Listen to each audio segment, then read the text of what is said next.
as we can remember, the working people of New York have been told that power does not belong in their hands. Fingers bruised, palms calloused, knuckles scarred with kitchen burns. These are not hands that have been allowed to hold power. And yet, over the last 12 months, you have dared to reach for something greater. Tonight, against all odds, we have grasped it.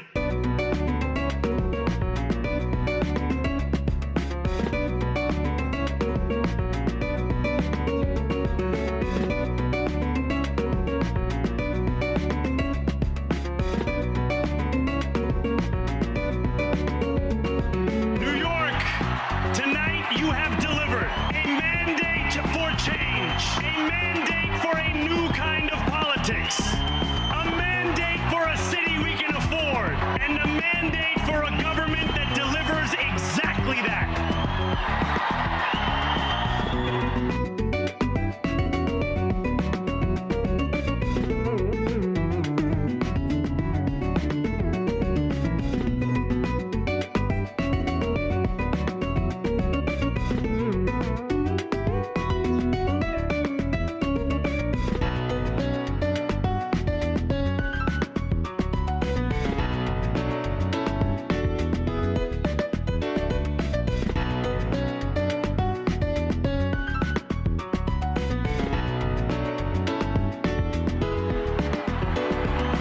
Thank you to those so often forgotten who made this movement their own. Yemeni bodega owners and Mexican abuelas, Senegalese taxi drivers and Uzbek nurses, Trinidadian line cooks and Ethiopian aunties. Yes, aunties. This campaign is about people like Wesley, people like the woman I met on the BX33 years ago, people like the taxi driver I went on a 15-day hunger strike with outside of City Hall. My brother, we are in City Hall now.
Politics being inflame more. Your sense of fashion you'll adore. So grab your stuff and hop aboard. We're going straight to Jack's Discord.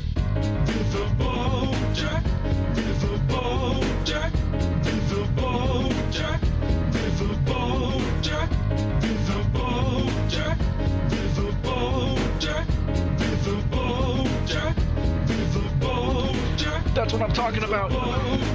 First time singing the songs from Riverboat Jack. Shout out. I don't know what I'm doing really, but I got passion. That's what it's about. It's all about passion.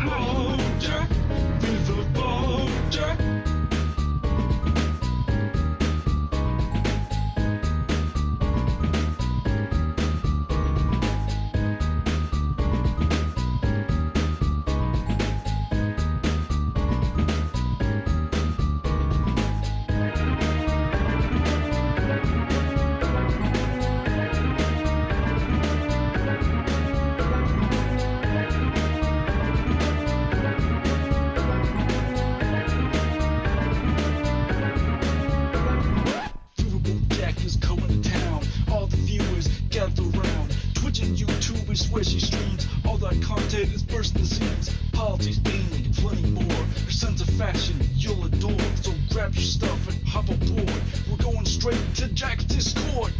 Viva Bojack, Viva Bojack, Viva Bojack, Viva Bojack, Viva Bojack, Viva Bojack, Viva Bojack, Viva Bojack, Viva Bojack, Viva Bojack. Hello! Hello! Hello! Hi everybody, how we doing? How we doing? How we doing? Hello, hello, Feistiest Bard. Hello, Jenny. Hello, Forlorn79. Hello, Webmage101. Hello, the Stegocephalian. Hello, Vax Baxman. Hello, Kiva and Defer. Hello, a raccoon named Spanky. Hello, Max Danger. Hello, Pat C. Lucas. Hello, Blueberry Bumblebees. Hello, T-Leif. Hello, Micah M12. Hello, Blake Gunnels 9205. Hello, Latzia. Hello, Comrade Girl 2018. Hello, Annalisa Zura. Hello, Uncle Simric. Hello, Will Anderson. There we go. Hello, Spancomcat. Hello, Bunk. Hello, one and all. How we all doing, folks? Hello, Iverixer. Hello, Emat. Hello. Howdy, Phyrexial. Hello, Owlwise. Hello, Nine-Tailed Witch. Hello, Sweet Myths Music. Thank you very much for tuning in. How you doing, friendo? Hello, Jazz Dog, the jazziest dog we know. Hello, Snoogan. Hello, Inquisitor VDM. Hello, Cheese Tortellini. Hello. How we doing, Punky Gal? Hello, Shoot Bang. Hello, hello, hello, Werix. Hello. Robber Ad Set. Got to catch the live? Hell yeah, you did. And what a show we have in store for us today. I'm very excited to jump into it. Hello, Nethercat. Hello, Thomas Pritchett. Hello, Erica. Woof. Max Danger, thank you for being the first person to support stream today with a gifted membership. Very much appreciated. Bringing us closer and closer to Atlantis. We're going to talk about Atlantis if we hit 500, and that, I think, should be a good time.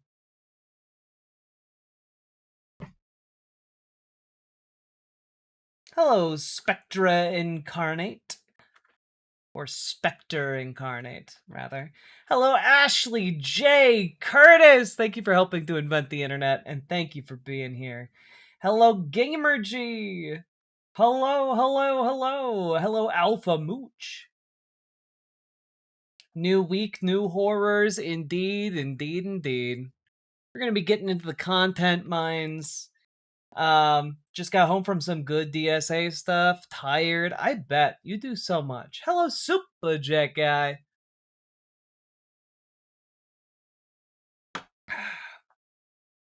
Yes, also, before we get too deep, remember to like the stream, folks. You guys make this show possible.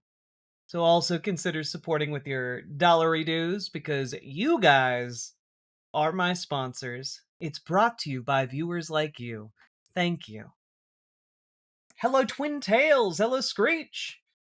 Like your dress? Thank you. I like it too. There's something about it. Something eye-catching. Hello, Mellow. All right.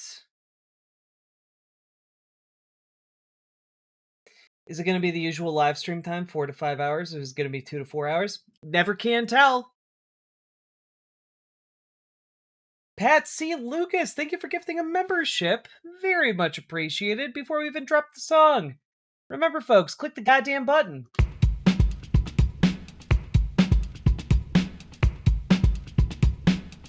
Go, go, go. Click the button. Click the button. Click the button. Click the goddamn button.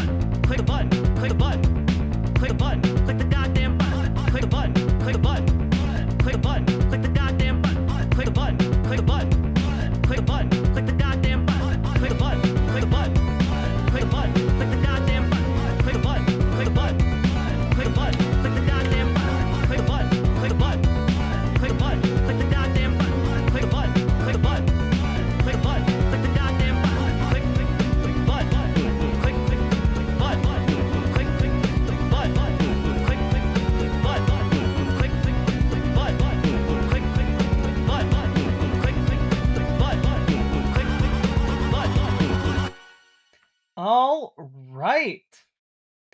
Also, just want to say, folks, before we get too deep into it, had a thought, now it's gone. Always click them buttons, hell yeah. What was it? What was the thought? The thought was...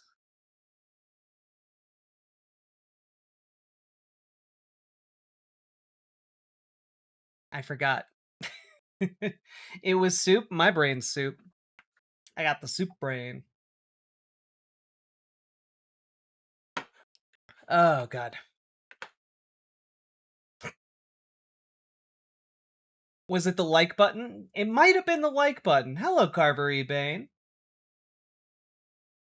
I don't know how you can stand those transphobes that call into the the transatlantic call-in show. Yeah, I'm not gonna lie, it can be difficult sometimes, but I'm pretty used to, as like a trans woman on the internet, dealing with transphobia. Unfortunately, it hits a lot of us, whether we're public figures or not. You know, it's kind of like can't let the bastards get you down.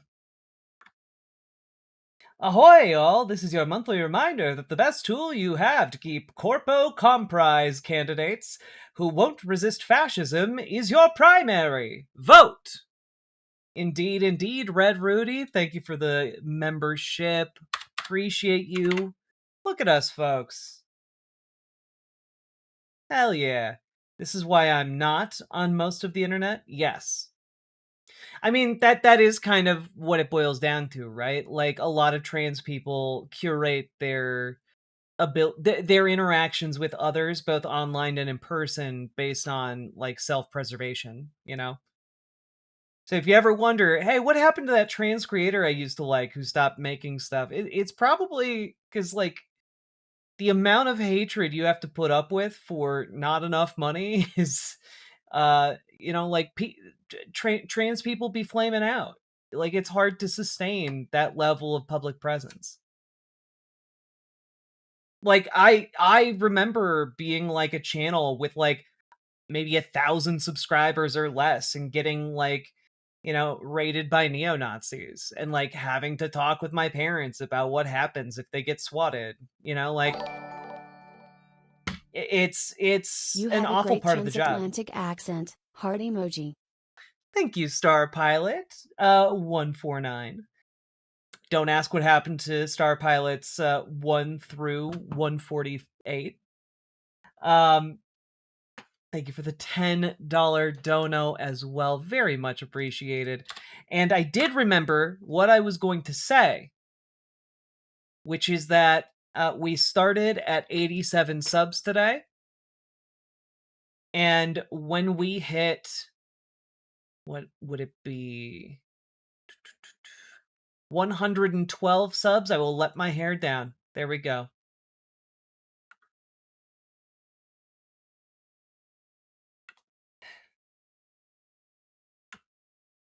Dang it, should have guessed subs. Yeah, forgot. Guy, I gotta dangle something in front of you guys sometimes. All right.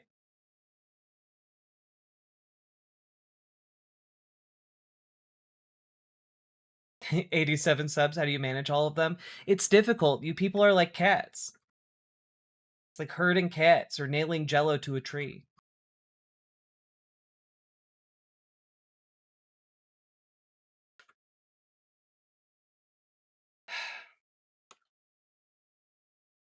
We appreciate you dealing with the hate, though. It means a lot to us chatters. Hell yeah. Samantha! Did you say money? I heard money. Samantha, thank you for the $22.50. I know exactly what you're aiming for here. Thank you so goddamn much. Okay. I will not subdivide further, though. I refuse. You look, I got an English degree. I'm not gonna be using that high level math skill to do anything more advanced than this.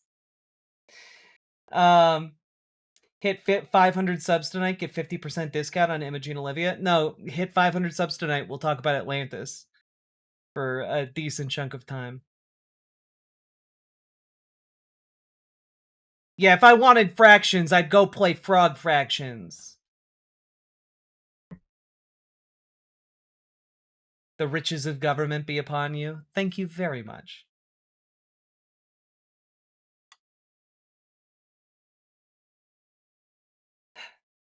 Nailing jello to a tree is the most Midwest phrase I've ever seen. It should be. I got it from a gift store coaster in northern Minnesota, so you're welcome. That's culture for you right there. Just stopping by to say you look amazing. Thank you, Blunt Front. I was looking for a good top to wear tonight, and this one just spoke to me. As an English degree holder, how do you will find yourself? Wait, Jesus, I can't read. How do you will yourself to write and not get writer's block? Deadlines. That's you just have to cut through it all. You cut through the executive dysfunction, you cut through all of it with deadlines. And if you take your own deadlines seriously enough, then you can do basically anything. You called, Jack? Sorry about the sulfur and brimstone smell. I was rushed. Well, you know what? It's okay, Ashley J. Curtis. Your arrival, as always, impeccably amazing. Thank you for the 5 tier 1 subs. Very much appreciated. Hey, you got Sweet Myths in there too. How about them apples? Thank you so goddamn much for supporting the show and for helping to invent the internet. Very much appreciated. My executive dysfunction is killed by deadlines. I mean, I'm saying it in a jokey way, but like it's for real. Like how I did how I survived being a games journalist. You know, you just crank out content as fast as you can according to the deadlines you're juggling. Hello, Motoko of Dreams. Hello, Story the Bard. Hello, everybody. The Rex Blissar. Hello, Rob Adler. Deadline? What the fuck? Why did I think it was something else? I don't know. But, like, the number one thing that writers suffer from, writer's block, it is killed out of necessity, you know? A lot of writers will agonize over their work forever, and of course, when you have had a few successes under your belts, you can do that. But also, if you can't afford to just wait around fretting, then you just get something in like a readable state. You look at it, you feel like, yeah, this is good enough. I won't look like I've shat myself in front of anyone who reads this. You know, I made some of my points and about as good as I can for now. And, you know, I have about an hour left before my deadline. Time to hit submit. Born to dilly-dally, forced to lock in. Yep, exactly. Here's some straight, white man rage I can actually get behind. Oh boy, I don't know if I should click that link. Well, you haven't lost any rights, you stupid lib. Why don't you shut up? All right, Cletus, I'll bite. Because you're right. I haven't lost any rights. This guy, I have seen this guy before. He does do some rants. But like, as far as I know, all of his content is just rants. Rights. I'm a white, straight, Christian-appearing young man with tattoos that can be covered by long sleeves. I haven't lost any rights. People like me have had the same rights for the last 250 fucking years in this country, and I would bet my left testicle that in 250 years in the future, no one will have come after my rights. Now, that's a dangerous bet to make in the era of testicle maxing. However, unlike you, I am not a raging, tremendous, narcissistic piece of fucking trash. But when things happen, like today, when the Supreme Court decides that millions of Americans don't deserve to be equally represented like I am, and so they rip apart the same fucking act that ended Jim Crow, I care. When trans people can't get a goddamn driver's license in states where people with 5 fucking DUIs can have one, I care. When people of color can't walk down the goddamn street without thinking that some masked asshole is gonna grab them, whether or not they're a citizen, I care. You're right. I haven't lost any rights, but they sure as fuck have. And if you can't pull your head out of your ass enough to care about another human, get fucked. Well, you haven't lost any. Hell yeah. That was pretty righteous. I liked it. Rex Blissar, thank you for the CHF. I don't know what that I don't know what that monetary system is, but I really appreciate the support. Thank you. All right. Can I show the fit we wore to the award show? Absolutely. Yo! Okay, but this is a good fit though. This is like a primo fit. You done good. You done good, son. Hell yeah. Yeah, the drip. All right. You guys ready to jump in to our first round of content today? You guys ready? It's Swiss money. It's currently worth more than yours. Ah, well then I will do this. There we go. Nailed it.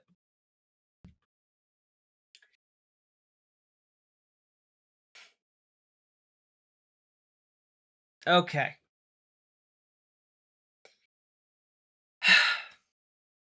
Let's dive in, shall we?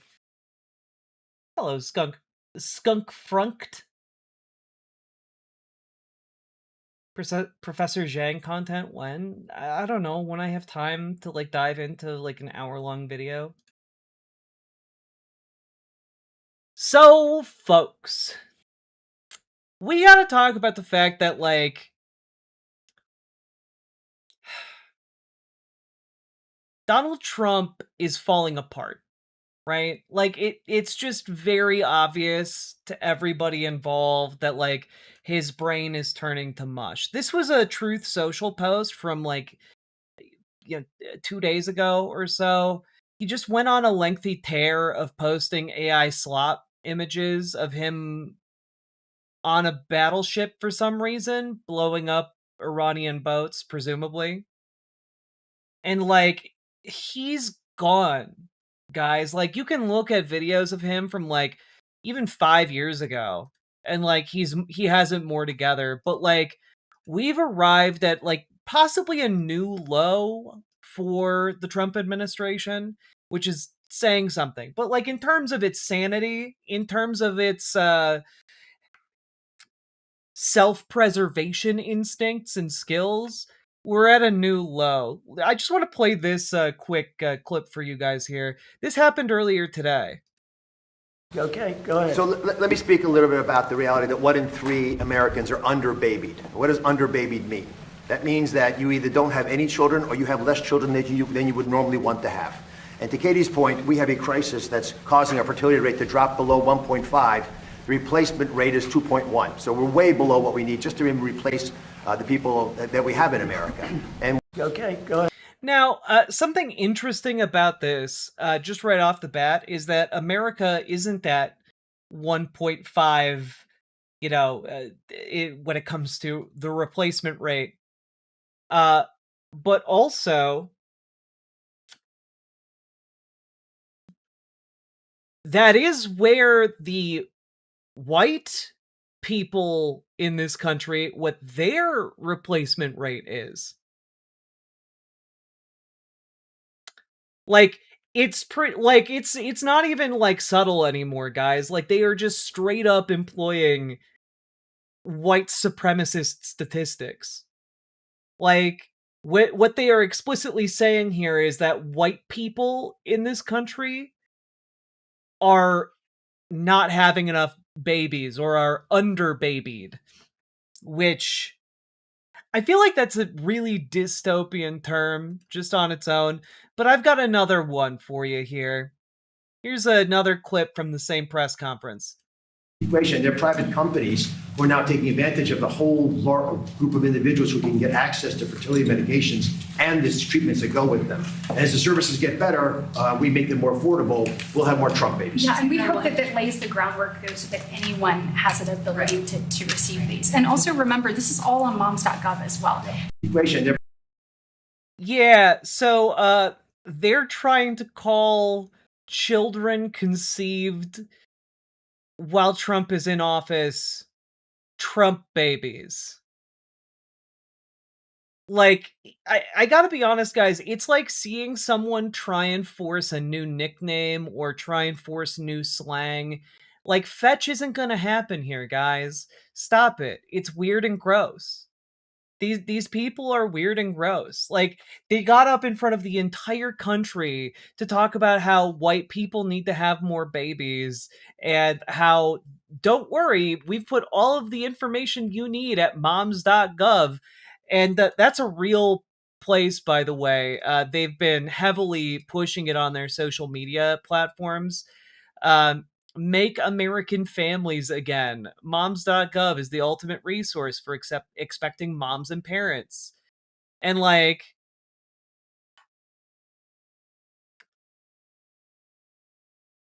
I'm gonna shock you guys with this.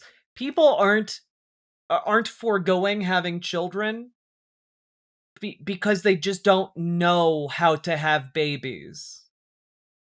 Right? People are foregoing children because of material conditions. You know, the things that it's always. Like, that's what determines whether or not there are population booms or busts. If you wanted people to have more children, you'd give them more economic security.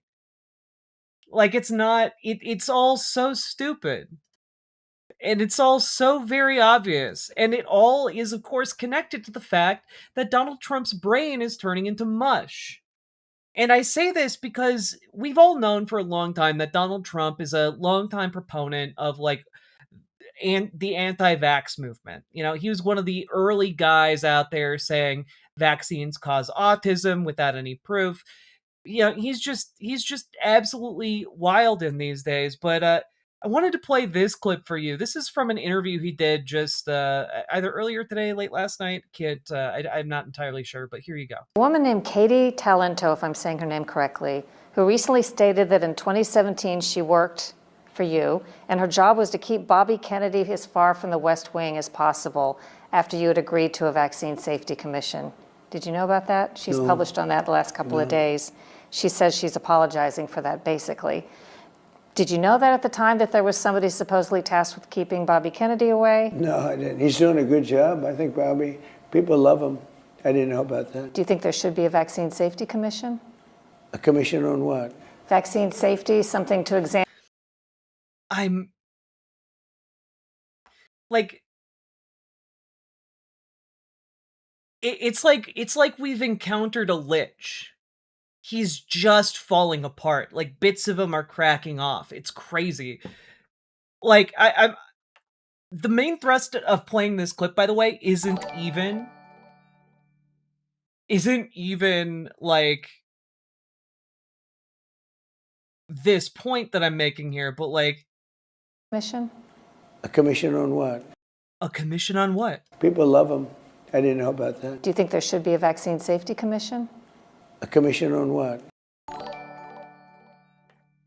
It's not difficult. Looking at his man. cabinet, I'd say that Trump causes alcoholism. It's just, she says the name of it, the Vaccine Safety Commission, and that he's like, a commission on what? Like, the level of, he's not there anymore, guys. He's just coasting on momentum. Also, Red Rudy, thank you for the $5 super chat. Vaccine safety, something to examine, something like he I proposed believe back in then. vaccines, but I don't believe that, you have to have a mandate for all of them. The polio vaccine's amazing. It's, wiped it out. And I believe in vaccines, but, I think we were up to 88 vaccines And I really feel that vaccines, if they were given in smaller quantities, they want to cut some out, and that's good too. And I agree with that. 82 is too many. If you look at Denmark and other countries, you have 12, 14, I think 17. And we have like 82. But I look at these beautiful little babies, and they get a vat, I mean, so like a big glass of stuff pumped into their bodies. And I think it's a very negative thing to. What is he, like, legitimately, what is he talking about? Where is the vat of substance injected into newborns that he is alleging exists? Like, I'm sorry.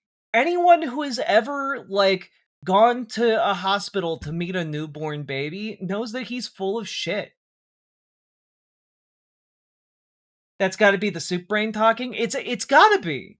But, like, I'm so sick of every day waking up and seeing mainstream media, like, hang off of his every word, like it's to be taken seriously, when it's very clear that he is falling apart at the seams.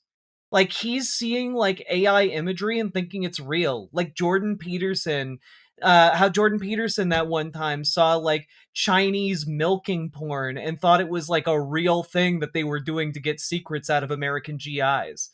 Like, he's gone. It's why he's posting, like, medbed shit and, like, AI images. He doesn't know what's real anymore. And, like, he's always been anti-vax. But, like, he's been smart enough to know when he looks like an insane person and avoids that as much as possible, right? Like, he's doing it for a reason, and that reason is to, like, ingratiate himself with his base. Here, he's just essentially doing the "You'll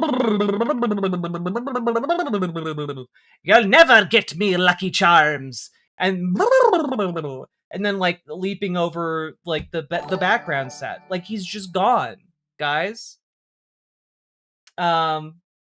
Ruthie, thank you for the 1,000 jewels. I don't know what that translates to, but I very much appreciate it.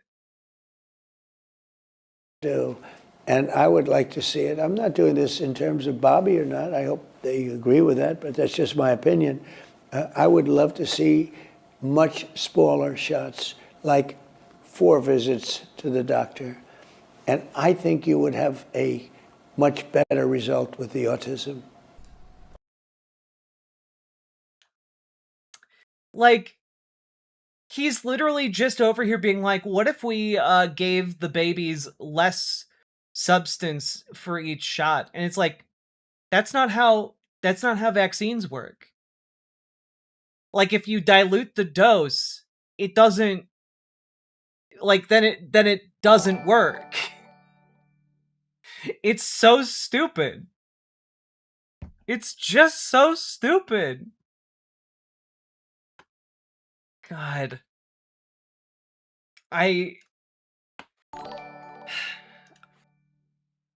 All of this. I know we were close to eradicating some diseases from the planet, but let's give big polio a chance. No. He likes the polio one. He very specifically said that he likes the polio one. So that one we're good. Any other disease though is fair game, right? Oh God. It's all so stupid. Sake Tanuki, thank you for the 5 tier 1 subs. Very much appreciated.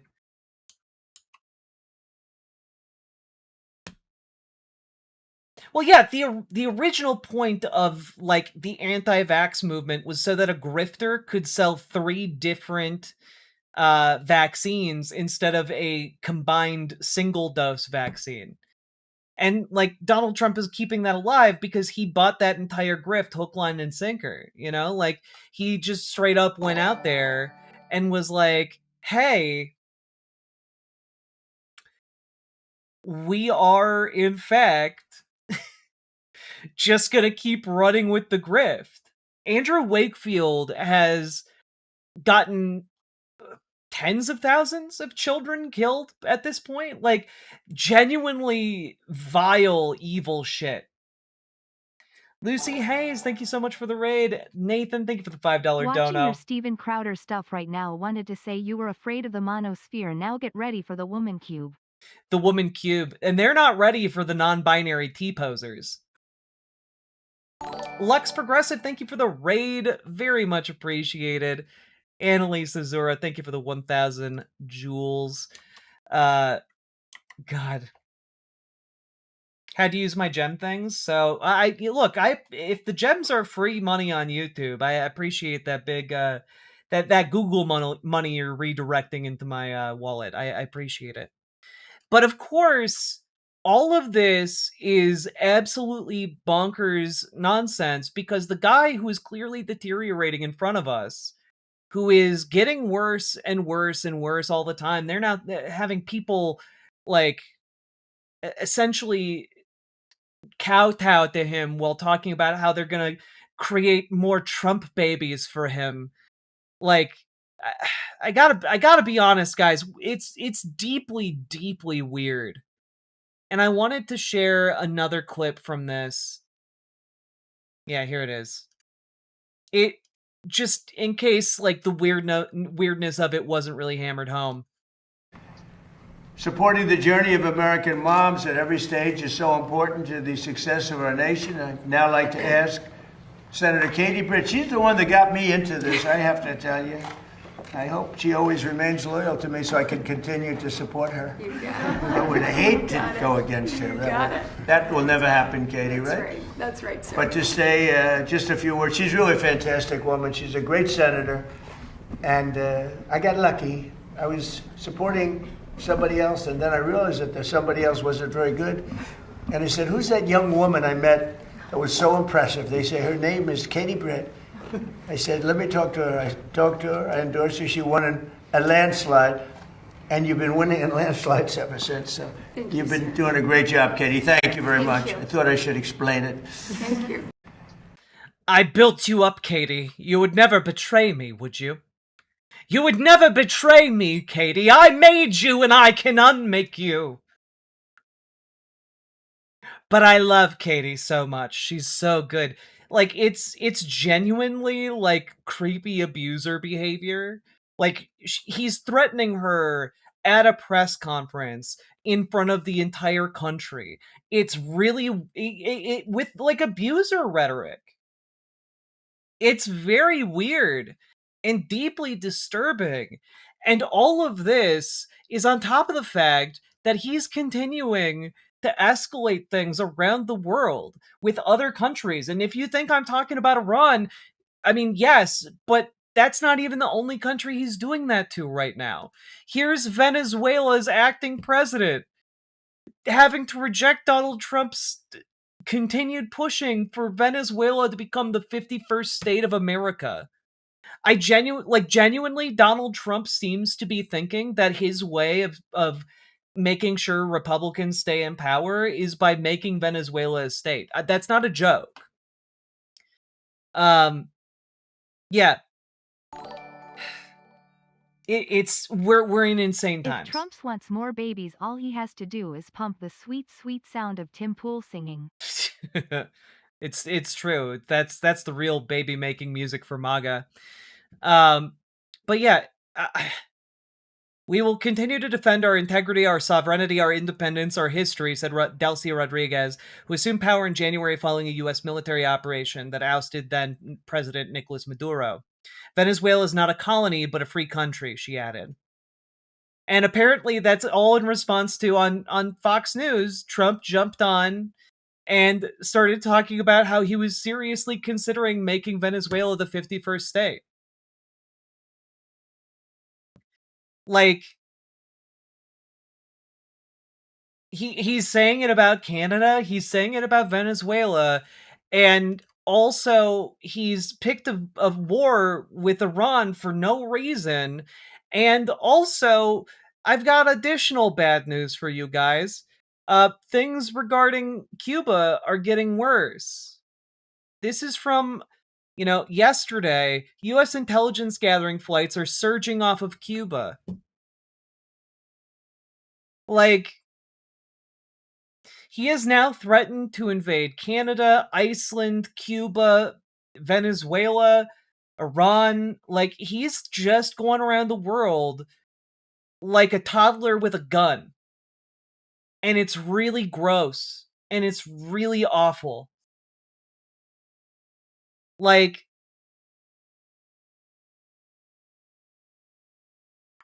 I just... I don't know how this is all gonna end, guys.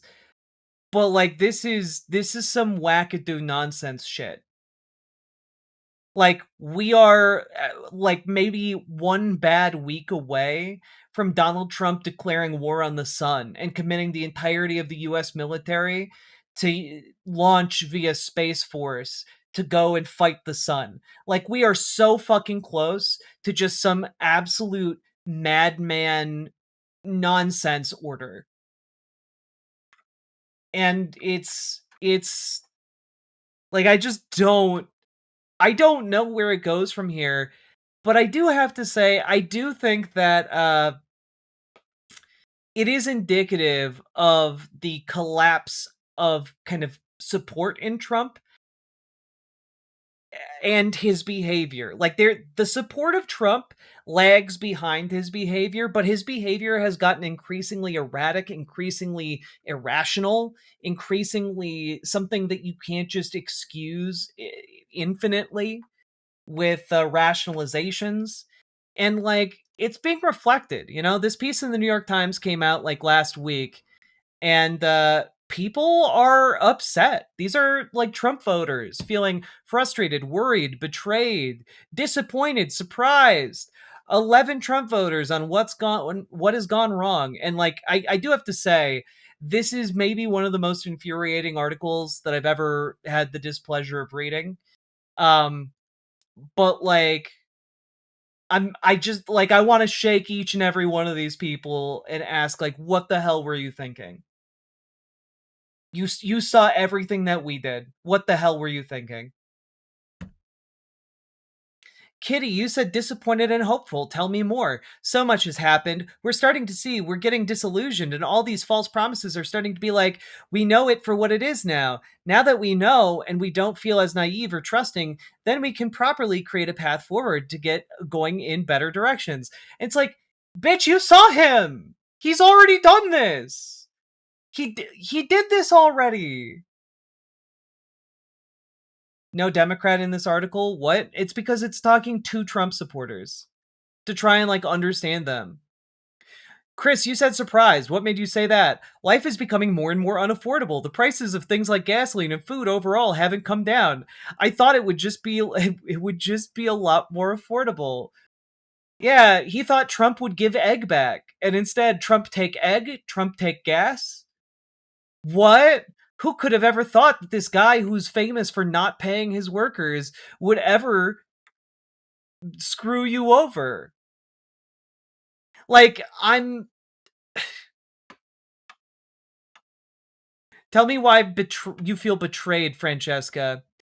We were made a lot of promises during the election. I know that it's only been a year and a half, but I don't think I've really seen much progress toward even moving toward what he said he's going to do, such as tax breaks or, let's see, helping with the education system. I feel like he just defunded a lot of the education systems, the schools. I don't know why he made so many promises. He was talking about eliminating the Department of Education. How did you think that was going to make things better? I want to shake you. I thought he was going to pass tax breaks. He did. For the wealthiest people to ever walk the planet. Just like he did last time. He gave trillions of dollars to the wealthiest people to ever exist last time. And he gave them trillions more dollars this time. Like,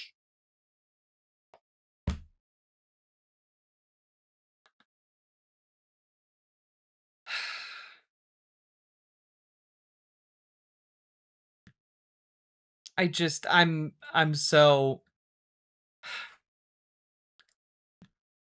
When he said he would try to fix immigration, I was behind it. But then the way he did it, it's just not the way I agree with.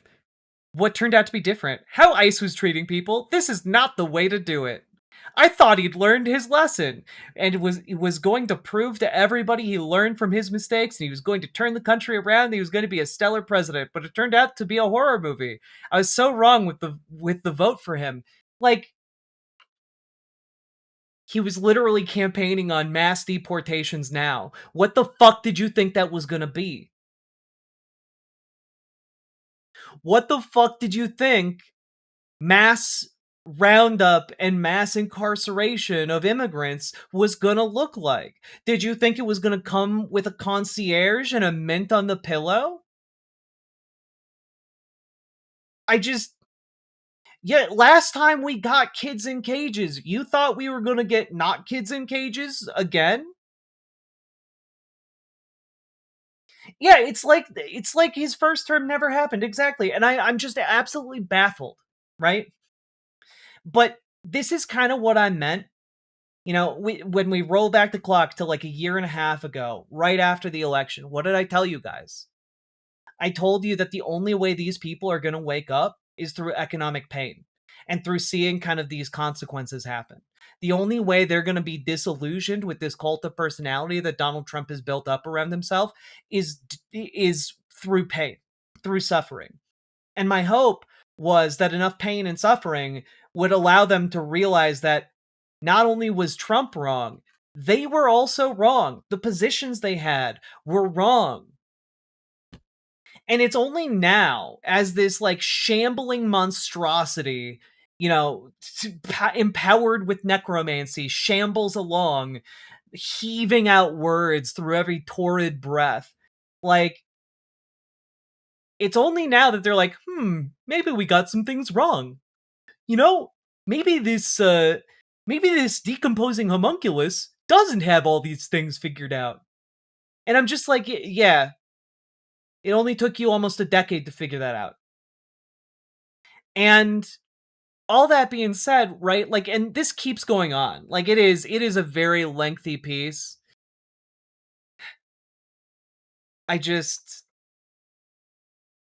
there things that have gone well or decisions he's made that you do think are good? He promised a secure border, and that's what he did right away on day one. That was probably his biggest accomplishment so far. These people talk as if like there's just a switch you flip on the border that like closes the doors. Like it closes the doors and like that's it. Yeah, the doors are shut now. No more immigrants. And that's just stupid. That's not how it works. But that's how they think it works. And I just have no idea how these people make it through the day after day. I somewhat agree on the border comment. Part of what bothers me regarding that is the fact that it seems to be just one ethnicity type that's being targeted in regards to immigration. He's not trying to clean up both sides of the country's borders. If he was more consistent in treating immigrants as immigrants and not just one demographic, then I would agree wholeheartedly. But the one thing that he's done right, and that's why I gave him that grade that I gave him, is the fact that he's tough on crime and especially addressing cartels. I'm this dying. Should make you happy, Jack, after Seg. I'm dying. Story of the Bard, thank you. I will need something to make me happy after this segment. Thank you for the 5 tier 1 subs. But like,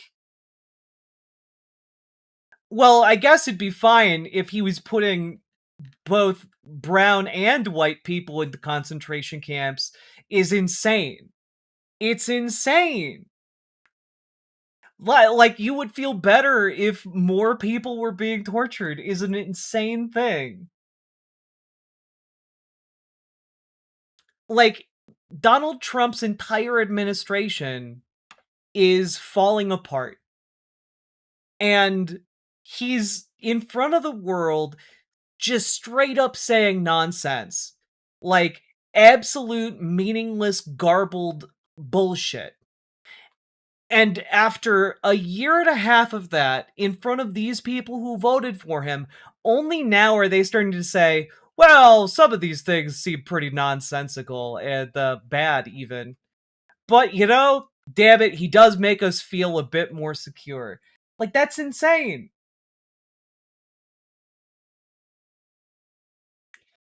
And, like, I don't know. I guess all of this to say, the insanity is taking a toll, okay? It's taking a toll in a number of different ways. I want to direct your attention to this article that was making the rounds earlier today from The Writing, right?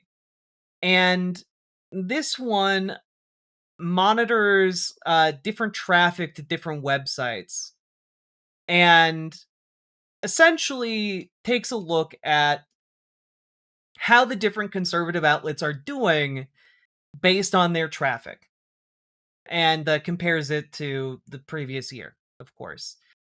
Basically, every conservative news outlet is doing worse.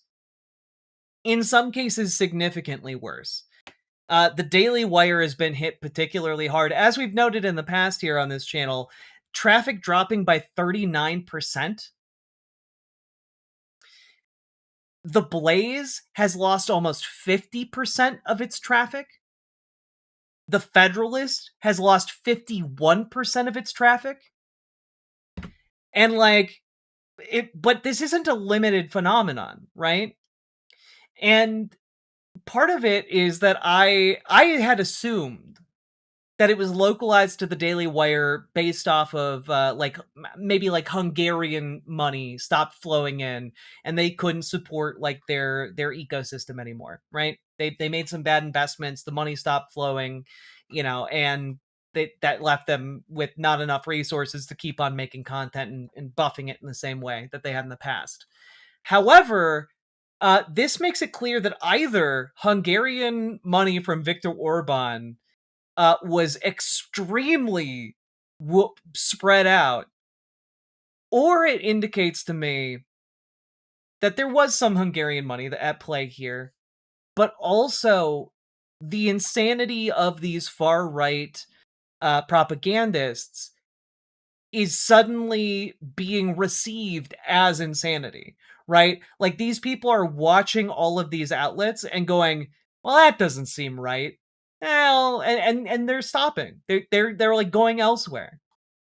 And of course, I do happen to think that the places they're going, you know, they're not going to like leftist content creators. They're going to people like Tucker Carlson, Nick Fuentes, etc. They're going to like these independent content creators that they view as inherently more trustworthy or truth tellers, as opposed to places like the Daily Wire or Red State or whatever.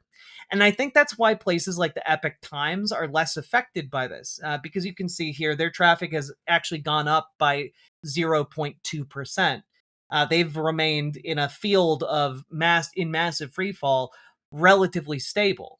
Similarly, the Free Press has been able to remain mostly stable, largely due to its association with CBS and Barry Weiss kind of making it more mainstream with like this hostile takeover that she's been doing of CBS. And you know, the other big winner, of course, is Truth Social, because Donald Trump's the president and he owns Truth Social and he only puts out messaging on Truth Social. So like, that's I'm attributing kind of the ecosystem collapse on the far right as largely downstream from Donald Trump being like wackadoo insane, right? And I don't think these guys were getting Hungarian money or that it was effective or influential. No, they were absolutely getting Hungarian money. It's part of why the far right kept whining and dining folks like Viktor Orban. It's because they were getting money from Viktor Orban and Viktor Orban's oligarchs, right? Like, that was one of the big... Did none of you ever wonder why Viktor Orban kept turning up at like Turning Point USA events? Or why people from his administration kept turning up? And why all of these conservative content creators kept flying out to Hungary to talk about how great Viktor Orban was? No, there was definitely a monetary relationship between there. It wasn't just political expedience, right? How long have they been getting that money? Probably for like the last several years minimum, maybe longer than that. Viktor Orban's been around for a bit, right? So all of that is to say, I do think that there are some positive signs coming out right now. That the insanity of Donald Trump, the insanity, the out of touch nature of this administration that's trying to brand babies as Trump babies while trying to boost the white replacement rate of the United States of America. It's like I think all of this insanity, like while Donald Trump threatens one of the lady standing behind him who was key in drafting the legislation he's touting, like all of this starts trickling down in a myriad of different ways to actually like affect and start to poison that cult of personality that has blinded so many conservatives to what is happening with their big sweaty orange boy, you know. And I think it's pretty telling and important.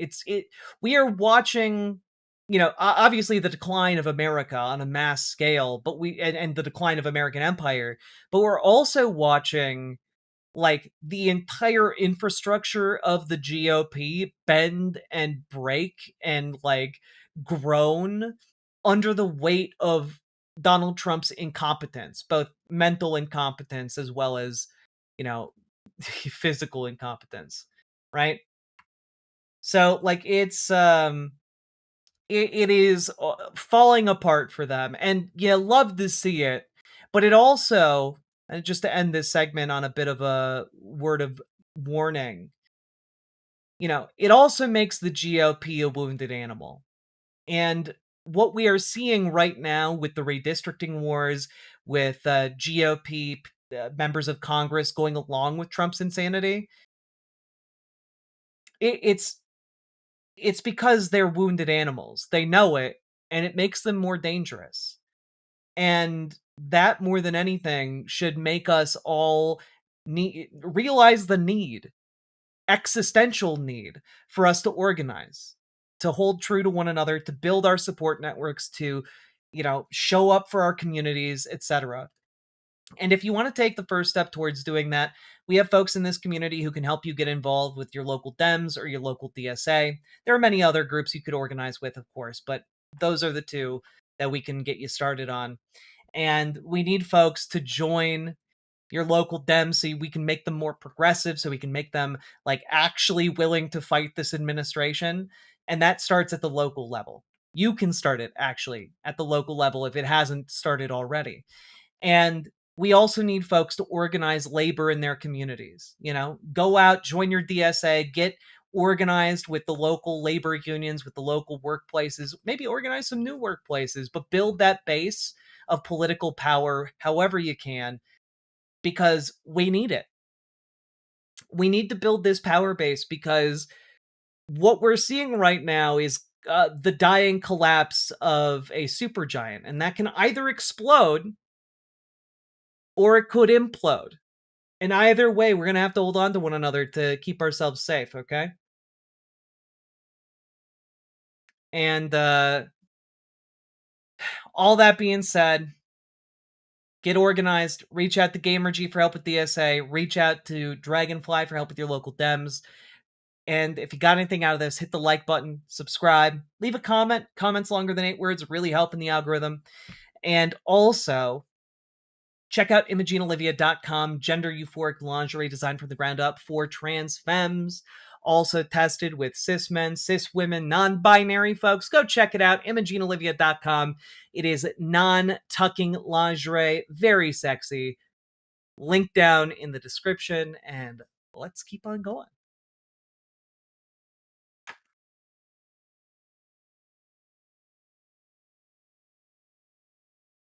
I'm looking forward to the new Republic of Texas and the water wars. Well, also, like, not to mention the fact that, like, the new water wars are going to be like, oh, you know, Texas built 11 new AI data centers. So, you know, they're out of water. Got to start shipping it from someplace else. Oof. I got some headphone hair. There we go. Nailed it.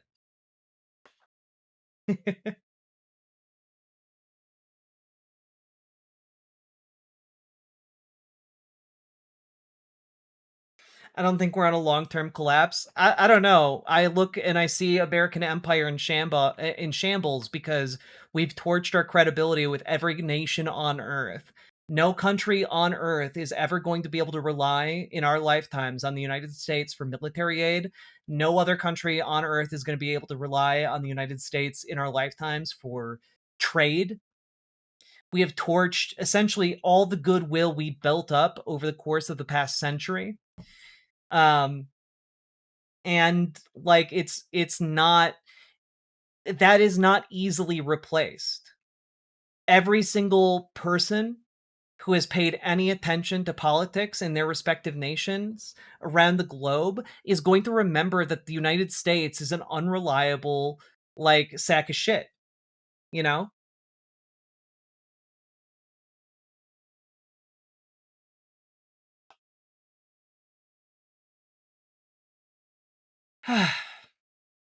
God. Like, I don't know, like, they can see what we did to the Kurds. They can see what we did to NATO. They can see what we've done. It's not difficult. Like, U.S. citizens' trust in the U.S. government is at record lows. You think other countries have trust in the U.S. state of superpower? No. We have weakened ourselves internationally in every conceivable way. Militarily, we are weak beyond measure. Economically, we are weak beyond measure. Like, Donald Trump has systematically severed some of the major economic arteries of the world for no reason. And the United States is not going to be able to rebuild from that like nothing happened.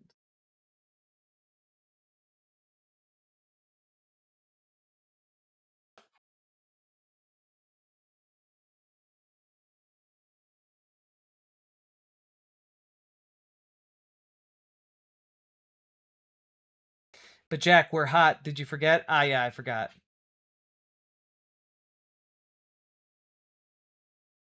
I doubt it's unfixable. It's just really hard. That's the point I'm making, Alan Smith. Some things get broken and they take decades to fix. That's the point. The point isn't that the United States could never rebuild what has been broken, but my point is that Donald Trump just took like a jackhammer to the foundations of our power base, and it's going to take decades to fix it, if not even in our lifetimes. So that's kind of the point. All right, I'm going to take a look at this post.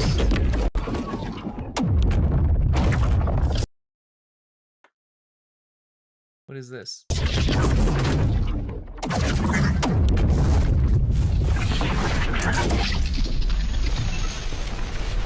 Greetings from Papa Giuseppe's Kitchen, the best Italian restaurant in Edmonton. Summer is almost here, and Papa our patio Giuseppe is ready for you. Great food, fresh air, and the perfect spot to enjoy the season. Papa Giuseppe always getting us going.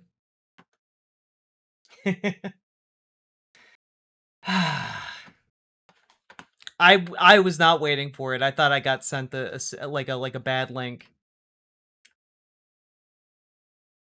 Let's see here. So yeah, someone needs to make an SCP out of Papa Giuseppe. Yeah. All right. But for the son of the... No, stop. Stop it. Okay.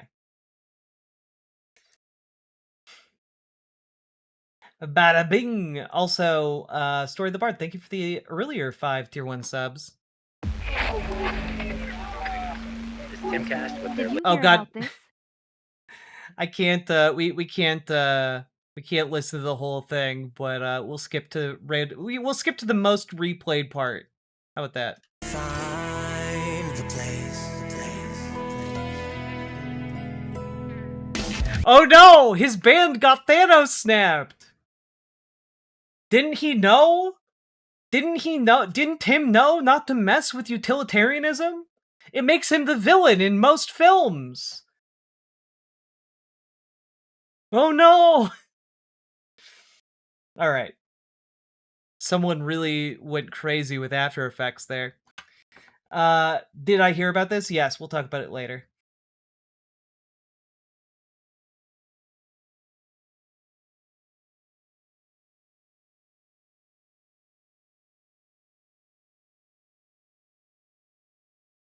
I don't care. I didn't see the movie.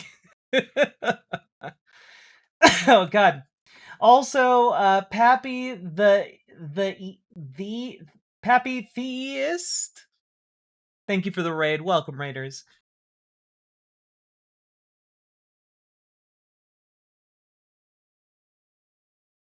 Jack, you look so fancy. Thank you. Who knew a simple black top could send you all so wild?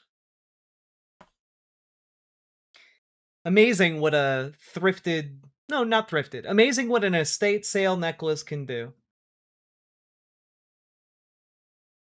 Hello, Snuggle Kitten. Hello, Smelanie. Also, folks, we've been going for over an hour. If you've been enjoying the show, please remember, hit that like button, hit that follow button, hit that subscribe button, click the goddamn buttons, because, folks, you guys make this show possible, and we are currently sitting at 118 subs. If we make it to 500, we'll talk about Atlantis, and spirit science, and I know some of y'all are really, really waiting for that shit.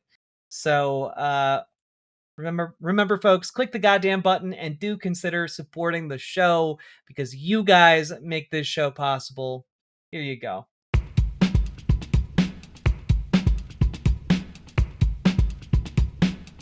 Go, go, go. Click the button. Click the button. Click the button. Click the goddamn button. Click the button. Click the button. Click the button. Click the goddamn button. Click the button. Click the button. Click the button. Click the goddamn button. Click the button. You look like you're going to a soiree. Hell yeah. Click the goddamn button. Click the button. Click the button. Click the button. Click the goddamn button. Click the button. Click the button.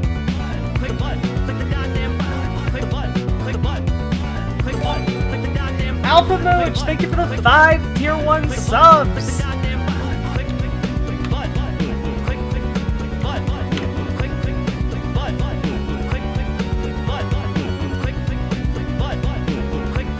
Hyperborea livestream when? God, I think the last time I talked about Hyperborea, the Hyperborea conspiracy was when we were doing a deep dive on the Kirkinator. I love that Charlie Kirk's lasting legacy is just going to be AI slop. It's just AI slop remixes of himself. You know, slowly degenerating into just like a core, like, AI hallucination. Like, people, 100 years from now are gonna be like, who is this Charlie Kirk fellow?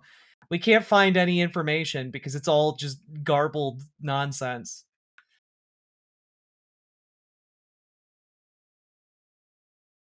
Oh yeah, the AI Garbo? Yeah, remember, like, there was, like, an AI trend of portraying Charlie Kirk as the Terminator? It's very weird. Yeah, doomed to forever haunt the machine. The first true ghost, you know? Will you watch me dance? I was flawless in this clip. I will.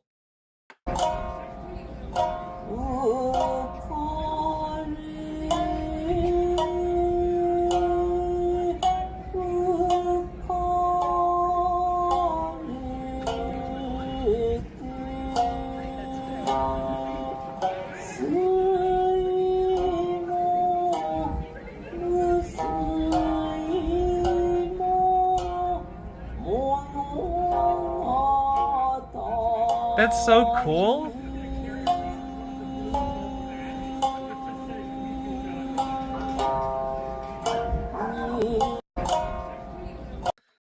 Very well done. Also, thank you for the $5 dono. Very much appreciated. That looked very hard, too.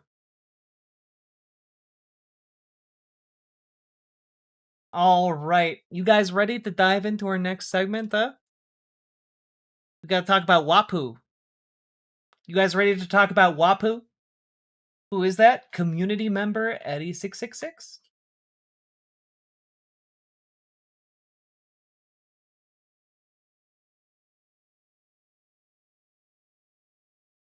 All right. But what is WAPU? You'll find out. It's a clever jibe. Just a bit of a jape.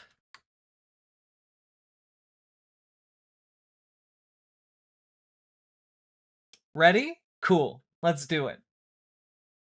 So, folks, we gotta talk about the fact that the Washington Post is owned by Jeff Bezos, which in the past, obviously loomed over the Washington Post's reporting. But ever since Trump came back into office, Jeff Bezos, you can feel his hand operating through the paper to protect billionaire interests. And I mean, it's not difficult here to see why. I think maybe the best and most obvious vehicle of this so far has been the editorial board opinion section, which is just the editorial board of the Washington Post refuses to put any actual names on opinions and throws them out there. And I gotta be honest with you, I have a sneaking suspicion that it's just Jeff Bezos with like ChatGPT or something, because it's a bit on the nose, right? Working overtime to rip off taxpayers. Past reforms limited pension spiking in New York. Government unions are trying to undo them. Those greedy bastards. Those greedy unionized workers who have the audacity to want to make sure their pensions are protected. Like, government unions in New York want to repeal state-level reforms made in 2009 and 2012 that limited the practice of pension spiking, where workers load up on overtime at the end of their careers to juice retirement payouts. Some workers end up with pensions larger than their salaries, according to a new report from the Albany-based Empire Center for Public Policy. And I just want to throw out there,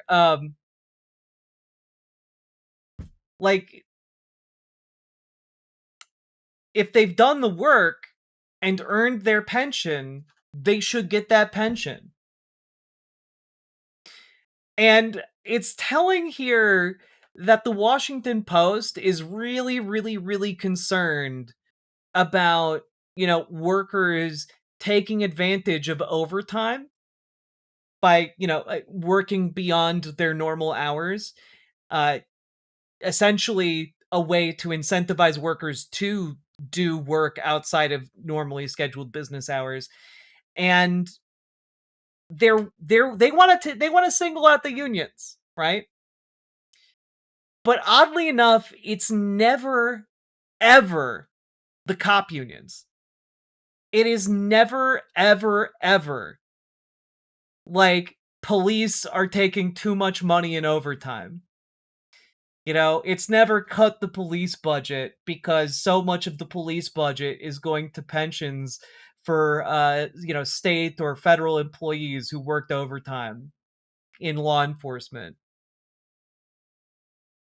And so I just throw this out there because there's a general thrust here to what is happening when it comes to the Washington Post editorial board.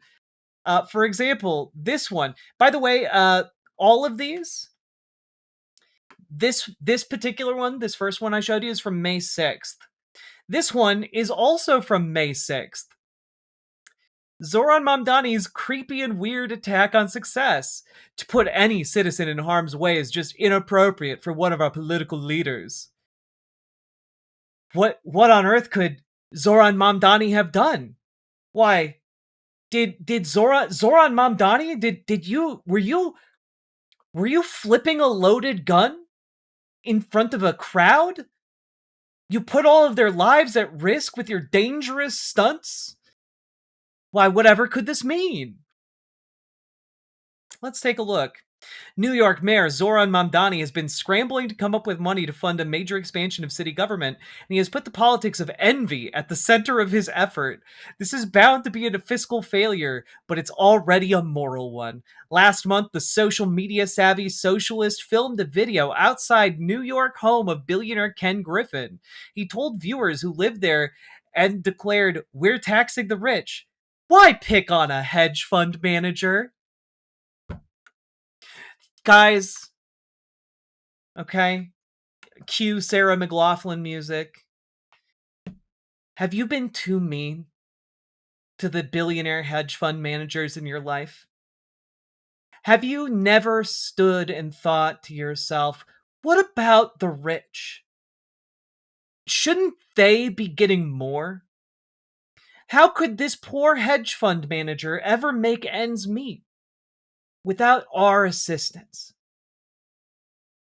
There are very few people who are so over leveraged, so buried under debt that they are having everything running on one last big bet while all ramped up on cocaine and cocaine accessories. The rich, they're stressed out. They're overworked.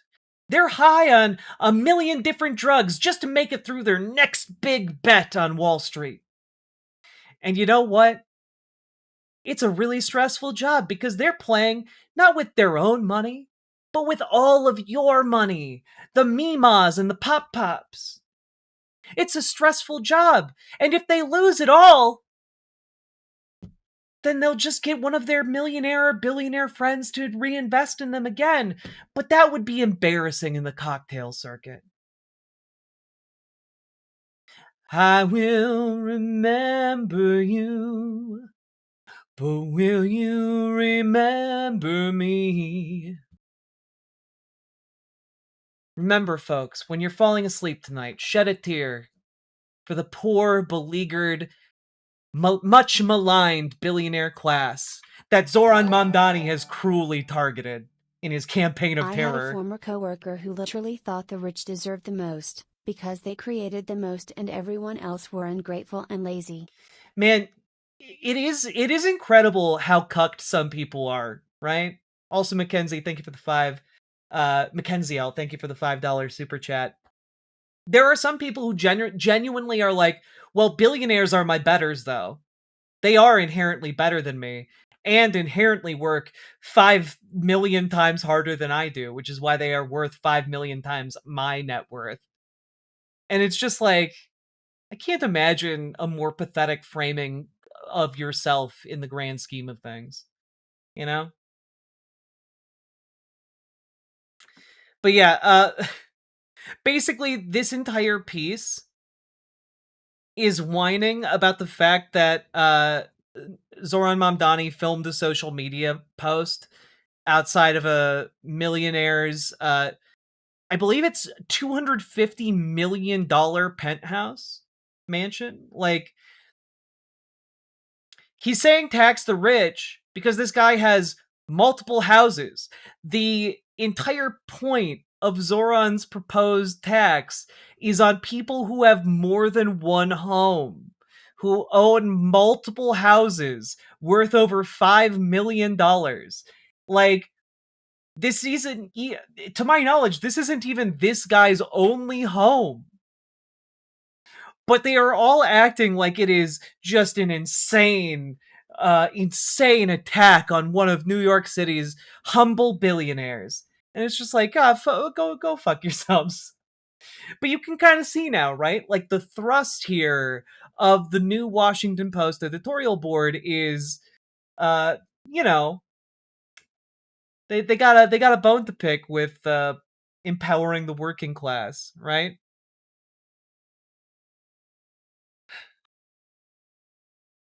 Like, here's another one. This one is from May 5th. Are government-run grocery stores coming to DC? The socialist candidate for mayor has opposed cracking down on shoplifting, which is the root cause of the food deserts she wants to solve. I gotta be honest here. This one in particular infuriates me as somebody from the Midwest who sees like the effects of food deserts, where like if your local grocery store closes, you're suddenly shit out of luck and you have to drive like an hour and a half to go get groceries. You know? Like if your local grocery store goes under, suddenly you got nothing. You just gotta drive as long as you got, or you eat out of the gas station, what is available at the gas station. Okay? And it's insane. And I can tell you this, how to put it.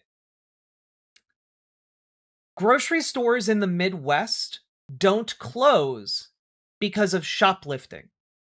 They close because companies like Walmart say, it's actually just not profitable enough to have this store going out in the middle of nowhere after they've run all of the mom and pop stores and grocery stores out of business. Fun fact, most $1,000,000 apartments in New York have never been lived in and are owned as a status symbol.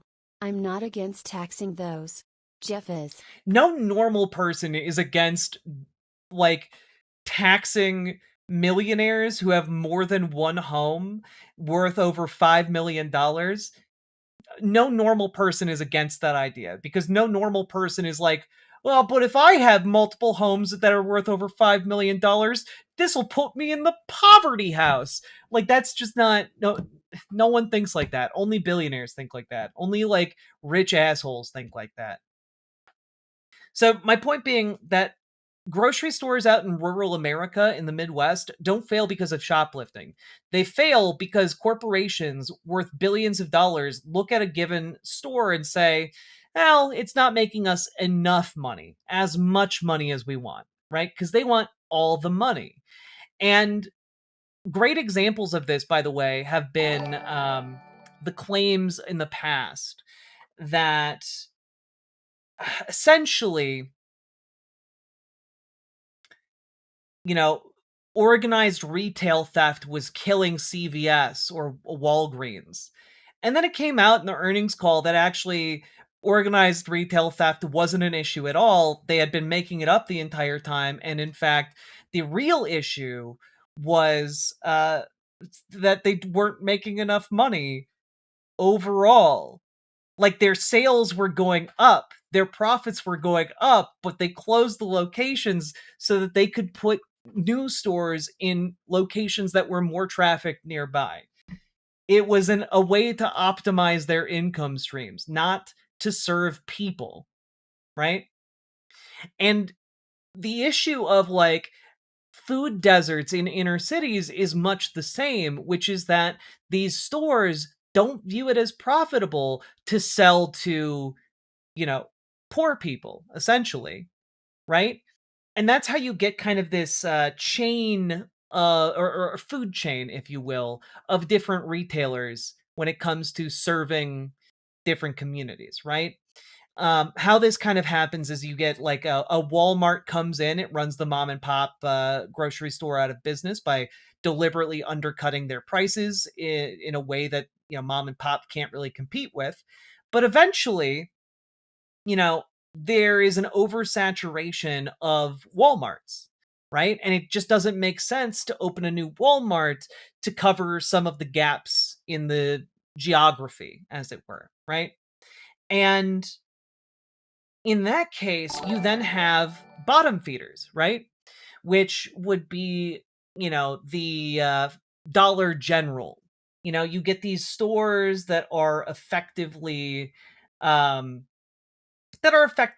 siphoning up, and Dollar General has described their business model as effectively, if Walmart is going after someone, the people who have like $35 in their pocket, Dollar General is going after folks who have $5 in their pocket, right? And so essentially you get like this breakdown further and further, but there is a point at which even Dollar General doesn't find it profitable enough to open a store to cover their gaps. And that's where you start getting things like food deserts, where The financials and like the placements of stores like Dollar General just don't make sense when your goal is to make all of the money, not just some of the money, right? So all of this to be said, this entire article is fear-mongering about the idea that, like, what you can't expect cities to have grocery stores. And, like, I can tell you, again, as somebody in the Midwest, there are absolutely municipally owned grocery stores that work in towns of, like, 500 people. Sometimes even towns of, like, 200 people.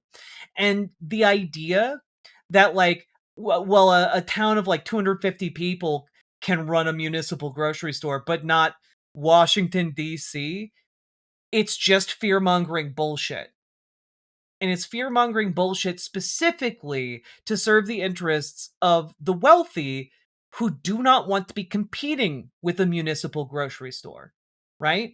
Because the issue is a municipal grocery store doesn't need to have profits because its purpose is to feed people at a low cost. And that low cost is not necessarily competitive when you are going up against, or is rather very competitive when going up against companies that have inflated prices to fleece you, to take more of your money, right? It hurts the shareholders, and Jeff Bezos wouldn't want to lose shareholders as he's trying to push things like Whole Foods into various communities. So, all that said, how bad could this Washington Post editorial board really be? Oh, they're just straight up going out and saying, actually, tech companies are the brave ones for standing up to their workforce.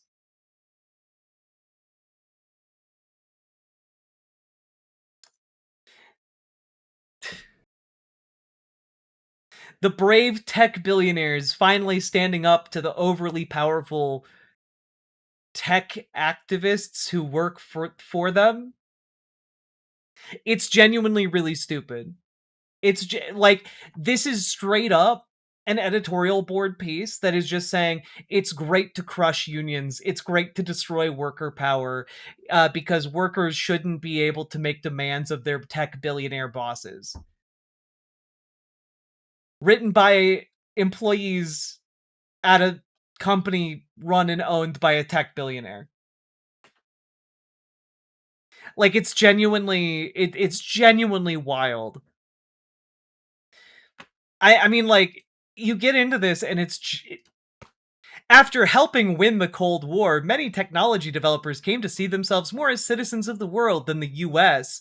Some preferred pirate flags to the stars and stripes. That ethos curdled at times into resistance to working with the US government to strengthen national security. Consider Google. In 2018, the Pentagon contracted with the search giant to work on Project Maven, which used artificial intelligence to analyze drone surveillance footage. Roughly 4,000 employees signed a petition opposing this work, and at least a dozen resigned. Google executives buckled, declining to renew the contract, publishing a set of AI principles, and pledging not to build weapons or surveillance technology. Palantir happily stepped in, and Maven went on to become a cornerstone of the Pentagon's AI-driven targeting infrastructure. Google's short-sightedness led to Palantir's windfall. It also taught a lasting lesson to the military. Silicon Valley idealism risks pulling the rug out from underneath vital programs. Like, it's genuinely just, you don't want to be short-sighted like Google, do you? And I'm like, it's flabbergasting how pro-billionaire these pieces are. You wouldn't want regulation on these tech companies, would you? That would be socialism and dangerous.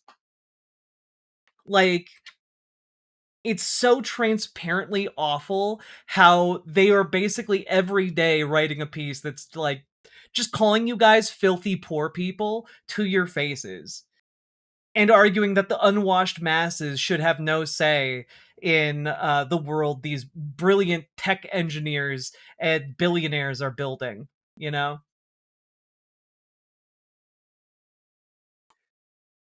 Oh no, a 1% tax on billionaires. Now they're going to starve.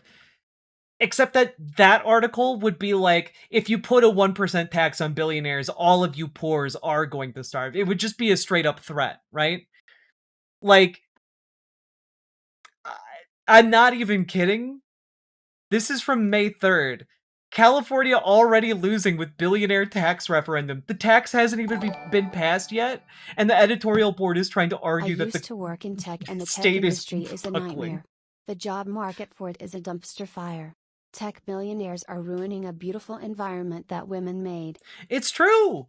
It's true. There were a lot of great things about the burgeoning tech industry that have largely been stifled, and it's awful to see. Also, Natalie Cyber Tips, thank you for the $10 super chat.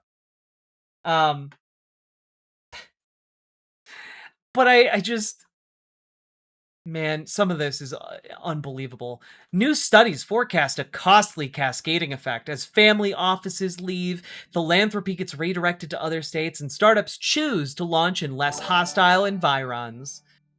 Like, it is awful. You know? It is just awful stuff.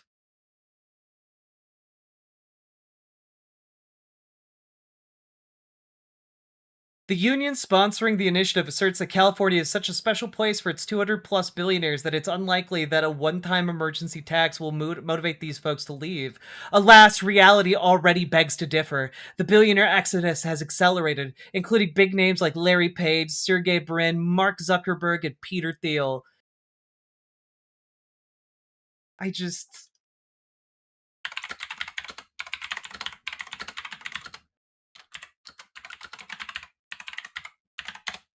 out of curiosity, I'm just really curious here. I googled how many homes does Mark Zuckerberg own in California? Just in California, not total. I'm just curious how, he's moved away. He doesn't even live there anymore. This article was the first one to come up. Mark Zuckerberg owns 11 Palo Alto homes. What it's really like to be his neighbor. Or what's it really like to be his neighbor? He moved away so hard that he still owns 11 homes in California. Just in the Palo Alto neighborhood itself. Like, it's fucking crazy, dog. These people are so out of touch. 2-7. 11 in one city, Robert adds that. Yes. Also, Storm Corbell, thank you very much for the tier 1 sub. They've all left to live in their 20th homes while they leave behind their 5 other homes. But Jack, if you tax the billionaires, where will it end? Soon you'll be taxing the trillionaires? I mean, taxing the trillionaires? All I have to say to that is... Call me daddy.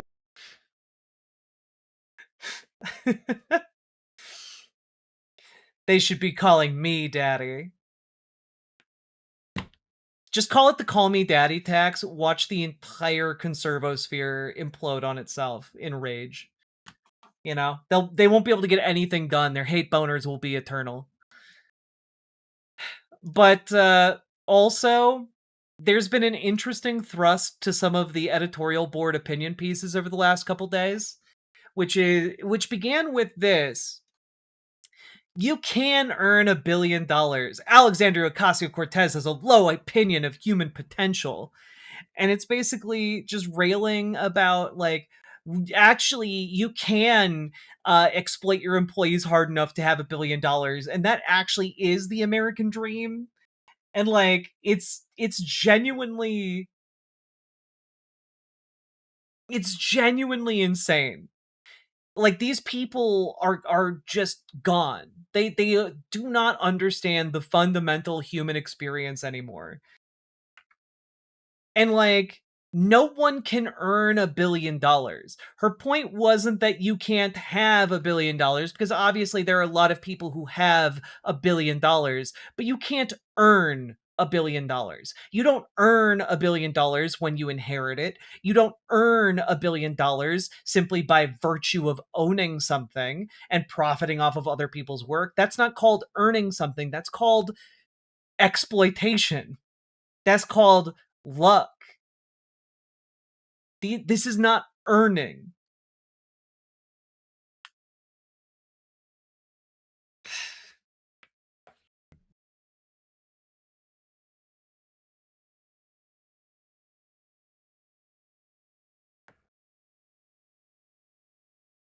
But, this came out, and then the other day we covered her talk with the University of Chicago, right?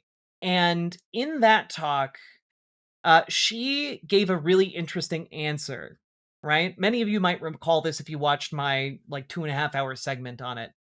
But, essentially, when asked if she was going to run for president, her response was she is essentially not going to be cowed by any kind of billionaire or media hit piece, specifically mentioning this one from the Washington Post editorial board. And also talked about how her goal doesn't rest with any one office, but rather with moving the country towards that more socialist egalitarian future, right? A future that prioritizes the working class, right? And I gotta be honest, I think that the editorial board at the Washington Post took that as a direct challenge, and they're big mad about AOC. I think they're big mad about AOC in particular because they think she's gonna run for president, and they're terrified. They are terrified of this extraordinarily popular, powerful, and rhetorically skilled political figure entering the ring and actually making the case for working class people, because they know that she can resonate with folks. And they posted this the other day. Dr. Sayuba, thank you for being a member. Billionaires in New York City were threatening us with good times by saying they would leave if Zoran is elected. They haven't left yet. Yeah. But here you have AOC versus Airbnb. Her contempt for entrepreneurs extends to those who benefit from their products. I'm sorry, you don't write. They are literally putting in the paper right now that they're mad, right? They are putting in the paper right now that they're mad. And I do not think the Washington Post editorial board prioritizes this, either on their own or at the behest of Jeff Bezos, if they do not see her as a national threat. Not just and I gotta be honest, I think they do see her as a national threat. I don't think that they're worried about her running for Senate. They are deliberately trying to send a message to her: do not run for president. Otherwise, we will just run hit piece after hit piece after hit piece on you in our paper every day. And I do think that that is the message that they're going for here, right? I mean, this entire opening paragraph. Representative Alexandria Ocasio-Cortez, D. New York, is on a tear, spinning yarns about the American Revolution being an uprising against the rich, while complaining that the Post is standing in the way of her humble ambition to remake the country as a socialist utopia. We prefer to simply debate policy. They are catty as hell, and I gotta be honest, I don't think you reach this level of catty and petty without a healthy dose of fear motivating your prose. Okay? It is just what is the substance of this article, by the way? Here we go. Consider AOC's recent criticism of Airbnb. The legislator received blowback after telling a millionaire friend that all billionaires come by their wealth illegitimately. She then pointed to the short-term home rental platform as an example of how a service that millions of people like to use is actually harmful to society. Yes, services that people like can be harmful. People like driving cars. Driving cars can get you killed. Car accidents are a huge driving cause of death in the United States. People still drive. Like, a lot of people engaged in incredibly harmful practices in the past in the United States. They acknowledged it was harmful and they did it anyway. Those people, the founding fathers who owned slaves, even as they opined about the ethicality of owning slaves. Like, right now, there are people who love Kalshi. There are people who love other, like, sports betting-ified political websites. Live from the Poly Market Studio in LA. There are people who love that, and it's destroying society. It's destroying the information ecosystem that we rely on to make decisions, and it's destroying people's finances systematically. Like, it's very clear what's happening here, and they have fabricated a pretext upon which to attack AOC to try and send the message, desperately, do not run for president. Please, for the love of God, do not run for president. And I think that this entire anti-working class tear that the I keep wanting to say Wall Street Journal, Washington Post editorial board has been on, I think it's revealing. I think it is revealing specifically because they know that this is the kind of messaging that can work in the moment we're in. This is where we're at as a society.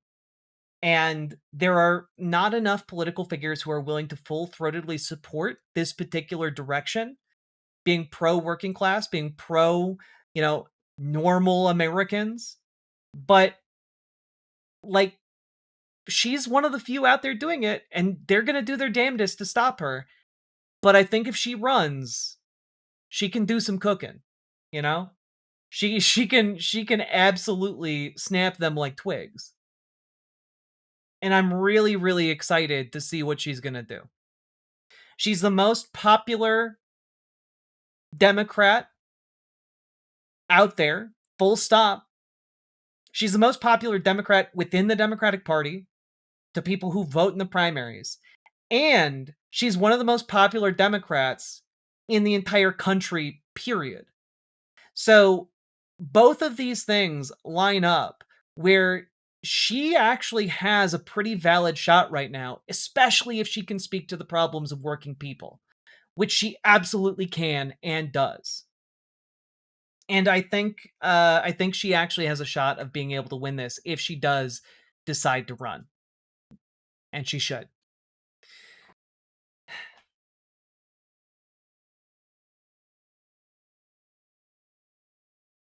Everyone knows her. She has, like, national name recognition out the wazoo.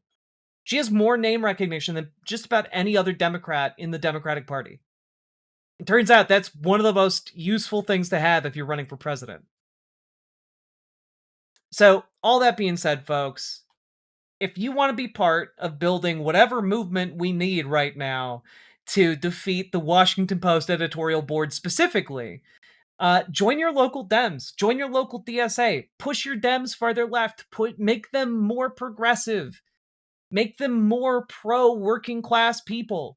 Make them unable to sell you and your fellow constituents out to billionaire donors. You can do that if you get involved. If you are in the room, you can do that. So join your local Dems. Join your local DSA. When you're, like, organize local labor, okay? Make your DSA more effective. Make your Dems more progressive, okay? That's the name of the game. We need to be taking over the Democratic Party, wrestling the controls away from these establishment pigs that are not going to do anything as our country falls apart. All right? So, all of that being said, if you got anything out of this, hit the like button, hit the subscribe button, leave a comment. Comments longer than 8 words really help in the algorithm. And check out ImogeneOlivia.com, gender euphoric lingerie designed from the ground up for trans femmes, also tested with cis women, cis men, non-binary folks. Go check it out, ImogeneOlivia.com. It's non-tucking lingerie, and it's sexy as hell. Go check it out, ImogeneOlivia.com. Link down in the description. Let's keep on going.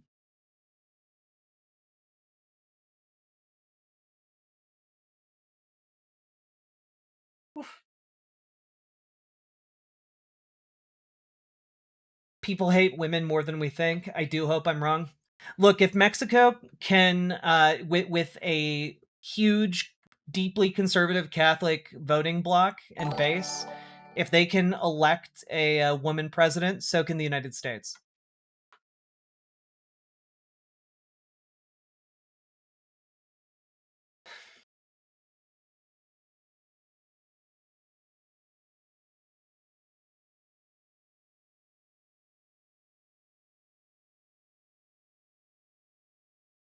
Grab the Camille set. I'll let you know what I think. Hell yeah.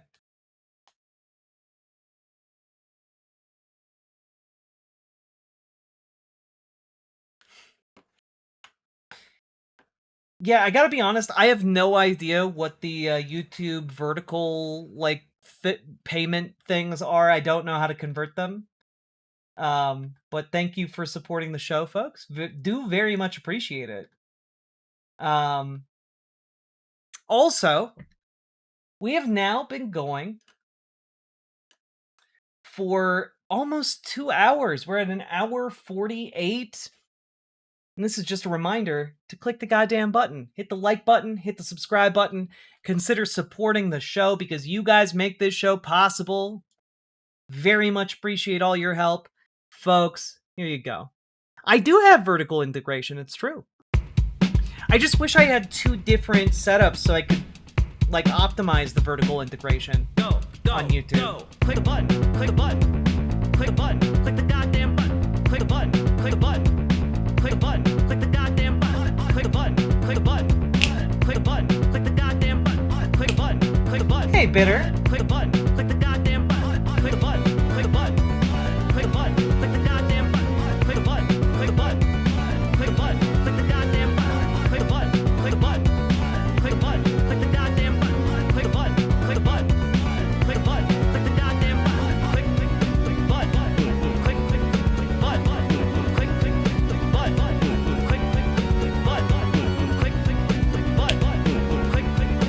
Jenny Duncan, welcome. Come on in. Hell yeah. Yeah, also, like, women can indeed win presidential races in the United States, folks. I do believe. Jack, I'm gonna be real, beyond frustrated right now. Car insurance denied my claim and have been trying to find work. Thank you for the entertainment and or tomfoolery. You're very welcome. Best of luck finding work and navigating insurance. Insurance is such bullshit. All right. Let's see here. Let me update this real quick. Okay. All right.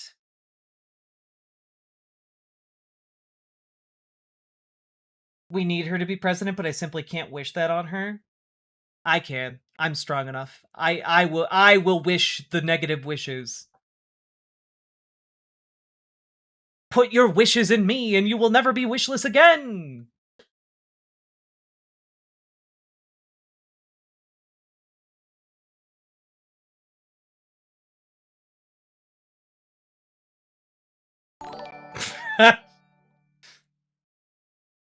INB4 Dems run a trans woman on the theory that transphobic GOP can't object that a woman can't be president.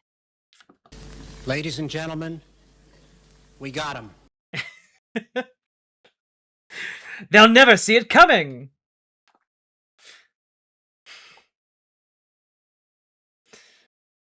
But guys,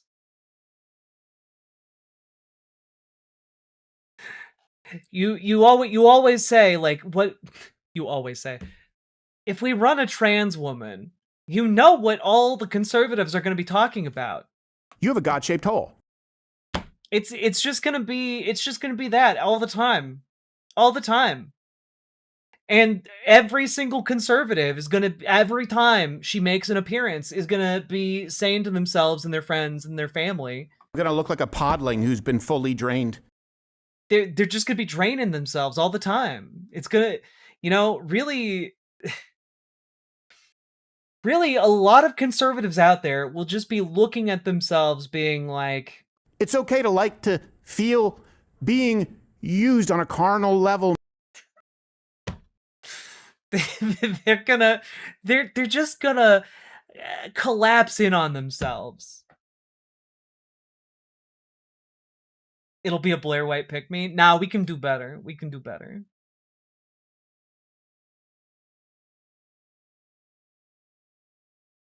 Please clip this and make it a short. Hey, you know what? Editor, if you are so kind, maybe make that a short at the request of the audience.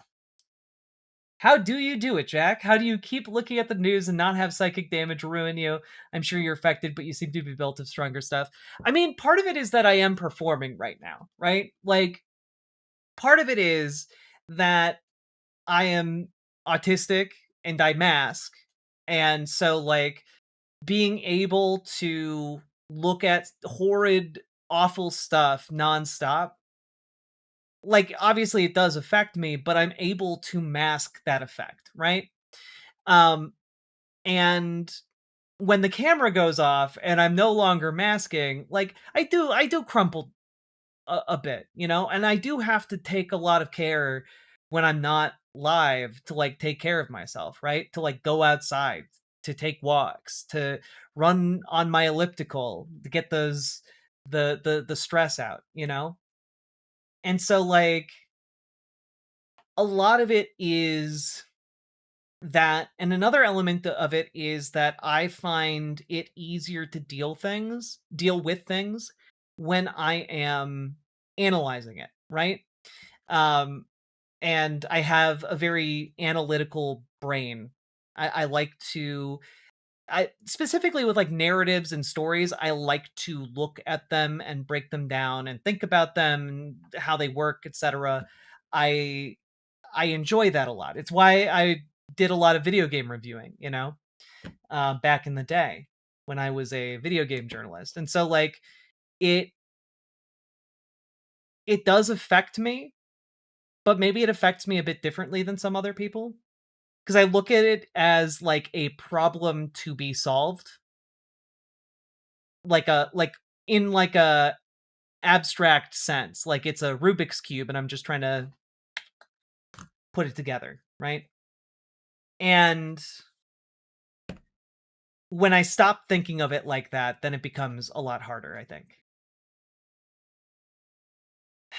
And it also helps that you're all just the little gay men and women and non-binary pals that live in my computer, It helps that you're not physically in front of me.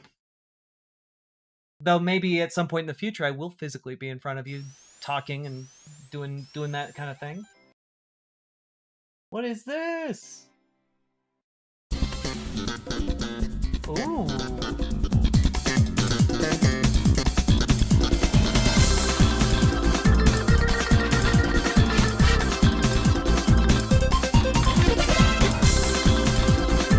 That is good.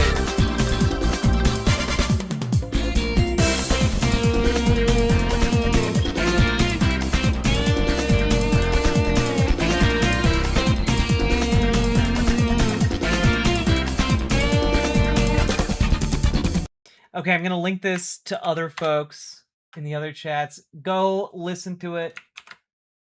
Go do it. Go do the thing. I need these fat beatsies. There they are. Is this from Jazz? Nah, it's a remix from T something TZ T Lopes. There we go. Go check them out. What an incredible remix work.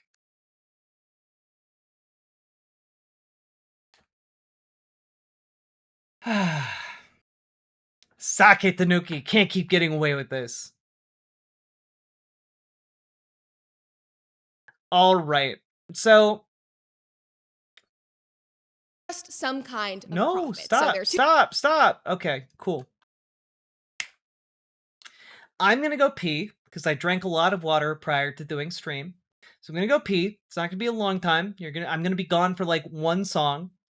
And when I get back, well, while I'm gone, might be a good time to be ready to hear about wackadoo conspiracy theory nonsense from the far right.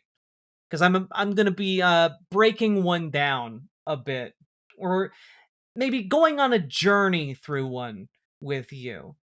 Okay? And yeah. So please do consider sticking around for that. We've got a lot of segments on the docket today, and I do hope you will stick around for them. BRB.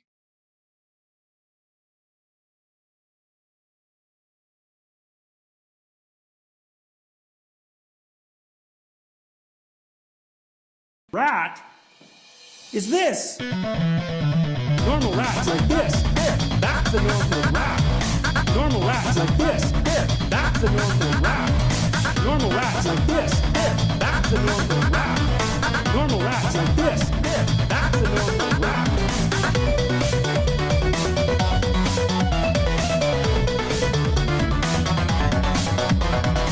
Normal rat's like this. That's a normal rat. Normal rat's like this. That's a normal rat. Like this, like this, like this, like this, like this, this. That's a normal rat. Like this, like this, like this, like this, this. Sniffs. This, like this, like this, like this, like this, this.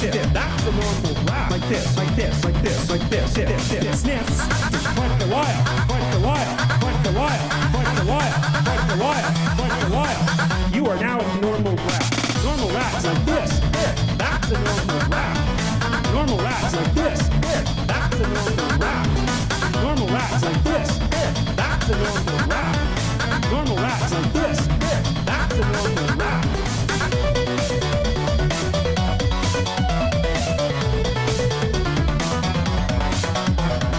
Normal rats like this. That's a normal rat. Normal rats like this. That's a normal rat. Like this, like this, like this, like this, like this. That's a normal rat. Like this, like this, like this, like this. Sniffs. This, like this, like this, like this, like this. That's a normal rat. Like this, like this, like this, like this. Sniffs. Point the wire, point the wire, point the wire, point the wire, point the wire, point the wire. You are now a normal rat.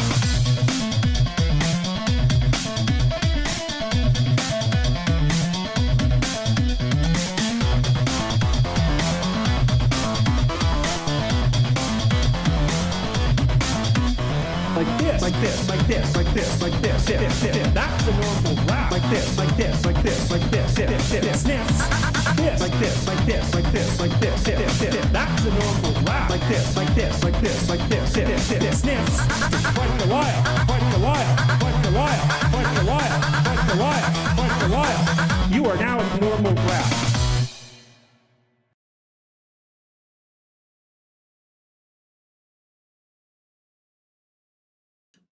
Hello, I'm back. I subbed to Empty Chairs with the snipe. Thank you for the tier 1 sub. Very much appreciated. Hell yeah.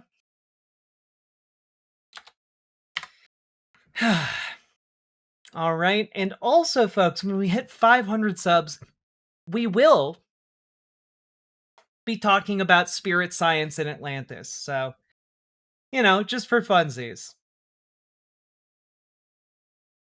Oof. I feel educated by that song. It's because we are all just normal rats. Oh, God. Gross. Oof.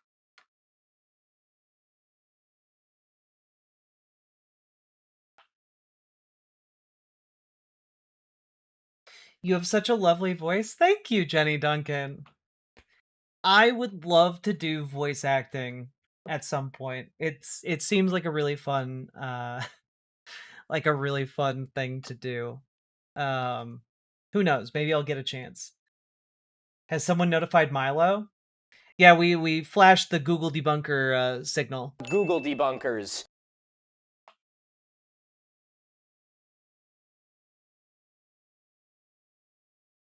Are we watching What If Alt Hissed? Is that the spirit? Yeah, that's why I said spirit science. All right. Are you guys ready to jump into our next segment here?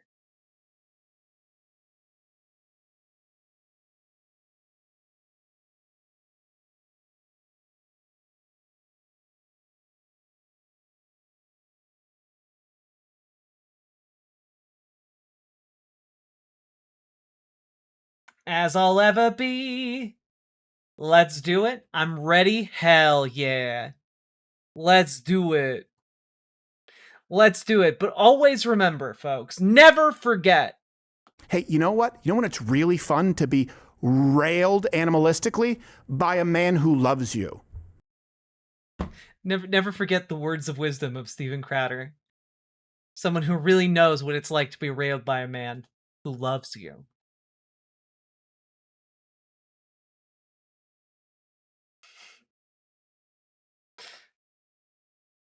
This is true. Yeah, yeah.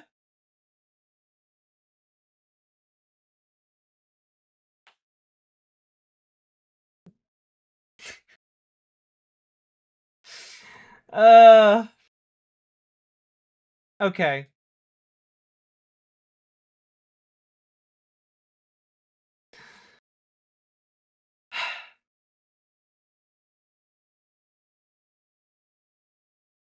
All right. I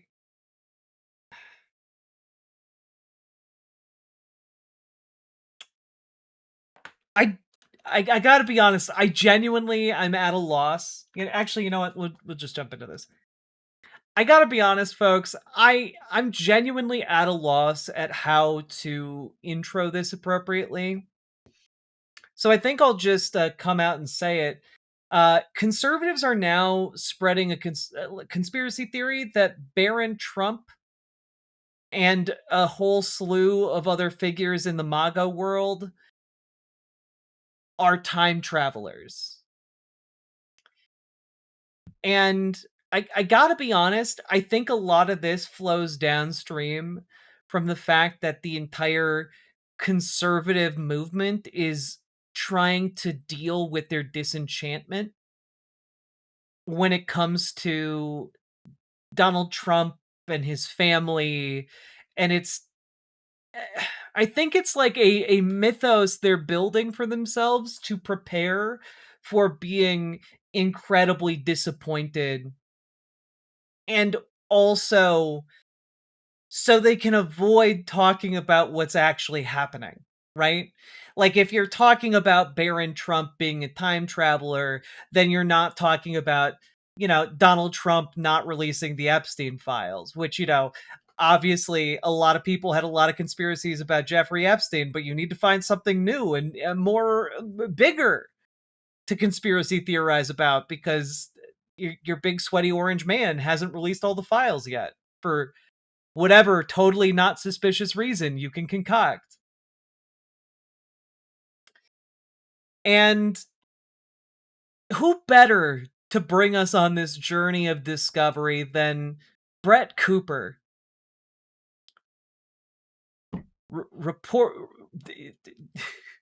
Cub reporter extraordinaire. Let's dive into it, shall we? Right, the significance of the passage of time. Dr. Barron who, you say, Von 400? Wait a minute. Von 400 said Dr. Barron who? Are you a time traveler? Von 400? Guys, is Barron Trump a time traveler? Also, is Trump possibly visiting us as a past president from the 1800s? Those are questions that are circling online right now. Now, the Trump family obviously has been quick to deny all of these rumors of the president's son being a time traveler. I mean, like, nobody in their right mind is actually gonna be like, yes, Donald Trump's son is a time traveler, let's confirm this. But that right there is the craziest conspiracy that is currently taking the internet by storm. And interestingly, it doesn't just stop with Barron Trump and Donald Trump. It also includes Elon Musk. It also includes the shooter from the White House Correspondents' Center. It also includes hantavirus. And maybe what we should be taking from all of this is not necessarily that time travel does certifiably exist, but that our country has been in a predicament like this before. And somehow, by the grace of God, we survived. So our country has been in a predicament of time travelers being around before. During the Great Temporal War of the early aughts, many don't remember it happening because entire timelines were eliminated, pruned from the multiverse entirely. maybe it's not a prophecy. Maybe it's just... Also, stop the stupidity. Thank you for the 10 gifted memberships. I very, very much appreciate it. Thank you so goddamn much. A coincidence and maybe a lot of history. Now, before we dive into this and I weave this tale for you guys, please make sure that you are subscribed to this channel. Leave a like if you enjoyed the video, drop a comment below, and of course, if you want to stay up to date on everything we're doing here on The Fred Cooper Show, make sure to ring that notification bell. All right, I'm so excited about this episode. My fingers were tingling the entire time that I was writing this. This is just so cool. It's so up my alley. It's like crazy theories. It's niche internet content. I mean, it's not really niche. It's like literally going viral, but it's internet content. And then also at the end, we're going to analyze a book. Like my English major self is so happy. Like I promise you people, an English degree, I am putting it to use. All right, anyway. So while this story, this conspiracy theory about Barron Trump being a time traveler is going viral right now, this theory has actually been making the rounds since Trump's first term. So it originally blew up on 4chan, as all good theories do, and a lot of those communities truly believe that Barron was the future of this country and that these books that we're going to talk about are prophecies. But now, fast forward almost a decade, thanks to TikTok deep dives and Reddit threads and viral posts on X, these theories are becoming mainstream enough that actually Lara Trump and Kai Trump are even talking about it. Just watch. Is Barron Trump a time traveler? No, he's not. You sure? I'm sure. Yeah. You know what I'm talking about, right? I know. I've seen some stuff on TikTok. Yeah. He's not. Don't worry. There was a book written about the adventures of Barron Trump. I gotta be honest, folks. I gotta be honest. It hurts. It hurts a lot. It hurts a lot to just hear people unironically throwing that shit out as if it's honest to God fact. I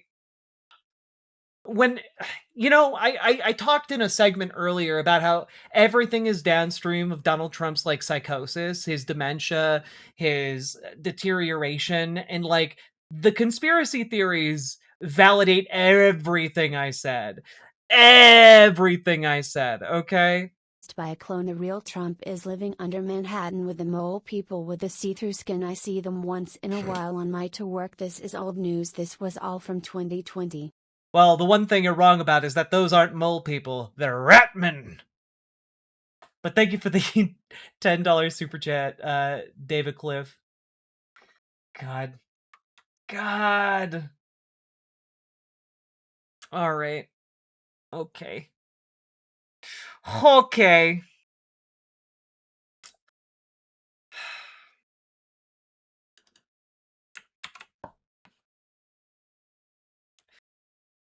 I'm just girding my loins before we take some additional mental damage. Here we go. Not trying to ruin anybody or rain on any parades here. Barron Trump is not a time traveler. Sorry to say it. I'm sorry. I broke a lot of people's hearts today.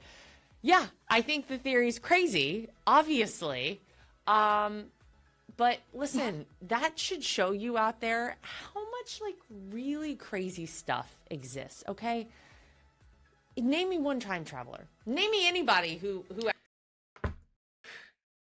Name me one time traveler.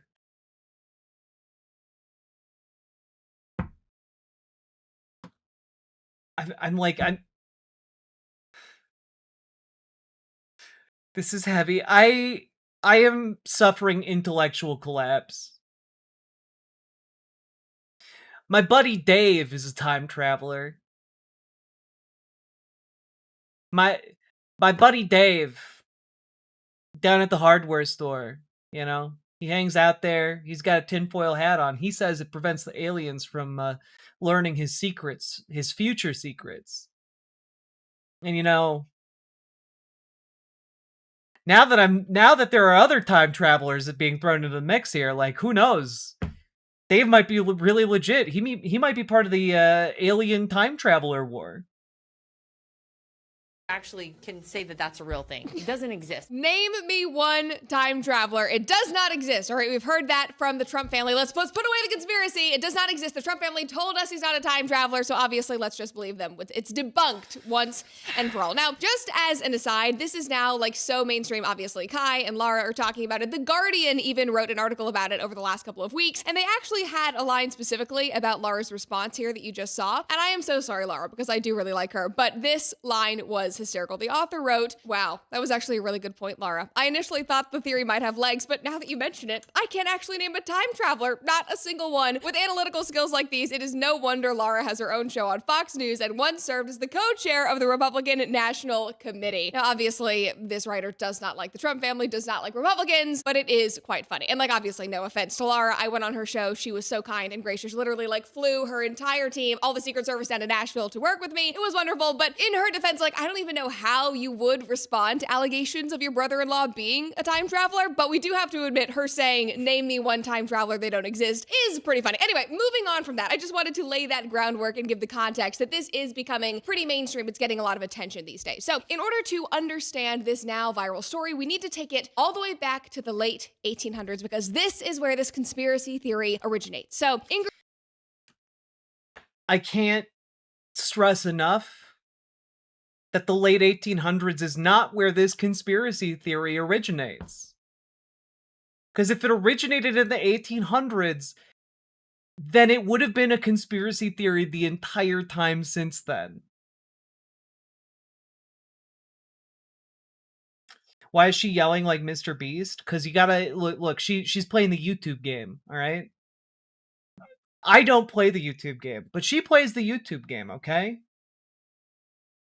You know, like, she's doing the Logan Paul, you know, like, "What up, it's your boy Logan Paul, I'm here to blow up 50 Ferraris, you get to watch me blow up 50 Ferraris, that's what you all came here for. Also, I will punch a guy, but I won't tell you when, it'll be really funny, and there's a 50% chance I might punch him in the balls." Like, you know, like, the YouTube thing that people do. Ingersoll Lockwood, who is an American lawyer, a diplomat, and author, wrote a series of children's novellas, which starred a protagonist named Baron Trump. So you can see the covers of the books here. There are two of them. Yeah, just want to say it'd be a lot weirder and more coincidental if it was spelled like Baron Trump is spelled now. Just in case you guys forgot,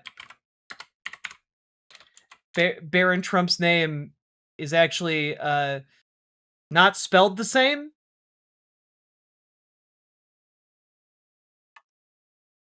I just... Come on, guys. Stop it. Jack, it's Paladin from the future. No! I came back to warn you not to watch the Baron Trump segment. If you do... ... What if I do? What will happen? You have to give us the future knowledge. Paladin of the future, let us know. Tell us your wisdom. What great catastrophes can we avoid?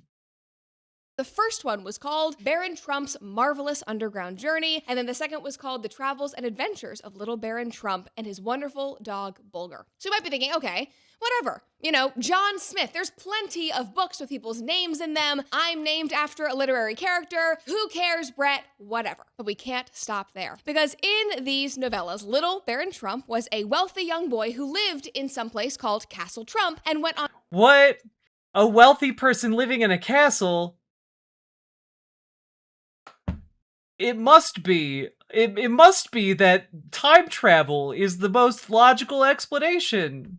On time traveling adventures with his dog. And you might think, okay, that's funny. He's living in like the equivalent of Trump Tower, but we can dial in even more, because back in the 80s, Trump was actually in the casino business, and for a time, one of his New Jersey casinos was named Trump Castle. And you can see an old commercial right here. They did all of these like royalty themed commercials. Okay, but also, I don't want to just see it, I want to experience it, okay? I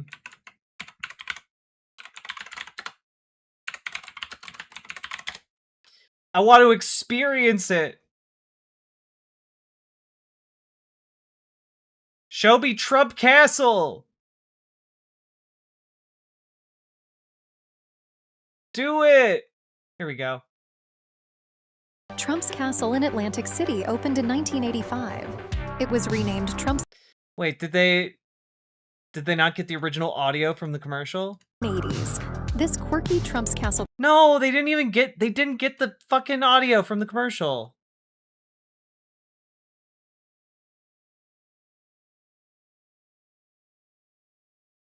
It looks like such dog shit. Cool. Cool stuff. Awesome.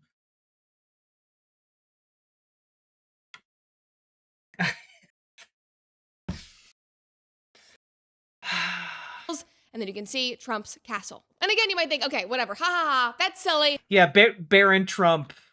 Be Baron Trump. Be the foretold child of destiny who will travel through time. Doesn't kill baby Hitler. Doesn't stop 9/11.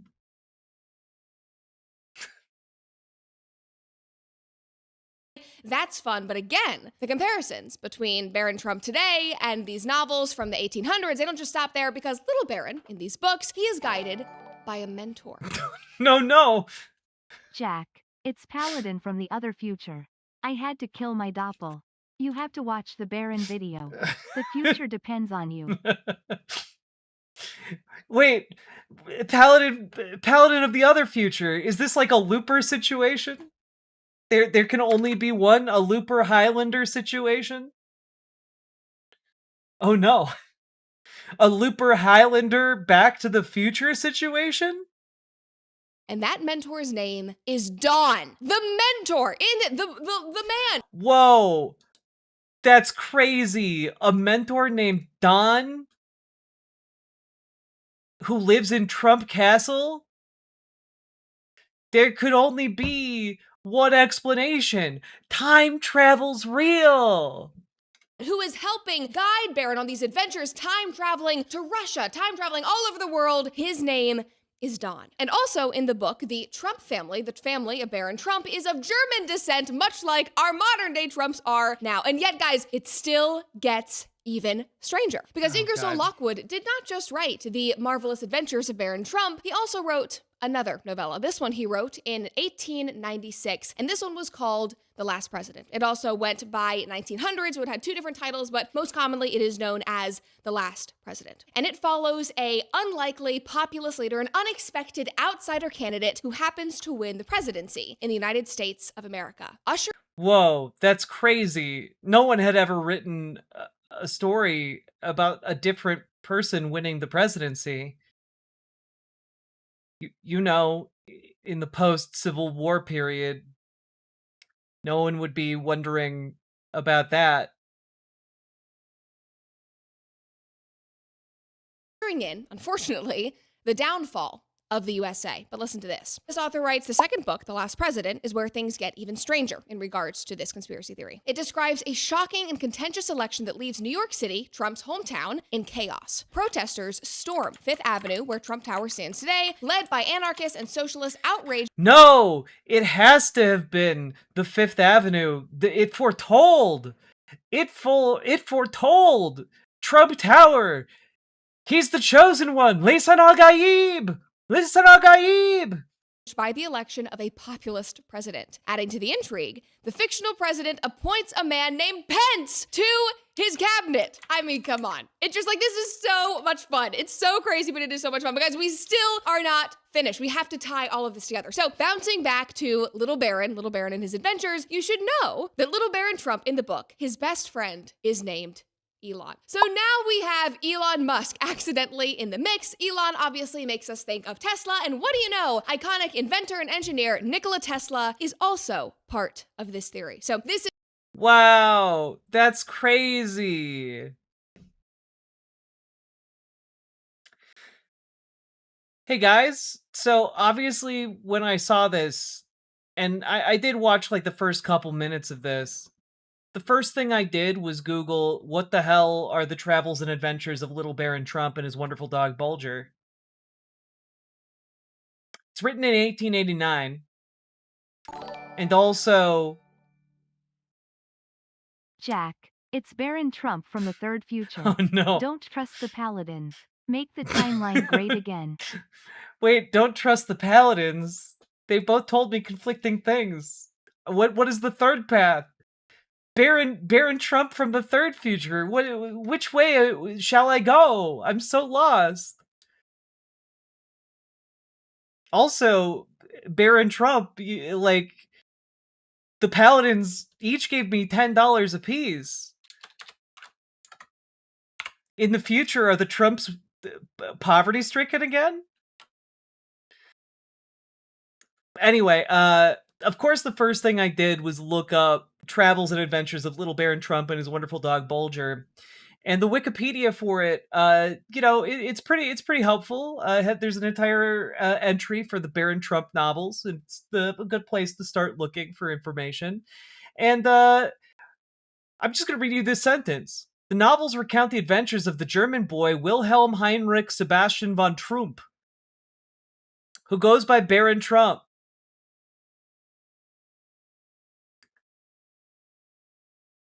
Because his name isn't Baron Trump, you see, because he's German,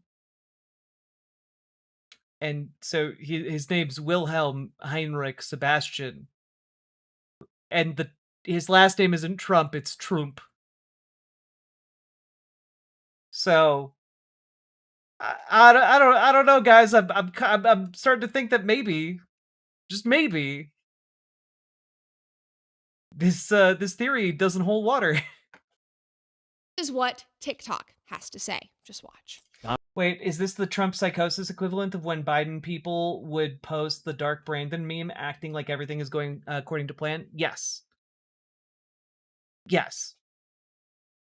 Except I'm pretty sure even the people who were posting Dark Brandon knew it was ironic. I don't know that Trump supporters think that this is not real and are doing it ironically. That's kind of the problem. Donald Trump's uncle, John G. Trump, worked for the FBI. Now, when Nikola Tesla died, they sent him in because he's a scientist, he's a physicist, engineer, smart guy. So they were like, hey, go in to Nikola Tesla's, room and decipher all his works and whatnot. Because, Nikola Tesla discovered free energy and a multitude of things, right? So Donald Trump's uncle goes in there and says, we didn't find anything. A bunch of BS. You don't think that Nikola Tesla, who had discovered free energy and manipulated electromagnetism, which had that you can, in theory, bend time, light, and space, this man's works was confiscated by him and he didn't find anything? So that... What you mean? You mean to tell me that Thomas Edison, a guy who had all kinds of electrical know-how and abilities, like, they searched his lab and they didn't find anything? Anything? You mean to tell me that, like, Sir Isaac Newton, guy who discovers gravity with an apple, they search his lab, they don't find anything? Anything? Archimedes, this guy who comes up with all these crazy inventions, they search his lab, and you mean to tell me they don't come up with anything?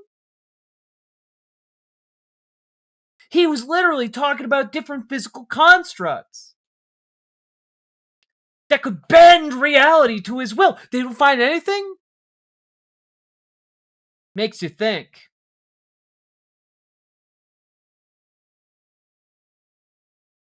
Is the theory that has taken TikTok by hold. And you might be thinking, okay, Brett, like, this is so weird. It is TikTok, brain rot. Who even are these podcasters with the dramatic music behind it? Like, no. Let's just, cut the tape. Let's move on. This is crazy. But here's the thing. They aren't necessarily saying anything that's untrue, because Trump's FBI uncle did, after his death, go through Tesla's research. Listen to this. Whoa. Jack, Paladin from the fourth timeline. You can't trust any of the others. They have time machines and didn't kill Hitler. Wait, what about you, Paladin from the fourth timeline? Did you kill Hitler? Jack, it's me, Nikola Tesla. There's no time to explain. Quickly before the Paladins and Baron catch up to me, you must. No, I'm too much is riding on my shoulders. Also, okay, so Trump's uncle in the FBI. On January 9th, 1943, 2 days after Nikola Tesla died destitute in a New York City hotel, the FBI called MIT professor and esteemed electrical engineer John G. Trump to determine if any of the belongings in the investor's estate, which included a purported weapon of mass destruction that Tesla called the death ray, would be dangerous if they fell into enemy hands. So that actually happened. That's Trump's connect. Well, you see, the speculation about Archimedes actually being a time traveler, well, it gets a little suspicious because after his death, many rumors circulated about the efficacy and the deadly nature of one of his most terrifying inventions, the heat ray. But when they went to Donald Trump's great grandfather,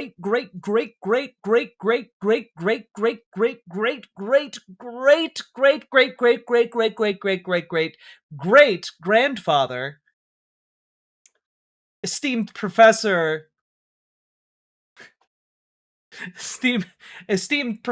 Drumpf from the school of Engelberry in Greece, he didn't find nothing in Archimedes' lab. You know, it's it really makes you think.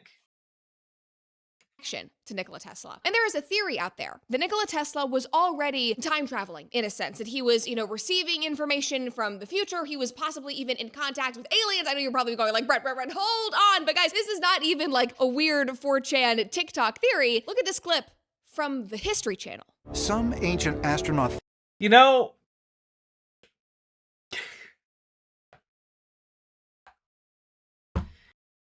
it's from the History Channel, guys. This isn't from any podunk 4chan board. No. This is from the History Channel, guys. That's how you know it's for real. That's how you know it's for real. Don't look at what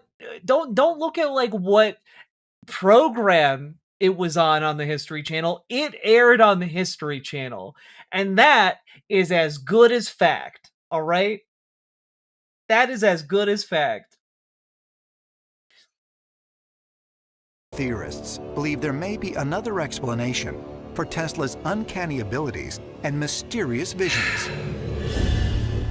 They suggest these spontaneous episodes are proof that Tesla was receiving information from an otherworldly source. These images would literally burst into his mind. Somehow, somewhere, some connection was made. And it's the same way that biblical prophets received their prophecy.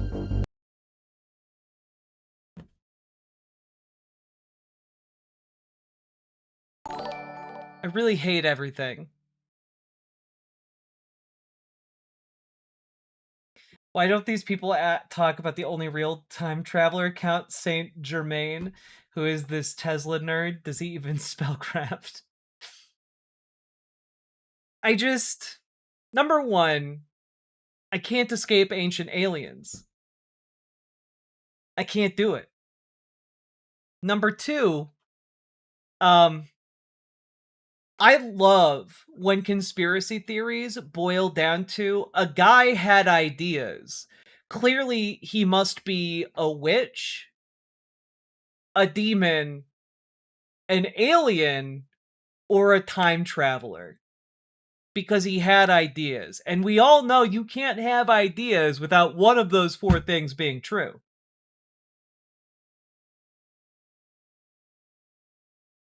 Or a prophet. But it's just like, it's also not surprising because the ancient aliens premise is born out of the idea that indigenous people were too dumb to have been able to like construct wonders on their own. So instead, they must have been getting instructions from a superior species or race from elsewhere, right? The entire building blocks of Ancient Aliens is actually a product of Nazi esotericism.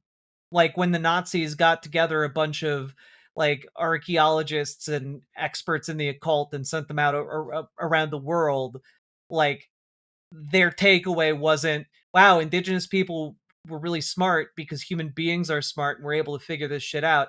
Instead, they just pounded the achievements of indigenous people into their pre-existing racist worldview centered on Aryans. It's really stupid. And I can't believe in 2026 we're still dealing with the same bullshit.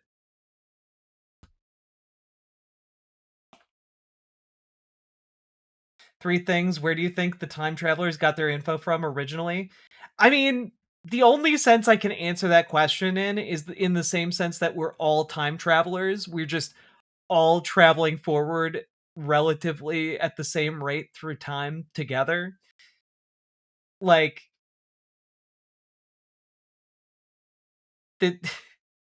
that's the only sense in which we're time travelers. So where did we get our information from originally? The past. Eric Von Daniken is weird with racism. He believes in blue, red, yellow, orange, and green souls, and different races have different colored souls. That's just like, I'm sorry, that's just taking like 17th century racial categorization and applying it to the spiritual level as well, because that's also what they talked about when it came to like racism in the early days of like codifying what race was, you know, which kind of came out of the burgeoning like anthropology movement within the sciences, you know. That's just Undertale. It's unfortunately not in the way that ancient alien theorists do it. Dude's literally gone. He's an advanced racist. It's true. He's ascended the ranks. He's on top of the dare I say racist pyramid. Nikola Tesla was clearly in touch with something. You have to wonder if extraterrestrials themselves weren't feeding him images of inventions that only he could understand. Yeah, man. Couldn't be this little thing people call imagination. Couldn't possibly be that. Must have been aliens beaming images into his brain. I mean, the entire thing just freaks me out. Like, I've watched that clip multiple times now as I've been putting together the episode. I get chills every single time. I don't like think. I get chills every single time. You have a God-shaped hole. God, it's these, like, part of the issue that I have here, right, is that a lot of people get sucked into the web of conspiracism in the same way Brett Cooper is right now, which is that they start off by just like enjoying them as like silly stories, like, oh, it's so fun. And then it starts to take on a life of its own. People start internalizing this shit, and or they have accepted it unquestioningly and not critically engaged with what is actually being said by this pseudoscientific movement. And it winds up causing deep intellectual problems in the people who've uncritically absorbed this information. It's a cognito hazard, really. Because you get people unconsciously agreeing with like this idea that like indigenous people couldn't possibly have built a pyramid by themselves. And it gets you on board with this idea that like, oh, people have been in contact with aliens forever, and just hidden it for some reason. And we know about aliens now, but they're being hidden for some reason by someone. And like, you can see here that the questions posed by the very existence of a conspiracy theory like this connect into other conspiracy theories, right? And that is what makes it so dangerous for people to like treat ancient aliens as like harmless fun, you know? Just got back from Children's Hospital, saying hi, off to bed, have good stream. I hope everything's all right, Lady Raincloud. Get good sleep.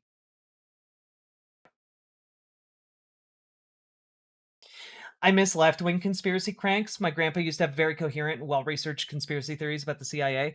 I mean, the difference is that the CIA actually did heinous, fucked up shit. You know, like, the conspiracy theories about the CIA aren't conspiracy theories, they're just true. The CIA just did that shit. The CIA just planted exploding cigars for real as assassination attempts. Like, I don't know, it's just not comparable. Like, the conspiracy theories people have on the left are rooted in fact. And generally not conspiracy theories, they're just actual conspiracies.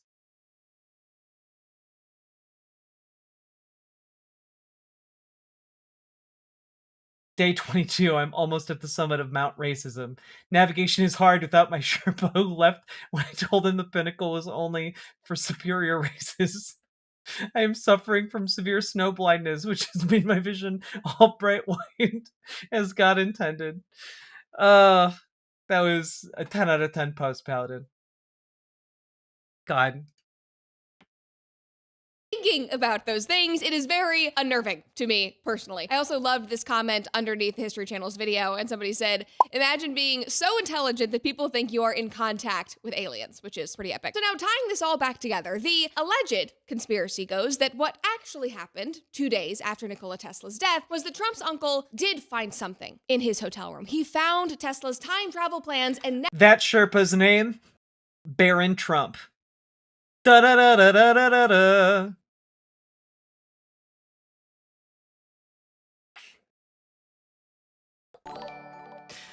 Sake Tanuki, thank you for the 5 tier 1 subs. A genocidal zombie cult is controlling a giant whale monster is the biggest conspiracy theory? God damn it. Now the entire Trump family, maybe some elites, but the Trump family for sure has access to this kind of technology, and that runs congruently with Barron, the time-traveling boy from the 1800s theory as well. Or the other theory is that Lockwood, the author, was just some kind of prophet. So there are two theories here. Trump family time. I just... The idea that you can just say something, and if you happen to be right, these people will call you a prophet.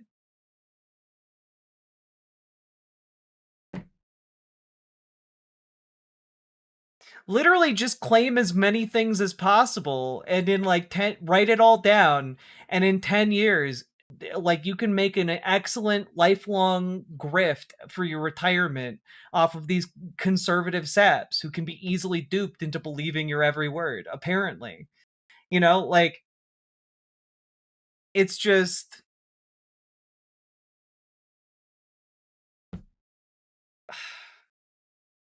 It's so stupid.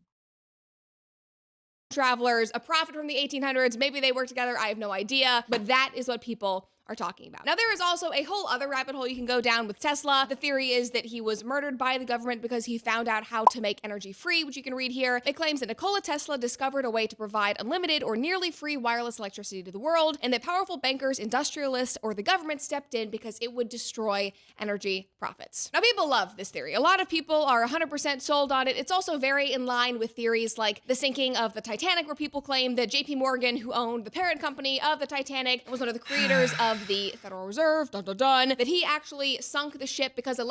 Like, you can, okay, like, you can actually see what Brett Cooper is actually putting on display right now is really interesting to me, because it is exactly what I've been talking about. You know, I've talked for years about this idea of the conspiracy singularity, right? Like, the idea that all of these conspiracy theories can click together and they all, like, go around one central point, right? There's an event horizon, when it comes to like Jewish people, you know? All of these conspiracy theories ultimately can be slotted in with a specific type of racism, bigotry, etc., scapegoat, if you will. And it works with trans people and also Jewish people, you know? And what is really interesting to me here is that Brett Cooper is actually demonstrating how all of these can fit together and build on top of each other to create an entire psychosis within just this one video, right?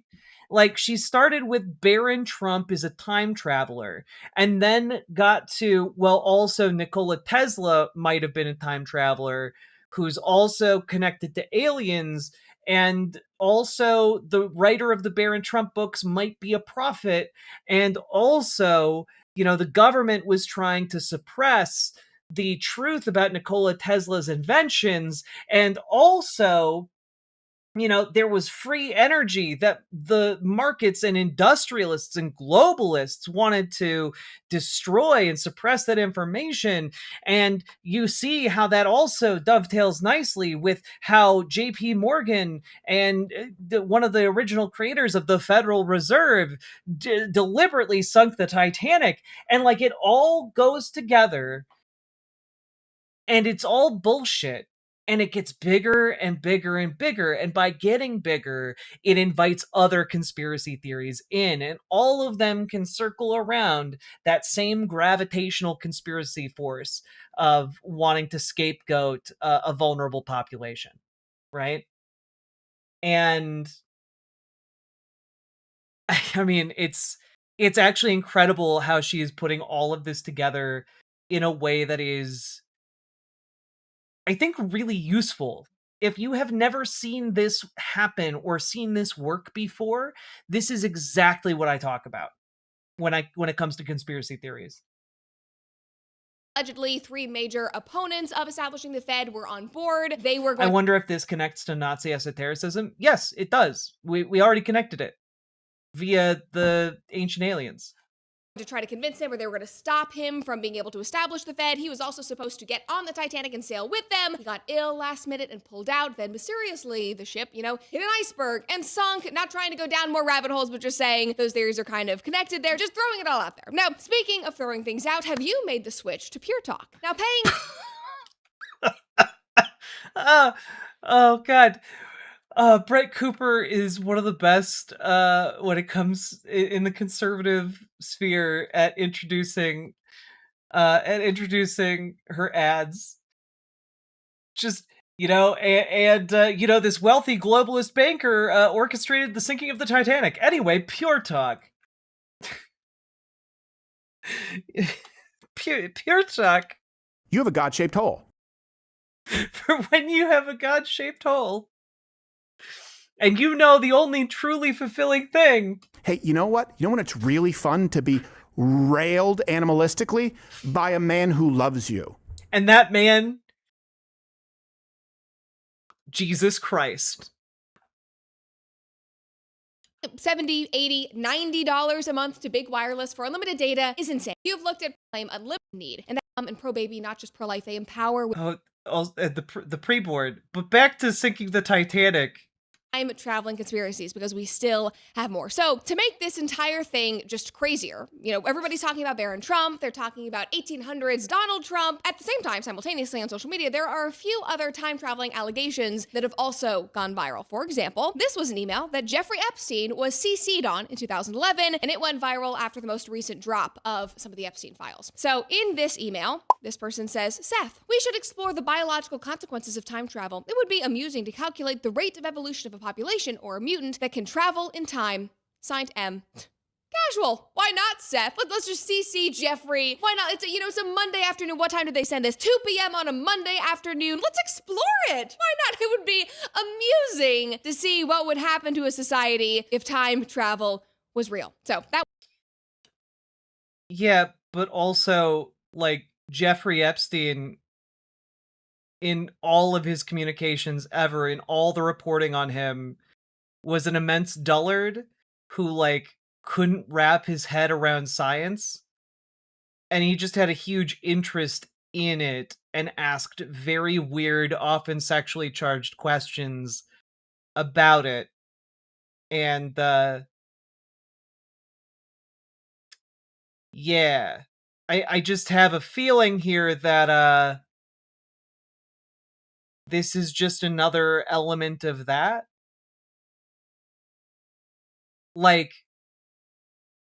he had back and forths with like scientists about how to make like trans women harems. Like, because biologically he believed that like that was the biological use for like trans women, to essentially be guilt-free sex bots for him and his friends. And yeah, he also on a similar basis, he wasn't into trans men, so he was just kind of like, we should probably get rid of them. Yeah, it's really weird to see that back and forth going down from the Epstein files. But like, that's what I mean, right? Like, he talked about a lot of weird shit, you know? Like, a lot of weird shit. That was some weird shit. Went viral a couple of months ago. Now, in addition to that, there have been a few instances of inactive X accounts allegedly predicting the future. For example, people found a random X account that only had one post. In 2023, this person posted the name of the White House Correspondents' Dinner shooter, Cole Allen. Nothing else. Never posted any other thing, just simply his name, Cole Allen, in December of 2023. Now, where this really gets trippy and wow. No one else could have ever posted that confluence of names. Signed M talking about mutants, aka Magneto. God, are there no heroes left? I can't believe he's in the files. I expected Professor X, but not you, Magnus. Thank you for the $5 super chat, David Cliff. Like makes the hair on my arm stand up a little bit, is that Cole Allen interned at NASA in 2014. And that happened to be the same year that NASA released a paper that was co-authored by a man named Henry Martinez. Look at the name on this X account. Henry Martinez. Now, Henry and the other authors of this paper were all connected to Lockheed Martin, and this is the PDF pulled directly from the NASA website. The document ID is there in the hyperlink if you guys want to zoom in and look at that in case anybody really wants to get into the nitty-gritty of this paper, but it is called Testing Orion's Fairing Separation System, and this is— yeah, there's no way any of this could be totally unrelated and or somebody fucking with you. Dog, this is an ARG. I mean, that is how they treat these, right? Like, conservatives treat conspiracy theories like an augmented reality game, which is why they love them so much, right? Like, they treat them like that, but what winds up happening is they get in too deep in the game and they forget that they're playing a game, and instead, like, their pattern recognition has just been weaponized to serve the conspiracy theory. That's it. That's all that's all that happens. Right? Eventually they get in so deep in the ARG, they can't see anything but the ARG. It's like, if you've ever seen like a conservative Christian who has gone down like the numerology hole, and they just like start listing off like, well, it makes sense because there are 7 days in the week and God rested on the final day. And really, so that leaves you with 6. And what is half of 6? It's 3. 3 is the Holy Trinity. Like they just start like listing off numbers as if it means anything. They prayed to AR Jesus. That was really good, Brutus Magnuson. That was really fucking good. This is really where it gets even weirder for me, because not that this all wasn't strange already, but in my mind I thought, okay, well, they were working at NASA at the same time, obviously. There was a literal look at all the sevens caller on the line After Dark last night. Yep, that's exactly what I'm talking about. This guy was some kind of researcher, Lockheed Martin, this was an intern. But it was the same year. Maybe they crossed paths. Did they chat in the cafeteria? Like, did he know him? Did he just make a random post with his name? I don't know. It's just, maybe they knew each other, was my first thought. But no, when you look into it, Henry Martinez from NASA was working on the Orion program, which was based in Houston, Texas. Cole Allen was an intern at the Jet Propulsion Laboratory, which was based in Pasadena, California. So there is barely a chance that they cross paths. And now to make things even weirder, I feel like I keep saying that, like, to make it even weirder, let's go further. It's not, you're not making it weirder. You're just finding random associations. That's it. That's not weird. You can find random associations between anything. It's the entire basis for, like, the 6 degrees of Kevin Bacon. Like, this would be like playing 6 degrees of Kevin Bacon, but like, attributing like actual significance to it, which you shouldn't. But I mean, that's really what we're doing here. This same Henry Martinez account has this as its cover photo. I first looked at that and I was like, okay, interesting, dripping paint, I don't know, abstract, something you'd see at a modern art museum. But then people on X pointed out that that banner is the header of the EU's Time Machine website. And then people took it even further. Because when you alter the image, I don't know how people are doing this, but they realize that it looks eerily similar to Trump at Butler yelling, fight, fight, fight.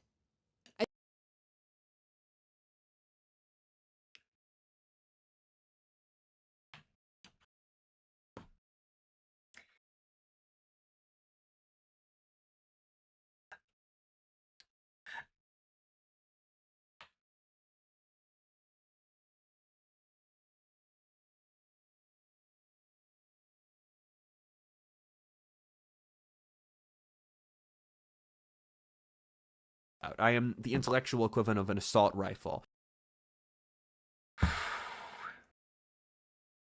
Not gonna lie, I'm taking some mental damage on this one, folks.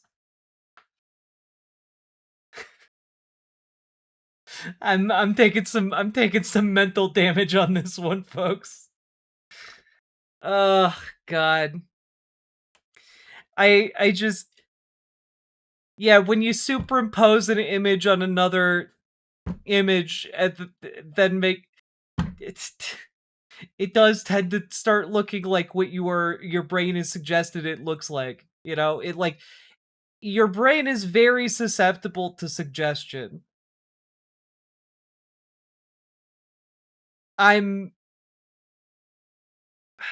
I just, we're gonna back this up real quick. I need to have the appropriate framing here, okay? I keep saying that, like, to make it even weirder, let's go further. But I mean, that's really what we're doing here. This same Henry Martinez account has this as its cover photo. I first looked at that and I was like, okay, interesting, dripping paint, I don't know, abstract, something you'd see at a modern art museum. But then people on X pointed out that that banner is the header of the EU's Time Machine website. And then people took it even further. Because when you alter the image, I don't know how people are doing this, but they realize that it looks eerily similar to Trump at Butler yelling, fight, fight, fight. As you can see right there. Like, I saw all of this and I was like, oh my God, I'm literally going crazy. I need to pull my head out of the sand. I need to go touch some grass because I am like going down too many rabbit holes. Like, I understand how people online lose their minds because this is all so crazy. I just had to do that. Because, like, this is what genuinely hooks conservatives into their radicalization pipelines. Right? Like, they get prompted to see what conservative talking heads prompt them to see. And they get sucked into these conspiracy theories and they never get out. Brett Cooper is doing this. What is this? Turns any image into Obama. It works by taking every pixel in the image. Yes. Here. image and then it literally finds the mathematically optimal way to rearrange the pixels to make them look like this picture of Obama, which is then fed into a fluid dynamics physics simulation that moves the pixels into the perfect Obama arrangement. Now, you might wonder, how is this useful at all? 30 minutes ago. Avoid the barren time travel video or you will suffer a severe migraine. Thanks, Red from 30 minutes ago. I wondered that too, so I used it to make this state-of-the-art drawing program that slowly turns whatever you're drawing into Obama. This is really useful because, like, when you're drawing something, but like when you're drawing, you forget that like what you actually want to draw is Obama. It's 2 a.m. I have finally invented an algorithm that turns any image into Obama.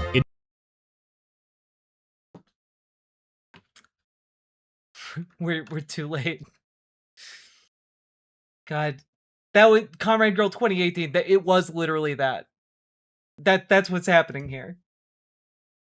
We're all Obama now. We are all Obama.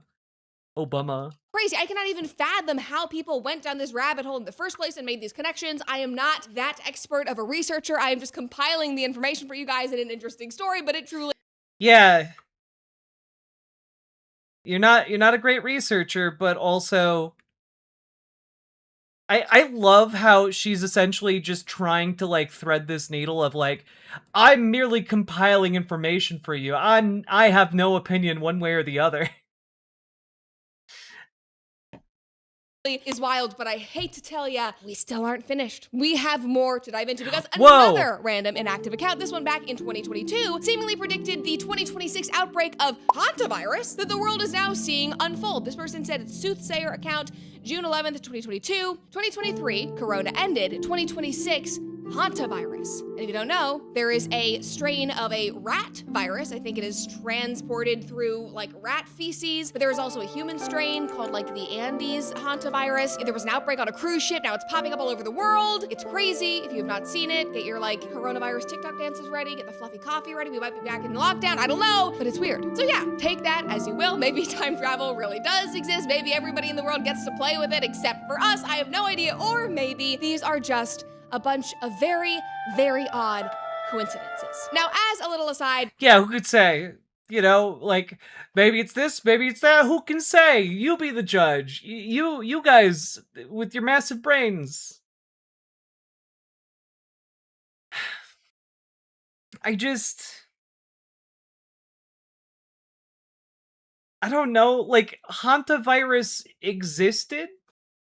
Like, hantavirus has been around for a while? It's not unknown?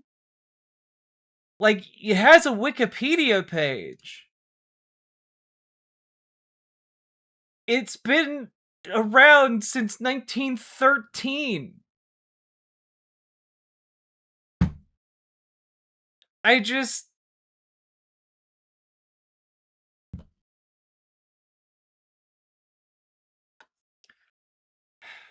No, Jack. Everyone knows scary diseases only were invented after the 2019 lab leak.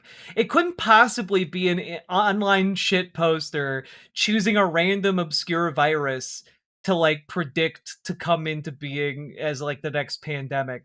And also just want to throw out there, if they did choose the hantavirus as the next big pandemic, it's not a good prediction.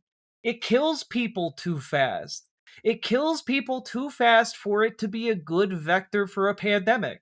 It would have to mutate to be less deadly and more transmissible, and it hasn't done that. It's kind of like how like Ebola. It's very transmissible, but it's super deadly. It's the anti-rat lobby. Ah yes, the anti-rat lobby. Can't let the Ratman get ahead. Play Plague Inc. people. Unironically, Plague Inc. has done a lot to teach people about transmissibility. Before we get into the like final chapter of this episode, I do want to say all of this reminds... I predict that there will be people who die in the next 100 years. Whoa, everybody. Looks like we got a prophet on our hands. Me of a really fun time traveling TV show that I watched many years ago. It actually came out in 2016. You're right on. My dad is an infectious disease doc of 40 years and said not to sweat it. Yeah. It was called Timeless. It only had 2 seasons, but I loved it. Like, if you like this kind of stuff, sci-fi, but also you're a history buff, there's a little bit of romance in there. If you want more of this, go check it out. I love it. I might go rewatch it. I'm pissed that they never renewed it after that 2nd season, but anyway, go watch it. It's called Timeless. If you want more of this type of thing, you will enjoy it. Anyway, again, I don't know how many times I can say it. If you want more of this type of thing, except it's not the same thing, right?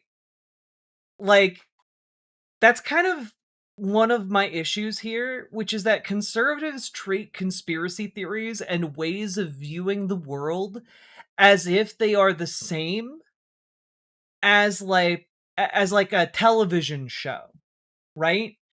Like, she's talking about very real ways in which people view the world. Like, it can seem like it's all fun and games, right? When we're like abstractly talking about different concepts, like it's like you're doing world building in D&D, and you're just talking about like a fictional group of people, you know? Anders Nora, thank you for the 100 DKK. Donkey Kong. He's the leader of the crew. Okay, sorry. I'm not gonna do that to you guys. Right? But like, they talk about it as if it's not a real thing, except that people literally have killed over their conspiracy theory ideas. People have killed their own children, have drowned them, or poisoned them. They have looked their spouse in the eye and said, "I'm sorry," as they've killed them, and then themselves. Like, people will refuse to get medical treatment over these conspiracy theories. Yeah, there are literal UFO cults, right? And there is a degree to which this isn't just fun and games, because when you actually do believe, for example, that, you know, there is a global conspiracy theory to sink the Titanic, and it's connected to global finance, and you believe in like this concept that like, well, ancient aliens must have helped create advanced technology because indigenous people were too primitive to have ever done anything smart or intelligent. And in fact, what's happening is that Jewish people are controlling it all from behind the scenes, like, because they're lizard people or whatever. Like, that, those are ideas that have profound effects on people's lives. Those, like, even if you just buy into 1 or 2 parts of that, of those ideas, like, that has a profound effect on the way you live, on the way you see the world, on the way you treat other people. And she's treating it like it's just television, like it's just like a fun popcorn show to watch with your hubby on the couch. And it's not, right? Like, I don't think anyone's ever killed someone over the plot of Timeless, the television series. And like, the problem is there is a level of unreality that conservatives push with everything, where it's like, well, Donald Trump's owning the libs. He's not actually doing any real harm. He's just owning the libs. He's making the libs sad. And that is a goal in and of itself, because it entertains us to make the libs sad in an abstract way. But what does that actually translate into?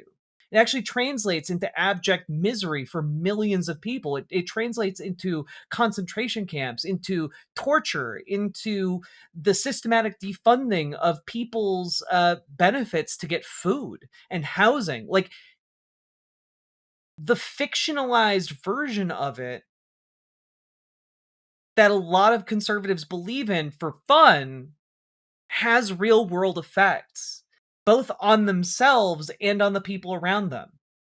And like, it's one of the reasons why I think it's really important for people to get knocked out of this like Trump cult, this, MAGA cult, this idea that this cult of personality around Donald Trump, where everything has gone such to shit that like his believers are now just fabricating like time travel conspiracies about his son.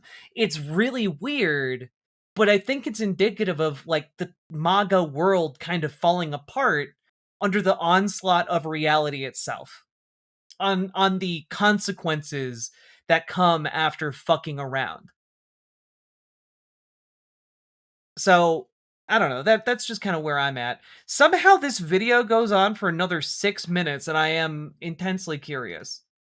This gets weirder. All of this is so crazy. And I personally find stories like this, deep dives like this, really interesting, very entertaining and intriguing. Some online, I know, will call this brain rot. They're like, why is Brett Cooper giving this time? But I actually think that there is something really interesting and relevant to take away from all of this. And that actually goes back to Lockwood's book, The Last President. And this is where I kind of want to take a step back from the time travel aspect and actually look at what Lockwood was writing about. And sure, some people might say, yes, it's a prophecy. He was from the future. He knew what was going to happen. But we could also just say that in 2026, we are simply repeating American history. Because when you actually look at what was happening in America in 1896 when Lockwood wrote The Last President, it is almost disorienting how familiar everything feels. Because in 1896, we had a country that had just come through a massive economic collapse and there was a massive wealth discrepancy. This was the Gilded Age. There is also a TV show based on that if you want to go watch that. But regular people in America were watching wealth be consolidated at the very tippity top of society. Meanwhile, their farms were being foreclosed, their wages were being crushed. They felt like the entire political and economic system was rigged against them, which honestly it kind of was. Again, true story. That's what we're dealing with now. Meanwhile, the world was experiencing rapid change in terms of industry. There was rapid industrialization and innovation that was dramatically changing the job landscape and career paths for young people. It was changing wages forever. So everybody in the world was having to adapt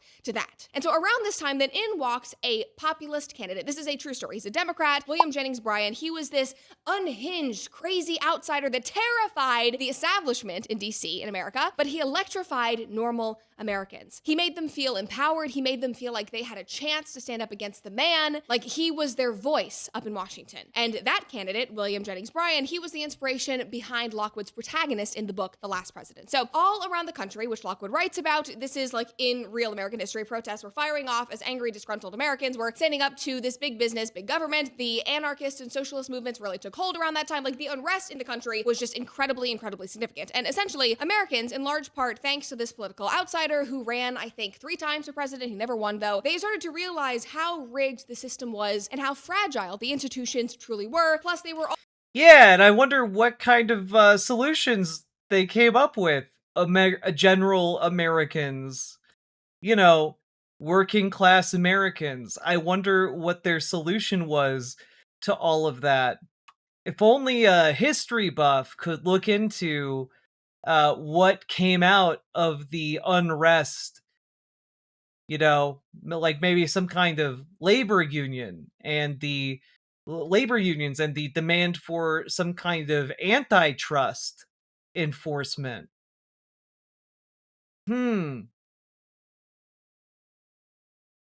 all pitted against each other. Cities were burning, protests were taking hold. Again, like you heard about at the top of the episode, like everybody protested. Holy shit, she's so close to getting it. She's not going to though. Like we all know that she's not going to get it. So like I'm just intensely curious how she's going to dodge. And marching down Fifth Avenue, that was real. And so I'm thinking about all of this as I'm looking into his book, and I'm like, oh my gosh, like that sounds familiar. Like I listen to this paragraph from the book. This starts one of the chapters. The fateful year of 99. Upon its coming in, found the Republic of Washington in dire and dangerous straits. The commercial and industrial boom had spent its force, and now the frightful evils of a debased currency, coupled with demoralizing effects of rampant paternalism, were gradually strangling the land to death. Capital, ever timid and distrustful in such times, hid itself in safe deposit vaults or fled to Europe. Labor, although really hard-pressed and lacking the very necessities of life, was loud-mouthed and defiant. Socialism and anarchism found willing ears into which to pour their burning words of hatred and malevolence. And the consequence was that serious rioting broke out in the larger cities of the North, often taxing the capacities of the local authorities to the utmost. It's so true. The socialists who wanted workers to have rights poured out their hateful words and managed to materialize riots. Riots presumably made up by middle class, even-handed, relatively stable income people. Oh wait, no, that wasn't the case. The people who wound up rioting and protesting and marching were doing things like marching to get their children out of the fucking, labor mills, get their kids out of the mines. Hey, just out of curiosity, here, I'm just gonna Google mill children march. Ah, yes. Let's just take a quick look here. March of the Mill Children. This would be in 1903, approximately 4 years after the time period Brett Cooper's talking about. The March of the Mill Children, the 3-week trek from Philadelphia to New York by striking child and adult textile workers, launched on July 7th of 1903 by Mary Harris Mother Jones, trained public attention on the scourge of child labor and energized efforts to end it by law. Jones, the storied Irish-born labor organizer, came to Kensington section of northern Philadelphia in mid-June of 1903 to rally support for some 46,000 textile workers, including many youths who were staging the largest strike in city history to demand a reduced work week of 55 hours and a ban on night work by women and children. Told that newspapers were ignoring child labor because mill owners were stockholders, she retorted, "I've got stock in these little children and I'll arrange a little publicity." A fierce opponent of child labor and a masterly tactician, Jones seized on a march of young workers as a way of publicizing the strike while also exposing the evils of child labor and the excesses of industrial capitalism. Children were sent to work in local coal mines and mills to supplement meager family incomes and as a result suffered stunted growth and maiming injuries. The 1900 census reported that 1/6 of American children under the age of 16 were employed, likely a gross undercount. More children worked in textile manufacturing than in any other trade. By 1900, textile factories and allied trades dominated Kensington, an early manufacturing center. At a rally in Kensington's Labor Lyceum Hall, Jones revealed plans to lead an industrial army of hundreds of child strikers and their parents on a march of nearly 100 miles to New York City to dramatize the cause. She later expanded the itinerary to include a pilgrimage to President Theodore Roosevelt's Long Island summer home to plead for child labor laws. The marchers left Kensington to the sound of fifes and drums, heading to Bristol and Morrisville in Pennsylvania. From there, dwindling in numbers, fed and sheltered by Unionists, farmers, socialists, and other allies, the ragtag crusaders slogged through heat and rain into the manufacturing belt of New Jersey, soliciting donations and staging rallies, often attended by thousands. Their route extended from Trenton, Princeton, and New Brunswick, north to Elizabeth, Newark, and Paterson, then into Passaic and Jersey City. Like, the time that she is talking about is a time when, like, they rioting was literally against, like, children being forced to work and, like, sacrificing their limbs so that their families could eat. Right? Like, the thing that she is describing without looking, she might be a historian, according to her own words, but she is glazing over some of the most heavy-hitting reasons people were going on strike and organizing as workers in the United States at the time. But no, it was just the hateful words of the socialists. Gee whiz, I wonder why the socialists might have some heated words for the people who were employing children and sacrificing their limbs to make a bigger profit. Who can say? Like, I read that paragraph and I was like, that could literally be written right now. This is something that would like come into my inbox from a Substacker that I subscribe to, and I would not think anything of it, and yet that was written in 1896. So all of this to say, I'm looking at all of this, I'm, hearing, oh my God, Lockwood was this, prophet of sorts, and I'm looking at his novel, his novella, and I see Lockwood writing from a place of fear. He was concerned about what would happen next in this country, considering the political climate that he was living in, and he was exploring what could happen if this I just want to point out, it's not really that strange that in 1896 someone would write about socialism as a concept, considering in 1872 the Communist Manifesto was published in America. So it's not it's a pretty contemporary idea that quickly took on vim and vigor in a deeply exploited America. Outsider that he was watching campaign throughout all of these years, if an outsider like William Jennings Bryan actually got into office. And in my opinion, he did what great authors do best, which was observing the world around him and writing about it, spinning a tale based on those observations. And I think what we can take away from all of this is that maybe the political landscape that we have found ourselves in today that feels so eerily similar to what he was writing about in the late 1800s, one that can feel so volatile and hopeless, like the end is near. Everybody's talking about, 250 years, that's when a republic falls. This is the end of democracy. It's the end of America.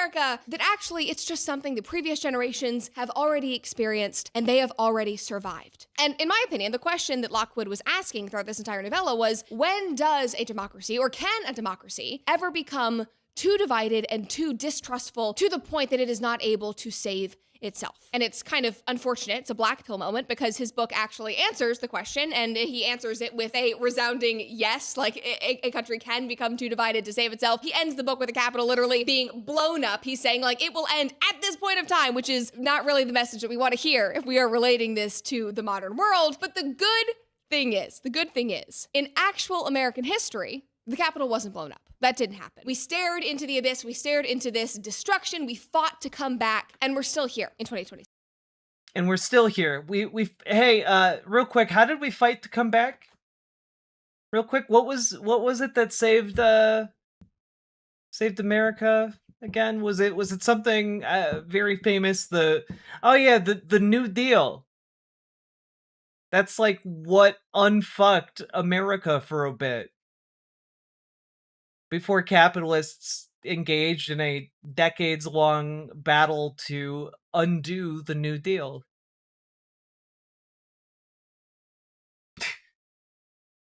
God. It is genuinely wild to see her, like, dodging Meanwhile, Neo I'm from still the wondering Matrix. why Fem Shapiro decided to transition and convert. Was it the eyebrows? Was it the eyebrows? Well, really, I know what it had to do with, and it's simply put, the spirits like to convey the message that you should mentally see me as Gandalf. It was me. I did it. I trans Ben Shapiro. Ma ha ha ha ha. All I did was walk up to him and say, "You look like a bitch." It was all I had to do. It wasn't that hard.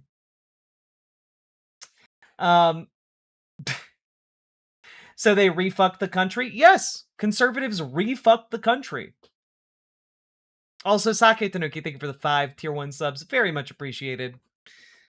And let's finish this up. I feel we're almost there. Now, is our country perfect? Absolutely not. But it is still standing. And there are still good people that are fighting for the values of our country and fighting for what they believe an America of tomorrow can look like. An America of tomorrow can look like. And those people are having those ideas beamed to them by aliens, okay? And those aliens are working with the lizard people who are controlling all of our finances.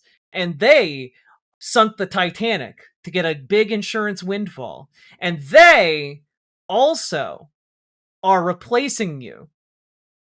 And they are also transing you. And they are behind the declining birth rates. And they are also behind why they canceled your favorite television program.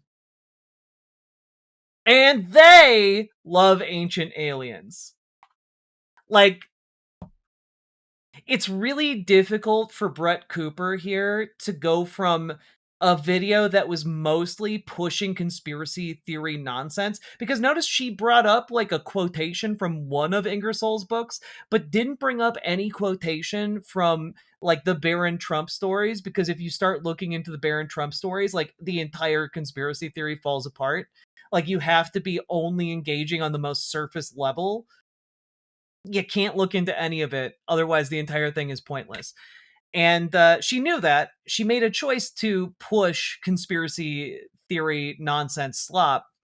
And you can't really end on like a heroic "and America unfucked itself" when the first half of this video is pushing absolute fucking nonsense to your audience in an effort to allow them to have fun with conspiracy theories. It just doesn't work that way. You can't have your cake and eat it too. Want to see America and all of its ideals survive. And that is a very positive thing for me to think about. And that's why we're beaming it out into space with the help of the Nikola Tesla laser. You see, it was all covered up by Donald Trump's uncle, but now we know the truth. Now that Trump is in office, and he's using his uncle's death laser that was found on the Nikola Tesla's hotel room after his death to beam messages back to the aliens to give them high-level ideas. Finally, all of the aliens will be able to communicate with Dave Rubin on an equal playing field.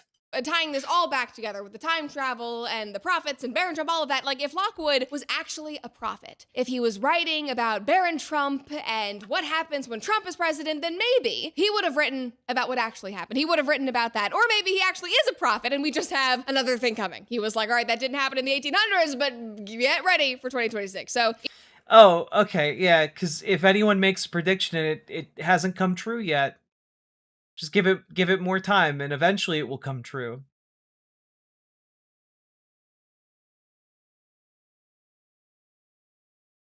I'm so tired, dog. I'm so tired. Either way, let's hold on to our hats because things are brewing. That's all I know. All I know is that things will continue to happen. Next time on The Brett Cooper Show, things will happen. Am I a prophet? Who can say?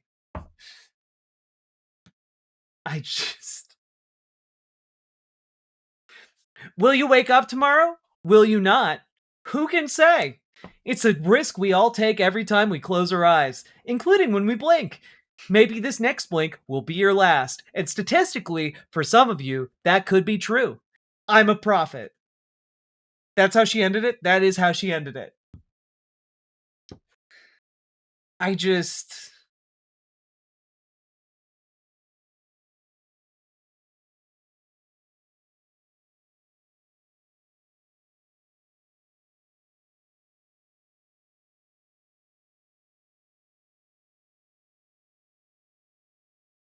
Sometimes I have a lot of hope in my heart for the ability of human beings to like organize and like do better. And sometimes I encounter a piece of conservative content that just like genuinely hurts my heart. And like I'm just after watching that, after experiencing that with you guys, I'm just like, man, we are cooked. Luckily, I don't think most people... I think most people are capable of a level of critical thinking to avoid getting caught in this, especially if they are armed with information beforehand. Which I am hopeful that that's what I'm doing with you guys. My hope here is that I am inoculating you from this conspiracism nonsense a little bit. But holy shit. Is it any wonder that a lot of conservatives never make it out of these conservative conspiracy bubbles? You know, like they build entire communities in there.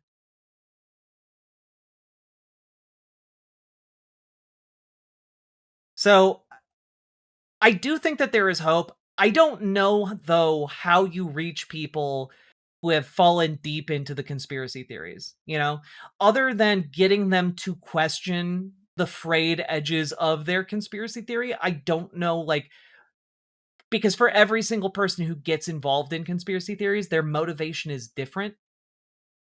So all I can say is, like, the way to get out of this is by making people question the conspiracy theory edges that they believe in. Like pulling off a sticker from like a antique store find.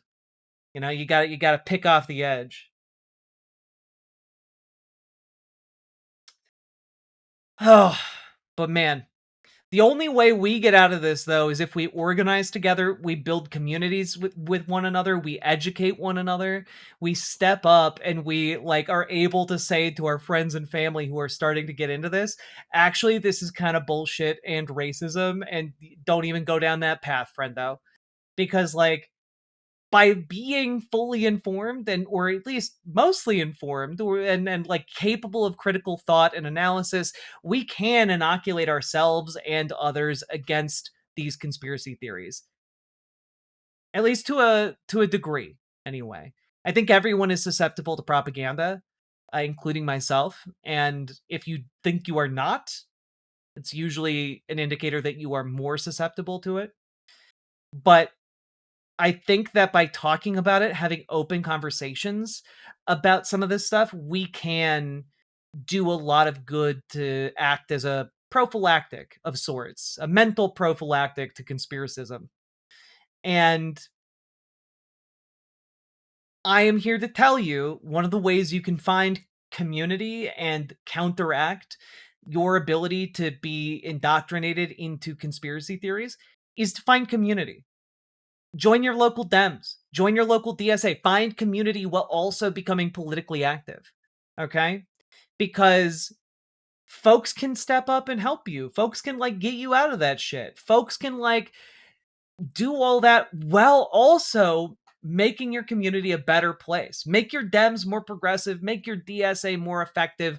And folks, if you need help taking your first steps, we can help you do that. Join our Discord, !Discord in any of the chats.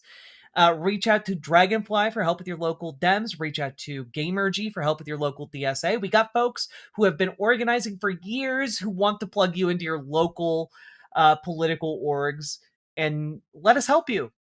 We are here to help. We are here to make it easy. We've got a large community, actually, of folks who have taken that step, and we have online chats, and you can be a part of those too if you sign up and join your local Dems. All that being said, folks, if you liked any of that, if you got anything out of it, hit the like button, subscribe, and leave a comment. Comments longer than 8 words really help in the algorithm. And last but not least, folks, check out ImogeneOlivia.com. Gender euphoric lingerie designed from the ground up for trans femmes. Also tested with cis men, cis women, non-binary folks. It is sexy lingerie that fits, and it's non-tuck. So go check it out, ImogeneOlivia.com. Link down in the doobly-doo. And let's keep on going. Actually wearing some Imogene Olivia right now, and I don't know, keeps the girls girlin', you know? Know what I'm saying? Anyway, let's keep on going.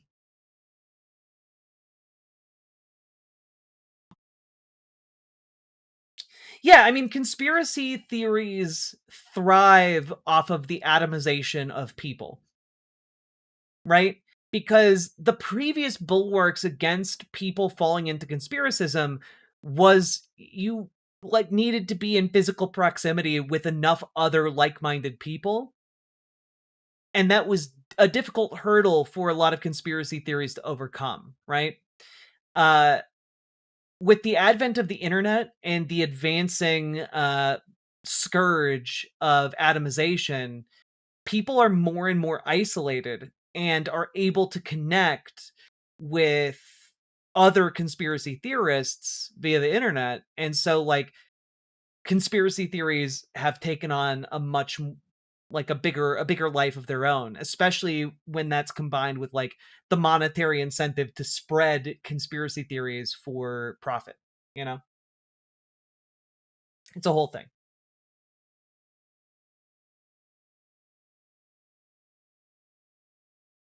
Oof. How we doing, folks? We've been going for 3.5 hours. If you've been enjoying the show, make sure you like, leave a comment, subscribe, do the things, and maybe consider supporting the stream financially as well, if you are at all able to do so. We got a little song to let you know what to do. Here you go.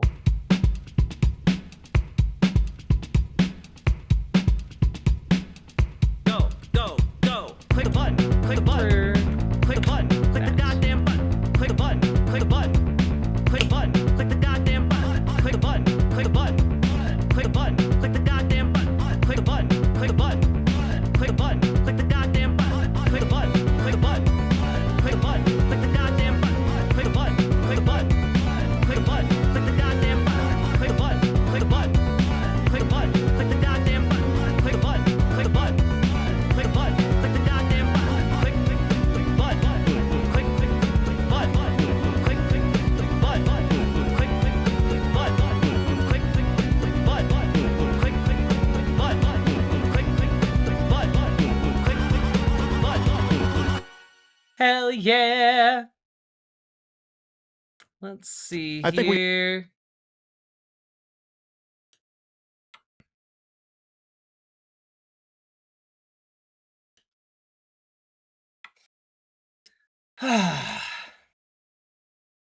I just realized folks has become part of my vocab because of you.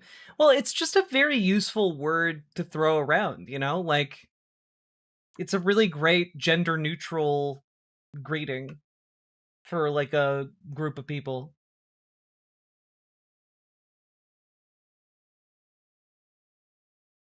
My brain is recovering from all of the high level ideas. Fair.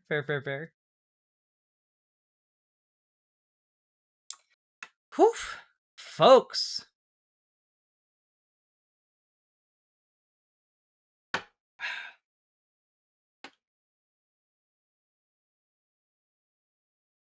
Yeah, SpanCon Cat. There's a section on the YouTube channel, on my channel called Live. If you click on that, you will find all of the past live streams that I've done on YouTube.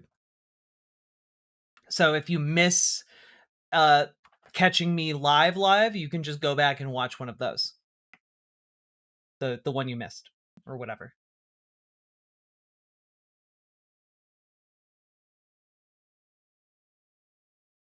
Let's see. Also, chat, we are 13 likes away from having 300 likes. I know that you guys can do this. There are like 400 of you in YouTube chat right now. I know you guys are capable of this. I have faith in you guys. I think you guys can go and hit that like button.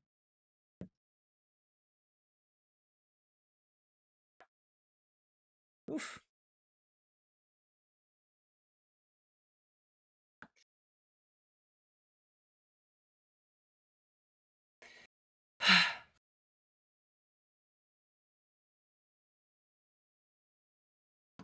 Okay.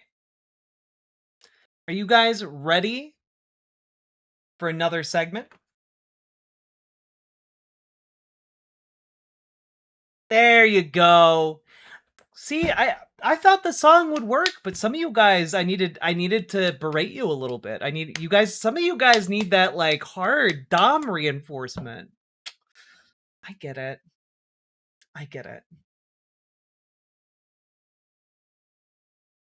God, I need to embrace like a even stronger dommy mommy aesthetics. Some of you only respond to strong dommy mommy aesthetics. Max Danger, thank you for the gifted membership. Appreciate you. That's the first thing I heard on stream tonight, by the way. Good.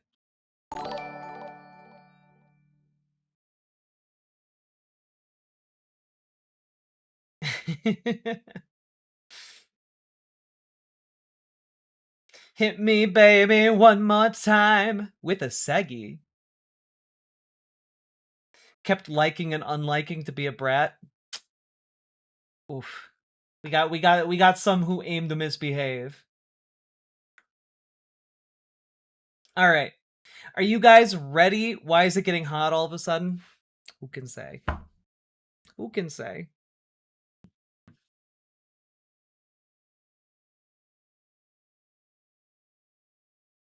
All right. Okay. I am summoning up the last of my strength. This... You know what? So, folks, I have to level with you guys. I'm recording this segment at the end of a stream. It's been draining. We've covered a lot of conspiracy theories. We've covered a lot of truly depraved content. And I want you all to know before we jump into this that I am summoning and marshaling all of my powers. This is my spirit bomb content coverage for all of you, okay? I need you all to lend me your strength for one last content bit for this stream, okay? Because we're about to jump into a Steven Crowder segment, the world's most divorced man. And I don't even have a hazmat suit to protect myself. Okay? And let's jump into it. I think we'll survive. I hope so. But just remember, everyone. You have a God-shaped hole. Gird your loins. Truly what America is all about, I think about the civil rights and voting rights movement and how Black Americans really created democracy. Then how come Black non-Americans haven't created democracy anywhere else? Let's go to AOC. They have. They have? Like, what's incredible about Steven Crowder lately, and I haven't been checking in with him a lot, but the teasers that he puts in, like, the beginning of the video that are supposed to hook you, he's bad at doing them. Because, number one, even in that clip, it's very clear to see that AOC is talking about how, like, the civil rights movement and enfranchisement of all Americans who are of age to vote was the fulfillment of the promise of democracy, right? Everyone, one person, one vote, you know? And Steven Crowder just, like, avoids that so he can be racist, right? But also, he just revels in his own ignorance, because Africa has been home to many different democratic, like, societies. Like, it's a very silly thing for him to say. And it's only possible for him to say because he's an ignorant racist. But let's jump into the full segment. See, here's the thing. I get it. She's kind of an easy sort of foil because AOC she's really stupid. Mm-hmm. And I don't mean that as an insult. I mean that descriptively. She is a very unintelligent person. I think we all kind of know that. Not everybody on the left is, by the way. I wouldn't even say that about Pelosi. She's kind of cunning. Yeah. AOC is dumb, but that doesn't stop her from going out and opining as though she has any clue as to what she's talking about. So I don't know. Oh boy, he's about to run a car into a brick wall somewhere in Philadelphia to try and fake his death. He's about to do, like, a Charlie and Mac attempt to fake his own death, because, like, he's just on that level of stupid. He's on the level of stupid of an Always Sunny character, but he's a real grown-ass man. Like, somehow that happened. You know? I don't know how to explain it. I don't know what scientifically happened to make him this way, but, like, he's about as close as you can get to an Always Sunny character. He's basically Mac from It's Always Sunny in Philadelphia. You know, the early seasons of Mac. And if we could get Dave Rubin in there, like, Dave Rubin would just be Charlie Day.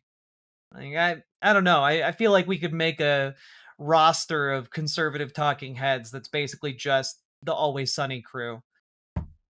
But unfortunately, they're very real and not played for laughs. So much of this is a fact check as it is, all right, she's actually delusional. Here's how. We haven't done this in a while. It's time for Deep Thoughts with Comrade Cortez.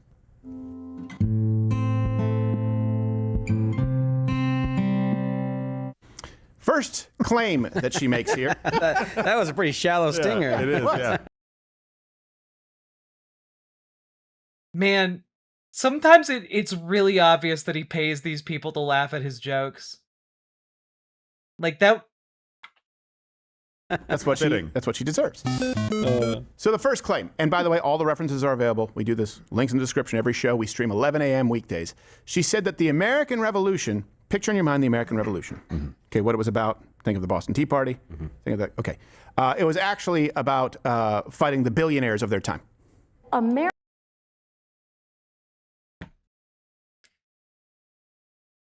Yeah. They were fighting to form a democracy and to be free from a monarchy run by aristocrats who had generational wealth going back like over 1,000 years. Like objectively, that's correct. America was founded. You look at Thomas Jefferson writing to Madison in revolt of British aristocracy. And pizza. The American Revolution was against the billionaires of their time.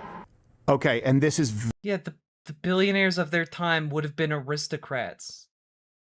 Very telling here. So here's the truth. The founders had no problem with wealth, just to be clear. Just like Robin Hood didn't. This is something that the left has often done, where they go, oh, Robin Hood stole from the rich to give to the poor. If you're a leftist, and this is why I always say, try and make sense. Robin Hood's a fictional character. What are you talking about? You can't without Marxism. They just go, wealth, success equals oppressor. No, Robin Hood stole from an evil monarchy who overtaxed their citizens into poverty and gave it back to the rightful earners. Oh God, I'm dying. Oh my God.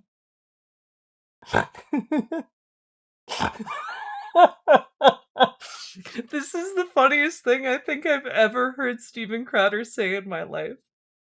I have to hear him say it again. If who over equals oppressor. No, Robin Hood stole from an evil monarchy who overtaxed their citizens into poverty and gave it back to the rightful earners. So you could say, you know, an evil monarchy that exploited their workforce, the pool of labor that created the wealth in the first place. And Robin took that wealth and redistributed it back to the working class that actually makes the wealth.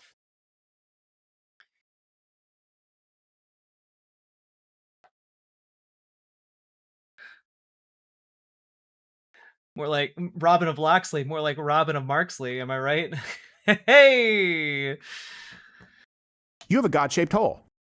If you just see the world through wealthy, poor, you just see the world through successful, unsuccessful, majority, minority, you'll go, well, yeah, obviously. Taffybot, thank you for the gifted membership. The British aristocracy, they would have been wealthy. So the problem with the founders was the wealth. No, the problem was with the taxation without representation, the subjugation. The problem. And from whence did the wealth derive for the landed gentry, the aristocracy? Stephen? Like, the point she's making is that in the act of making itself free from landed gentry who were like wealthy beyond any conceivable amount of like a working class person in the Americas, like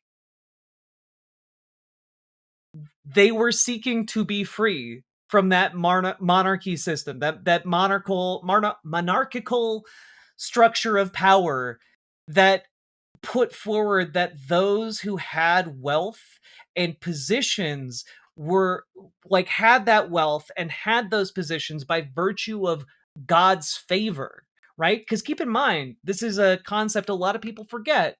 There was a concept at the time called the Great Chain of Being. This was the idea that undergirded the idea of absolute monarchy, which was popular across Europe at the time.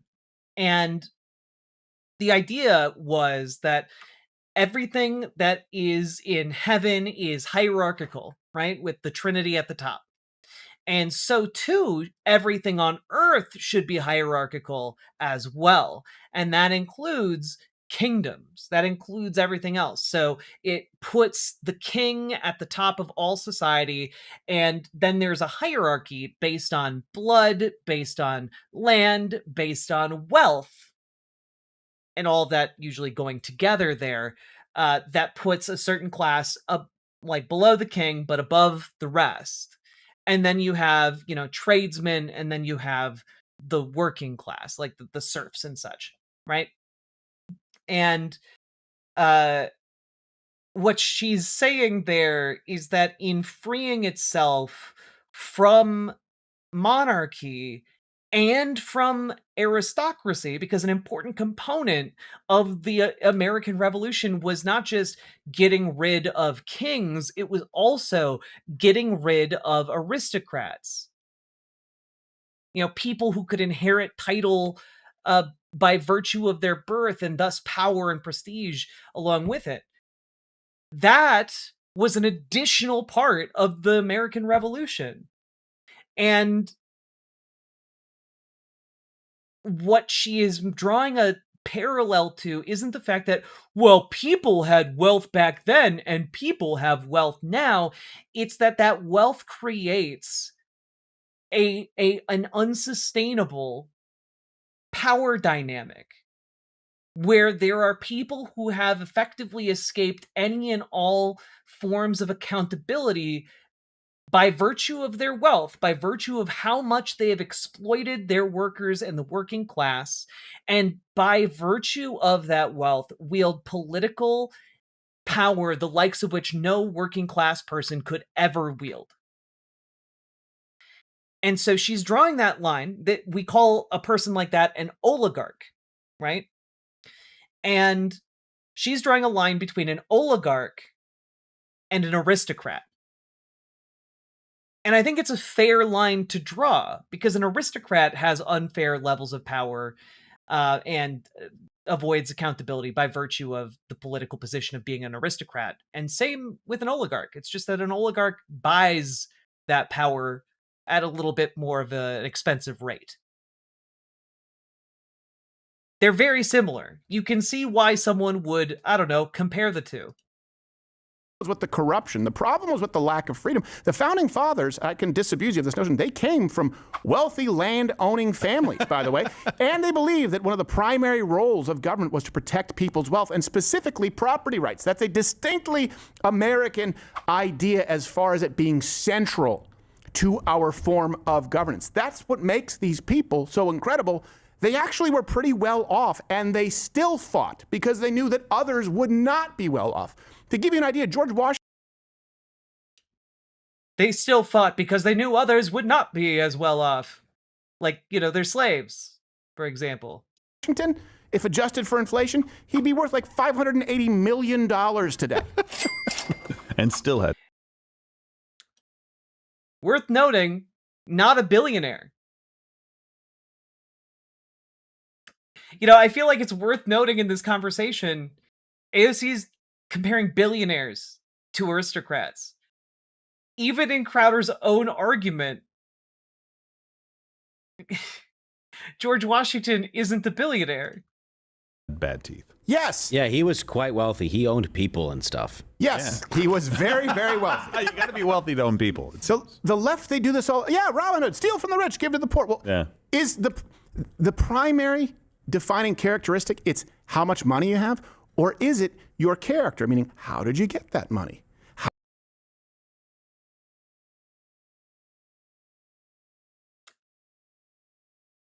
If you are a king, or say prince, in the case if we're running with this Robin Hood example, you got it by exploiting your workers.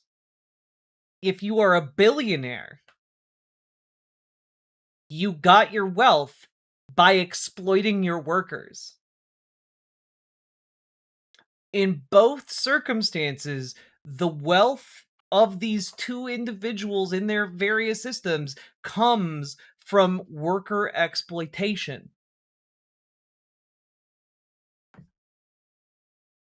It isn't well, maybe there's a really nice aristocrat. Absolute monarchy, the newest flavor of vodka.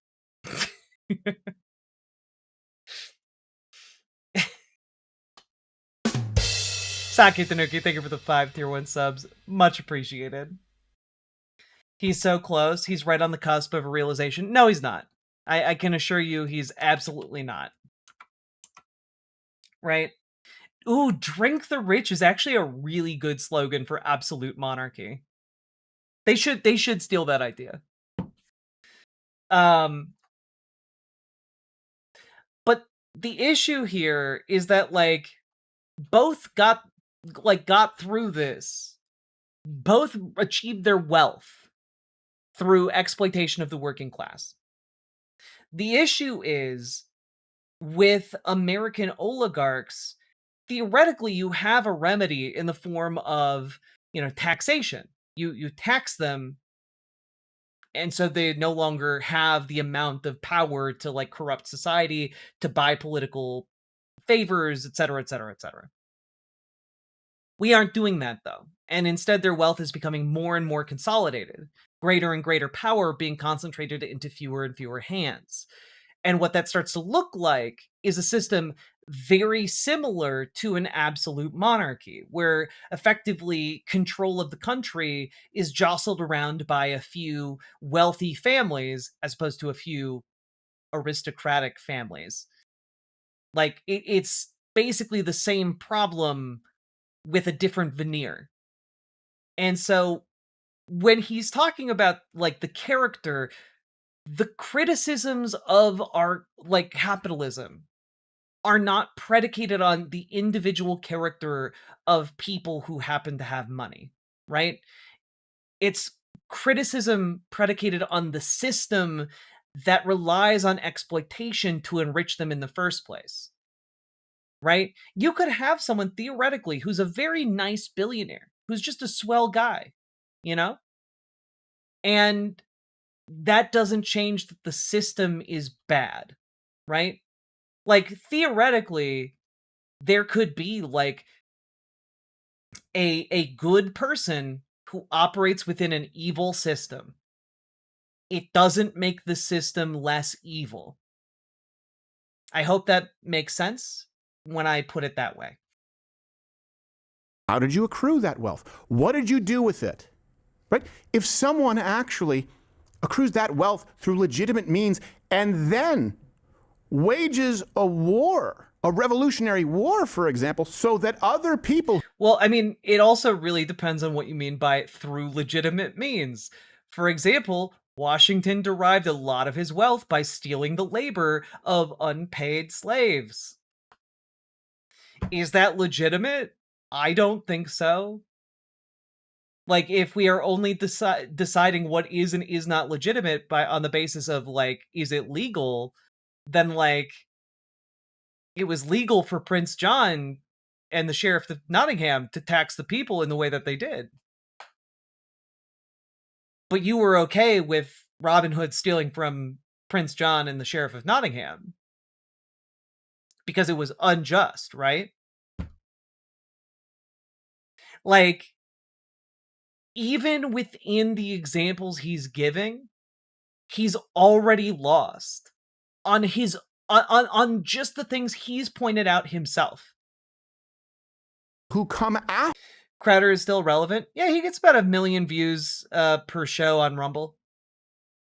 After them can also he's doing better than a lot of the Daily Wire folks. Gain, can also grow their wealth. That is indicative of character. That's something we want to emulate. That's what makes. I'm sorry, wait, what? What was that? I'm sorry, what was that, Stephen? A revolutionary war, for example, so that other people who come after them can also gain, can also grow their wealth. That, except, for a notable group of people who were denied the ability to build systemic wealth and generational wealth on the basis of their skin color. Notably not that group of people, really. Is indicative of character. That's something we want to emulate. That's what makes America so unique. She just goes, like Karl Marx, wealthy, bad. Poor? That's not what Karl Marx wrote. Like, Karl Marx was describing how capitalism works. How the system of, capital actually functions. And he did a good job of it, which is why in universities, even though they are not socialist institutions, they still teach Marx because he was able to eloquently describe capital. And it wasn't at the expense of my pregnant wife's labor or anything. She does nothing. Yeah, no. She does nothing. That doesn't work for me either, Sake. Sake Tanuki, thank you for the 5 tier 1 subs. Good. Therefore, the problem with the British was wealth, not the royalty, and not the violation of basic foundational rights. No, and that's what the founding fathers put on the line. If you read the rest of the Declaration, their lives, their treasure, and their sacred honor that they were pledging to this cause, they have. Whoever hooked me up. Oh, Quesadilla, thank you very much for the $5 super chat. Very much appreciated. But also, I'm sorry, part of the issue when it comes to aristocracy is the concentrated wealth made off of the exploitation of the working class. That is a huge part of the problem and the power dynamic at play that the founding fathers were trying to move away from. A lot to put on the line. Not just their lives. They were just poor people that were like, crap, I don't have any food. I'm going to do a revolt. They were like, hey, we got a lot here. Life is good. Right. Yeah. Famously, the Revolutionary War only fought by those guys and not anybody else in America who was poor and working class. I could live here for the rest of my life. My family's going to be set for generations. I'm putting all of that on the line to make sure that we can be free. To be clear, that's right. Everyone in the Revolutionary War, wealthy middle class to upper class, had immense estates to lose. Definitely no working people. There were a lot of people like that were fighting. Of course, a lot of the leaders were rich and everything, but these. Thank you, random gremlin man. The guy on the ground every day. They weren't necessarily going, hey, I want to fight the billionaires, fight the rich. They were just like, hey, it would be nice to eat this month. Yeah, exactly. And you know what you need? You need people with some form of power or wealth to fight the world's biggest superpower. People like Washington, people they could have sat back and enjoyed the spoils. They would have been fine. Yeah. They effectively could have been kings, could have been royalty of the New World. They said, no, we're not going to do this because of other people. Washington in particular, he fought for the British. Yeah. Before the Revolutionary War started, he was a British general. Or maybe not a general, but he was a British officer. Mm-hmm. Yeah. Then he chose to switch sides. Nuts around Christmas, crossed an icy river, and they were like, holy shit. Here's the next claim that AOC makes. And again, you can't make sense of it unless you just go, okay, Marxist. Yeah. These people are Marxist. Left. I mean, AOC in particular is a socialist, so she does not make a secret of this. She's endorsed by DSA. Are Marxists. That's how they support Islam and LGBTQ. I'm sorry, Marxism supports Islam?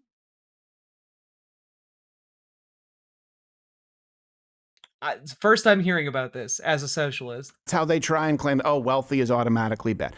That's how you make sense of all. Marxism is not about how anyone with wealth is bad. That's not what Marxism is about. Of their inconsistencies. Hold on a second. Didn't DSA drop her? Is that misinfo?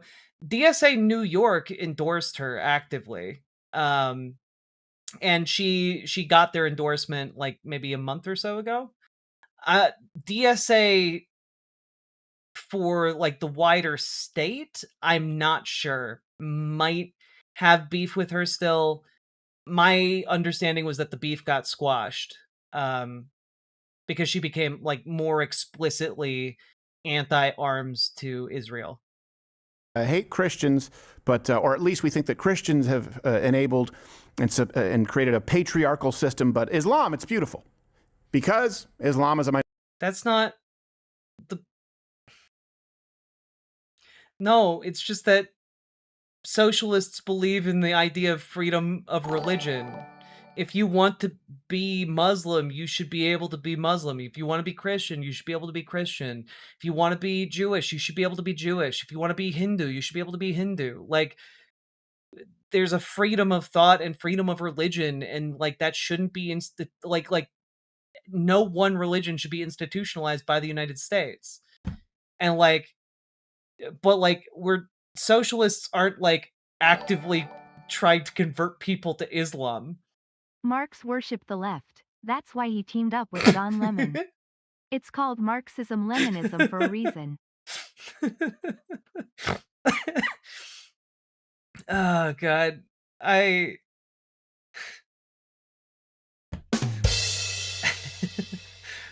Wait, we aren't? No. Can't cancel the efforts, folks. He's on to us. Crowder figured us out, folks.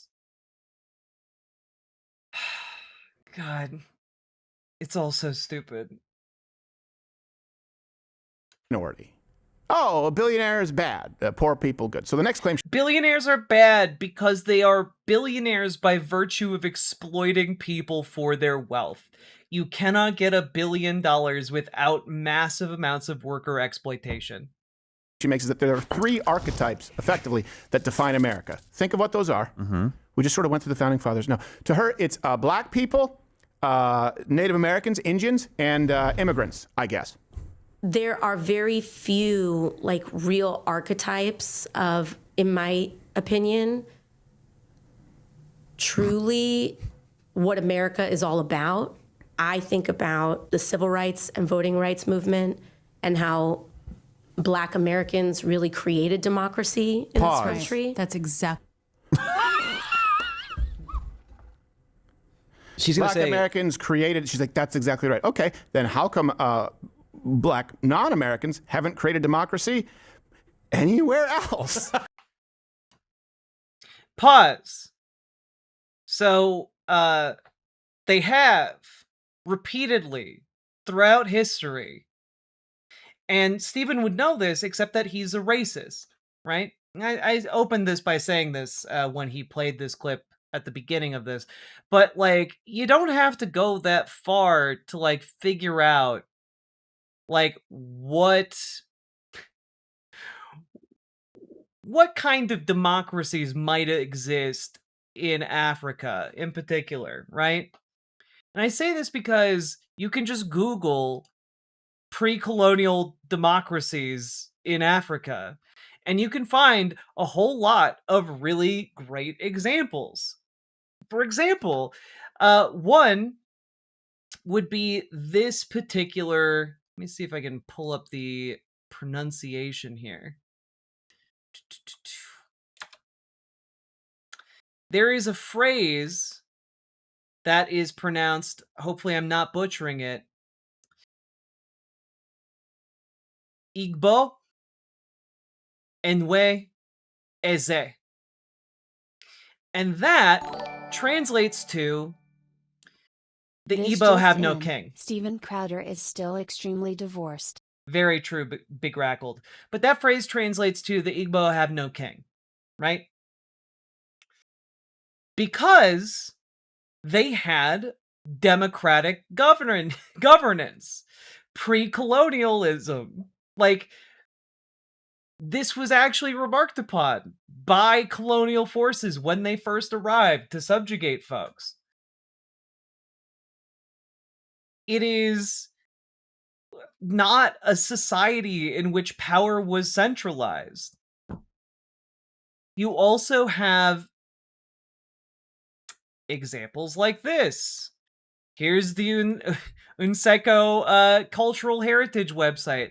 The Gada system, an indigenous democratic socio-political system of the Oromo. Let's learn about this one. Gada is a traditional system of governance used by the Oromo people in Ethiopia. Wonder Developed. how Powder feels about Haiti. I bet he doesn't know anything about Haiti. The Oromo people in Ethiopia developed with knowledge gained by community experience over generations. The system regulates political, economic, social, and religious activities of the community, dealing with issues such as conflict resolution, reparation, and protecting women's rights. It serves as a mechanism for enforcing moral conduct, building social cohesion, and expressing forms of community culture. Gada is organized into 5 classes, with one of these functioning as the ruling class, consisting of a chairperson, officials, and an assembly. Each class progresses through a series of grades before it can function in authority, with the leadership changing on a rotational basis every 8 years. Class membership is open to men whose fathers are already members, while women are consulted for decision-making on protecting women's rights. The classes are taught by oral historians covering history, laws, rituals, time reckoning, cosmology, myths, rules of conduct, and the function of the Gada system. Meetings and ceremonies take place under a sycamore tree, considered the Gada symbol. While major clans have established Gada centers and ceremonial spaces according to territory, knowledge about the Gada system is transmitted to children in the home and at school. And of course, it's complicated and nuanced beyond that. But, like, I don't know. It's not like this is a unknown concept. Here's Ancient Origins of Democratic Norms in Africa, published in 2025.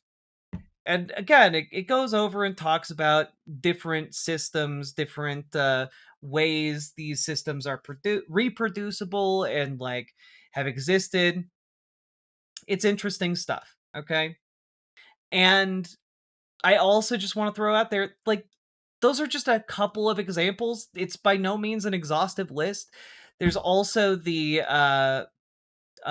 group called not the group, but like the Swana councils, which were prevalent throughout South Africa, in which they essentially functioned similar to, like, Greek forums where people would come gather and publicly debate different issues.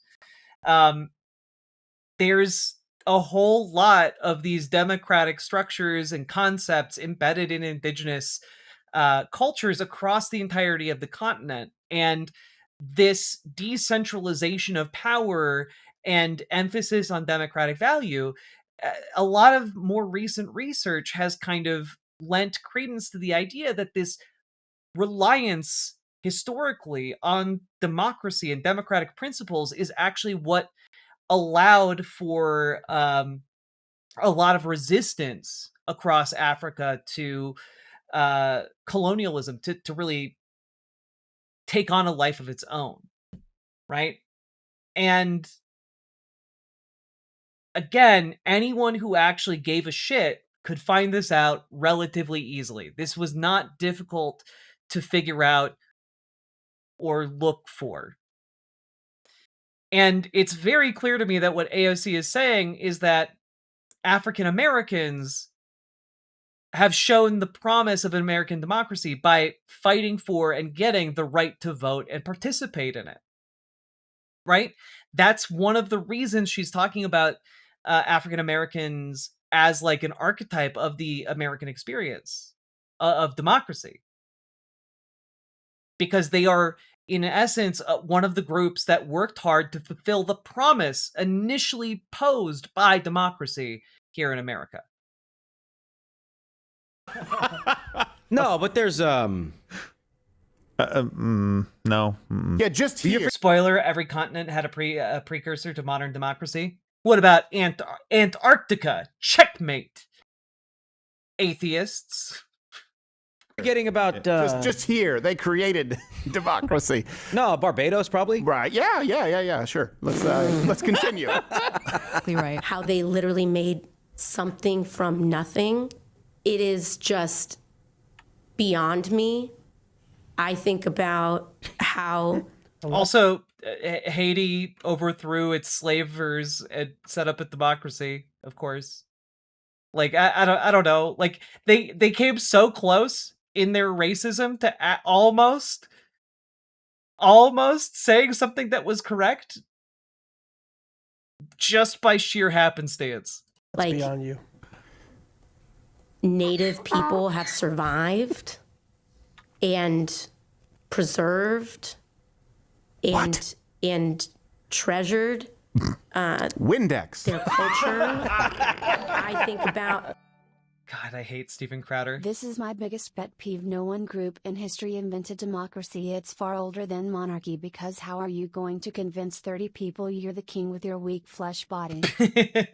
Exactly, David Cliff. Like, it's one of the reasons I'm fundamentally optimistic about the human species, right? Because when you really boil it down, the entire history of humanity has been possible because of cooperation. It's been possible because people have cooperated with one another and figured out how to live in harmony with one another. And I think we can do that too, here and now, right? And like, ultimately, the worldview of people like Steven Crowder is one of subjugation. Like, shut up, you are lesser, we are better. We should control you. We have the right to control your body. Right? And like,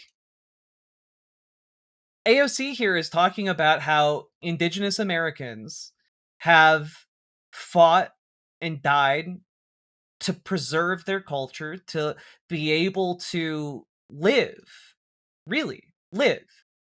Like, there was an ongoing genocidal project in this country for a very long time. It's, where you get the, kill the Indian, save the man. And this project involved systematically destroying everything that it could get its hands on about Indigenous culture. It stole children, it cut their hair, it robbed them of their language, it robbed them of knowing the names and faces of their parents, it robbed them of, being able to know their belief systems. This was an incredibly dedicated effort. And what she is highlighting here is the success of Indigenous people to hold on, to survive, and to continue their tale. Right? It is a story of perseverance. It is a story of resistance. And I think it's one that we should be sharing more to prevent anyone like Steven Crowder from ever being able to speak like this about Indigenous people ever again. And I think many of us think about immigrants, which if you aren't from one of those first two populations, you are certainly from largely the third. Largely? Unsure about So first off, opinion, I think the opposite of that, to be clear. But here's the truth, obviously. Black people did not invent democracy. Oh, Lord. I mean, she's also... She's... Can we play that beginning clip again? Just real quick.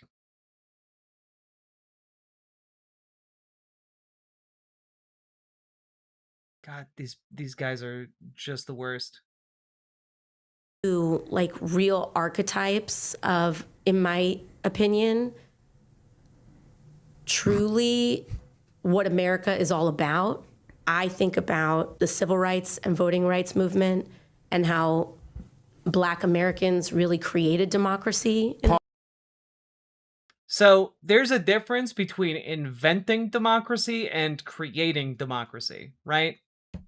Creating democracy implies essentially bringing or making democracy in a place where there hadn't been any before. Or, in essence, where there hadn't been for African Americans before. Right? That's clearly what she means.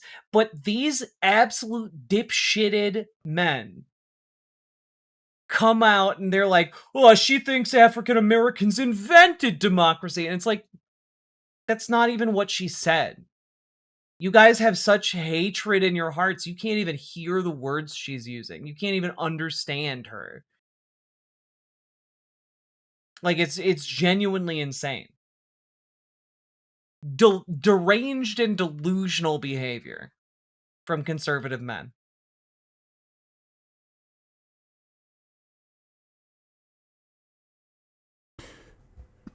Largely unsure about. So first off, opinion, I think the opposite of that, to be clear. But here's the truth. Obviously, black people did not invent democracy. Oh, Lord. The people here, the founding fathers, knew that they had to reconcile slavery. That's why you look at a lot of them. They couldn't free their own slaves while they were alive, but did so upon their death. Right. They State created laws. a system that led to prohibiting the banning of voting on race alone, for example. Like, it took a while to make some of the progress, but these... No, this is bullshit. The founding fathers could have freed their slaves. They chose not to because they benefited greatly off of the unpaid labor of these men and women and children that they kept enslaved. Full stop. On top of that, like, they didn't put in place systems that would ultimately free the slaves across the country. We had to have a civil war about it. They weren't like, okay, so we're setting up a system here where slowly over time, African Americans are going to get the right to vote, and that shall not be infringed, and they'll be free from slavery after a huge civil war. They didn't set up that system because it's not a system. It's just a series of things that happened that then Steven Crowder is retroactively saying was a system. I'm going to start calling Steven Crowder Bad Faith Benny. Go for it, Meow. Thank you for the $5 super chat. Conversations were taking place very early on. Yeah, they were having conversations. They had conversations. They had a lot of conversations. But conversations isn't action. Conversations isn't systemic, like, reform. Conversation isn't the same thing. Okay, in 3, 2... Whoa. What are you doing? What are you doing? Lobotomies. Giving each other lobotomies. Why? Joe. No, why are you giving it a lobotomy? What are you doing? Because we have to get amped for the show, get focused, get energy. That's not what a lobotomy does. Here, just try some strange animal brew from Blackout Coffee, okay? You know, it really does make sense if they're giving each other lobotomies before the show. That would explain a lot of the words that come out of their mouths.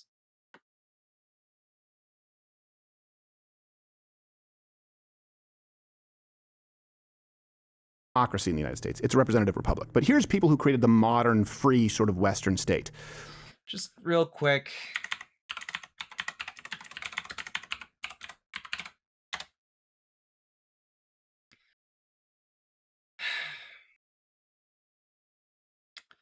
Just really want you all to know, a representative republic is a democracy. That's a type of democracy. This entire conversation is really stupid, and I can't believe in 2026 we still have to have it with these people who have failed their civics courses. Like,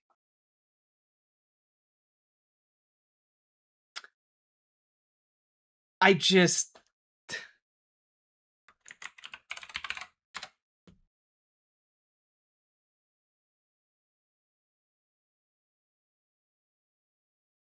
It's a representative republic, not a democracy.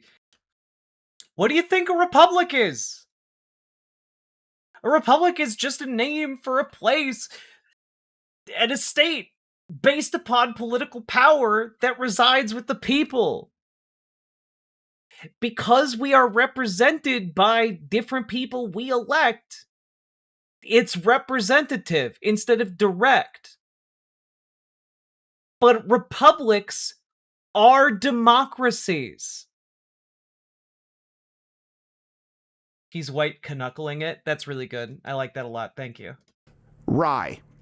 So a lot of people think bourbon is the American drink. Rye was actually grown quite a bit more in the North. That's why, Canadians like to call rye Canadian whiskey. Do you know why that exploded? Do you know why liquor exploded? These people came from a place where if they had any surplus, it went straight to the king. Right, went straight to the people taking the taxes. So then they're here in the United States. They have these huge, just acreage of farmland. They go, well, we have all this extra rye. What do we do? I go, well, I don't know. Do whatever you want with it. Like, I can keep it. I can do whatever I want with it. And without modern refrigeration or preservation methods, guess what? Yeah, it is like saying we're not a store, we're a Dollar General. Yeah. Is the best way to make something of that yield of rye. That's why rye and bourbon exploded, because for the first time, that's why it's a distinctly American drink, they could actually keep their own surplus. And the people in charge would have had a vested interest in taking it and said, look, I don't know, do whatever you want. I have nothing to do with your rye.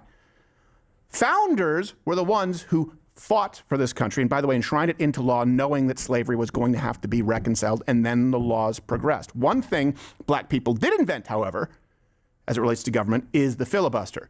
Or at least that word sounds like a black person invented it. And we have an old interview of footage here to back it up.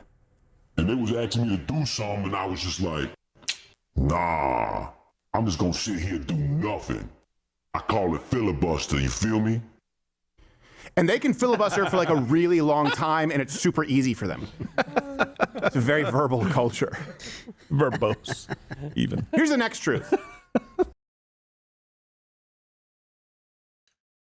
This is really frustrating on a number of levels. That was just racism. Like just straight up. Like the filibuster is essentially a product of a clerical error where they tried to copy the rules of the United States House of Representatives into the rules for the Senate, and they did it wrong. Right? The reason there was a rise in the use of the filibuster was not because of black people, it was because of racist white Southerners who used it to kill Reconstruction era legislation. The rise of the use of the filibuster was essentially, after the Civil War. You had a handful of uses of it prior to that, but like it really came into its own with Republicans. You have it done obviously post Civil War quite a bit by the racist white Southerners who wanted to systematically eliminate black representation. But then, of course, you can fast forward to the Reagan years, and essentially from there on out, Republicans relying on the filibuster to effectively block any kind of progressive legislation. And it has overwhelmingly been used by white conservative men to specifically fuck over black people. But something tells me Steven Crowder's not interested in actually knowing any accurate information. And I'm so glad that we're allowed to talk about this now. Truth number 2, Toolman. Native Americans. It was Democrats who created the Jim Crow laws. True! Because Democrats back during that time were the conservatives. And the reason it flip-flopped was basically because after the Civil War, you had a period of time where African Americans migrated to cities, predominantly in the North, into a lot of northern cities. And you eventually have this recognition by politicians that there is a sizable number of people in these northern cities who are free and have the right to vote.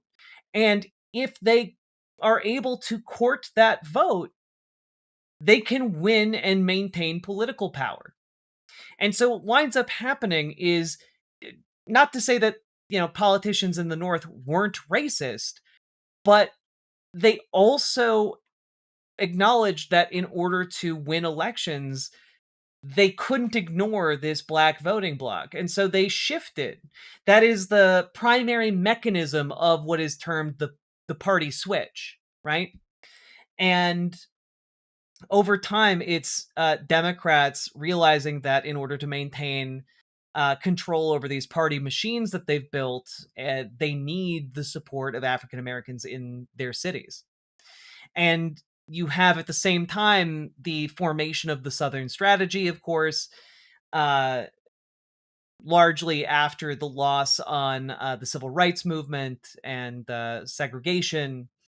And that in turn kind of finalizes the flip, right? So, yeah, that to obviously very simplified, but a lot of people are like, well, it didn't just change overnight, and no, it didn't. It took many years for that shift to complete itself. But shift it did. See, Democrats are becoming conservative again. The party insiders are moving right to win over the independent voters. They are trying to, but I would say that the Democratic Party is in an internecine civil war over which direction it's going to go. And it very well could be that the Democrats will split into two different political parties down the road, but we're not really there yet.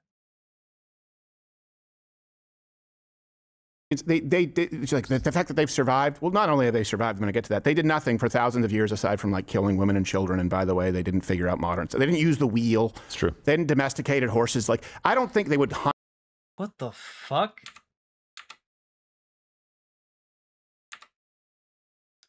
Truth number two, Toolman. Native Americans, Indians, they like the fact that they've survived. Well, not only have they survived, I'm going to get to that. They did nothing for thousands of years aside from like killing women and children. And by the way, they didn't figure out modern. So they didn't use the wheel. It's true.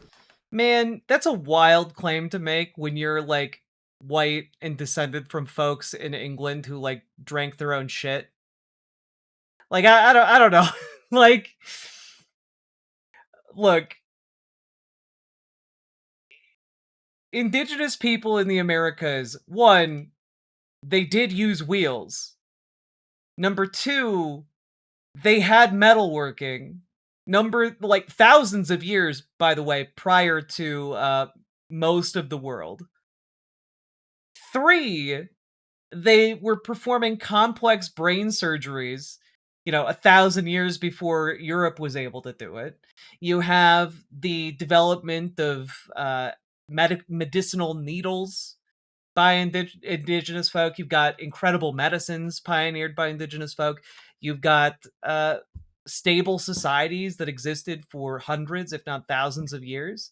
You've got cities built by indigenous Americans that were larger than London at contemporary points in time. You've got entire empires that rise and fall. You've got a number of people living in the Americas that when they are killed by smallpox in such extraordinary numbers, you get events like the Little Ice Age, due to the reforestation of the places that they previously inhabited.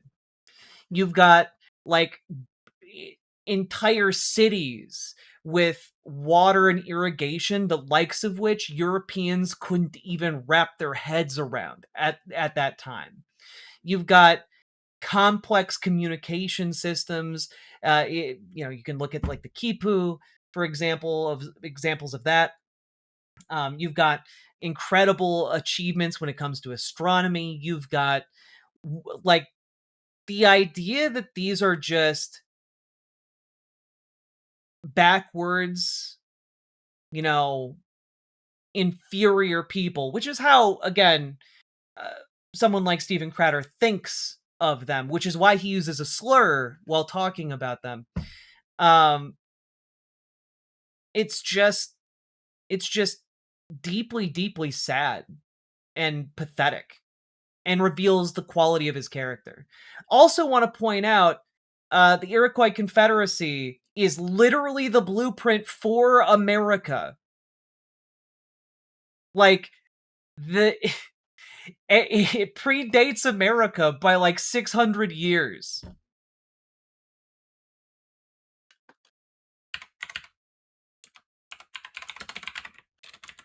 Just real quick, I wanna throw this up here.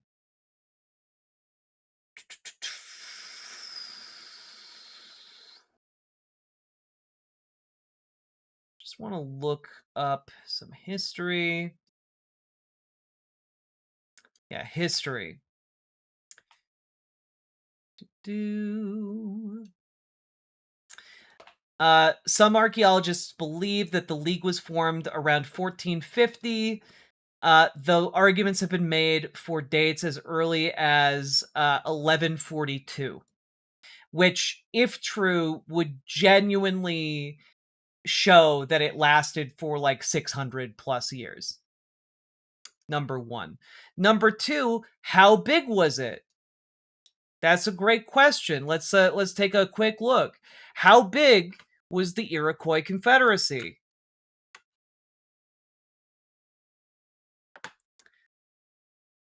Oh, that's pretty big, actually. You will note that it includes a great many states. So, I don't know.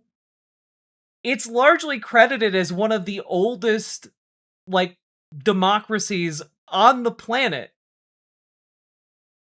One of the longest lasting and most enduring democracies on the planet. But, no, it's, all just, brutal savages to, Steven Crowder. I don't know, bro. Like, I don't know how you can look at like indigenous history and come to the conclusions that it's all just like killing women and children, when like the actual history isn't that, number one. And number two, you get the arrival of Europeans, and that's literally what they do. Like, the Europeans arrive, and you've got Columbus like immediately enslaving people and immediately chopping off hands to try and get gold, including the hands of children, and distributing children as sex slaves to his crew. Like, I don't know, bro. The entire history of colonization really, really fucks with the narrative you're trying to spread here of like some blessed enlightenment by white Europeans. Then domesticated horses. Like, I don't think they would hunt animals basically to extinction. Like, they just chase a bunch of wild buffalo off a cliff. Like, just take one. Good enough. It's like, no.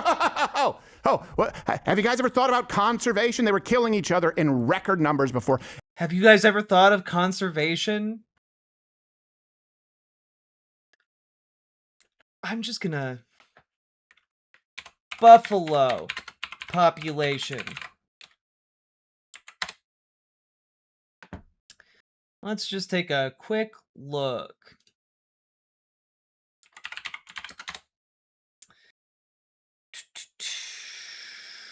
Yes, the American bison... Population and bottleneck. Bison went from numbering an estimated 60 million before the 1870s to becoming nearly extinct in the 1880s. This was due to the mass slaughtering of bison during the 1870s,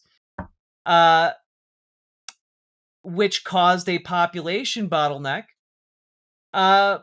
which brought the population down to 100.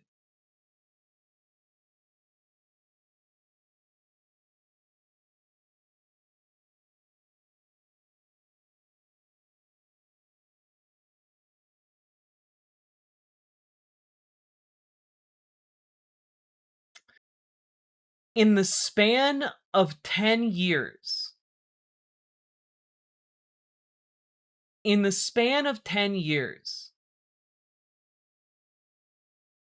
you see like 99.999% of the American bison wiped out. Was this because Native Americans, indigenous people, were just hunting them to extinction? No, actually.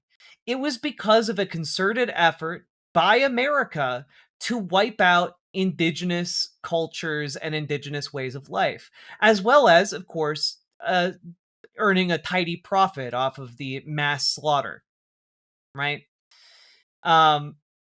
Essentially, this was part of the plan to eliminate the ability of indigenous people to be able to live out on the plains.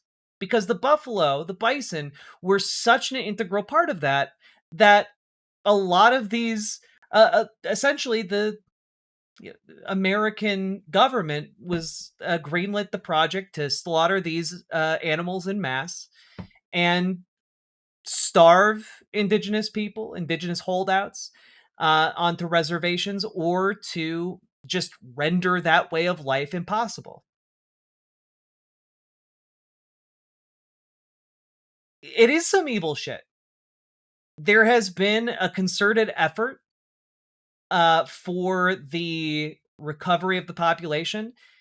In 2017, the population reached around 500,000.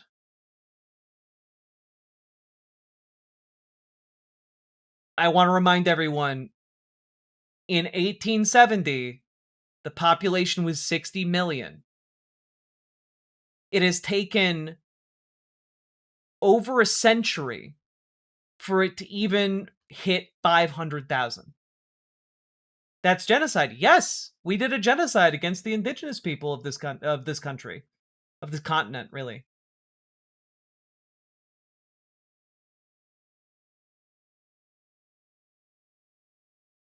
Any of the colonists arrived. But here's the crazy thing. People talk about, she's going on to say this too, genocide. Like in 1890, there were about 250,000 natives. Today, 9.6 million. That's a 3,700% increase. If it's a genocide, we really screwed up. Well, then doesn't she have a good point then? That they survived? Yeah, they've survived. Just real quick.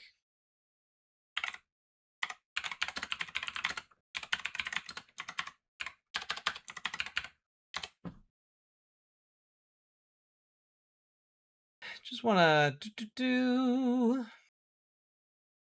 let's see here. Okay.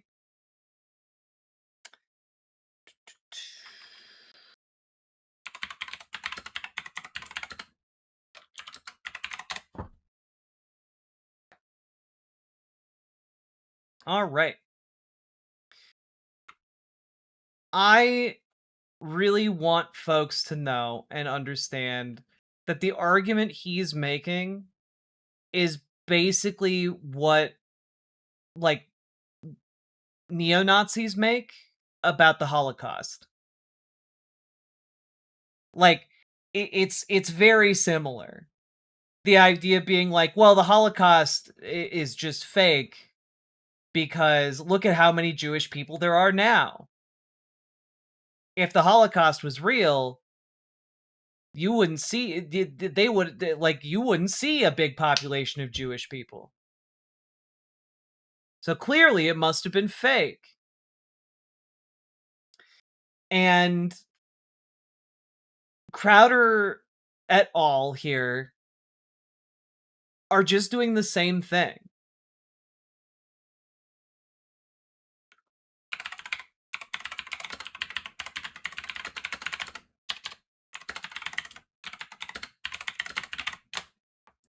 Let's see. Can I pull up a chart here? Okay. Can I want like a chart. Is this? Let's see.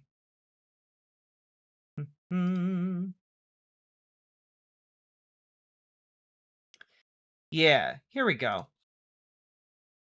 This might be useful.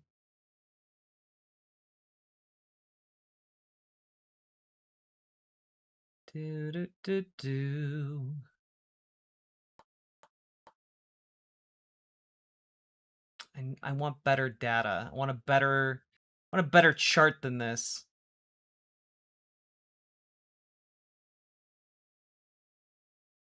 Okay.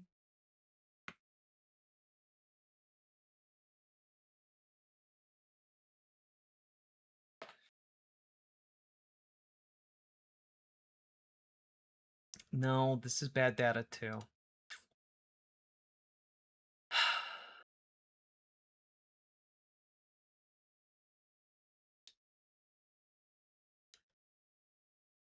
Here.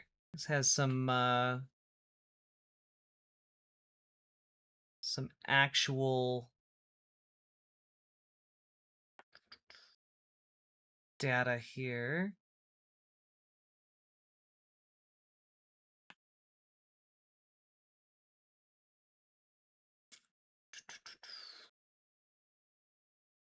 No, not this either. Damn it. I feel like this should be a lot easier to visualize. And yet,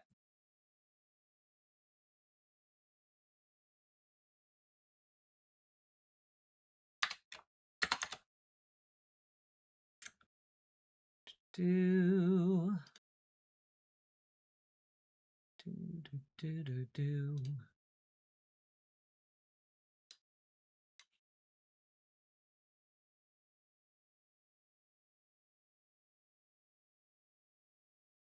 All right. I mean, that one could work. I know I'm letting the perfect be the enemy of good here, but it is wild to hear them claim this. And I really want to get like a good visual for you guys. Do.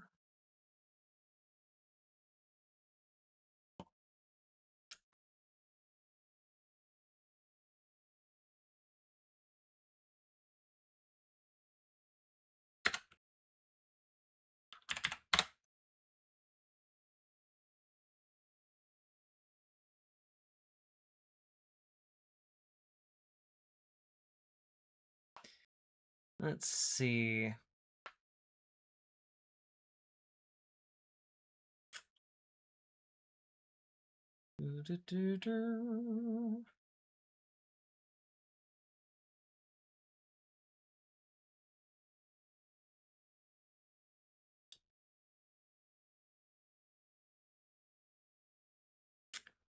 Yeah, here we go.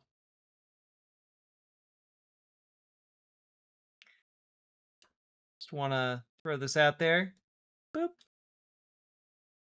Feel like this is relevant.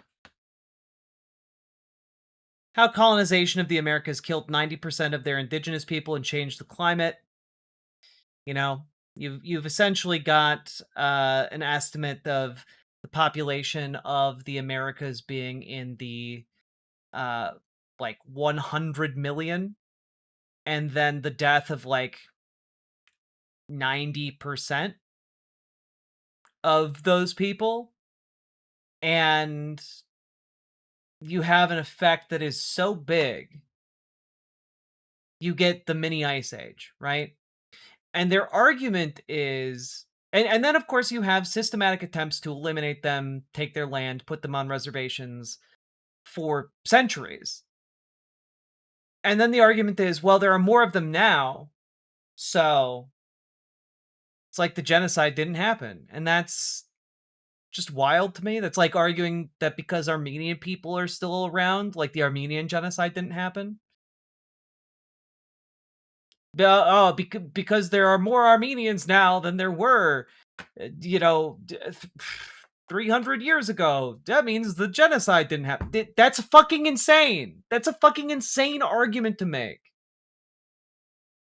Survived and thrived? They actually did better because we came here and now we have Christian mission groups that teach them how to fish. Oh, they stopped sacrificing and eating each other too. Yeah, we stopped in South America. I mean, like, here's an example. This was one of the charts I found that isn't great, like data from 1994, but like estimated population sizes, decline of the Illinois Indian population from 1677 to 1765, right?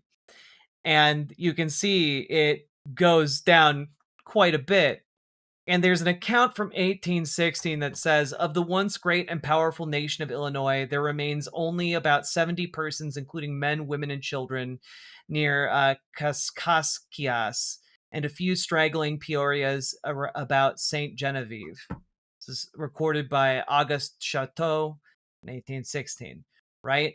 Like, their idea here that, like, well, we must be doing so good to them because look at how many there are now. Like, it's just disgusting. Just disgustingly awful.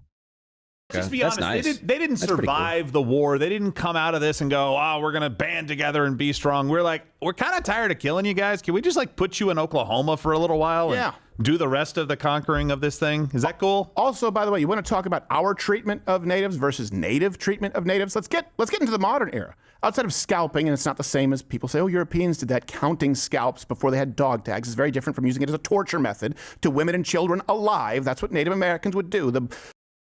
Yeah, American soldiers also did that.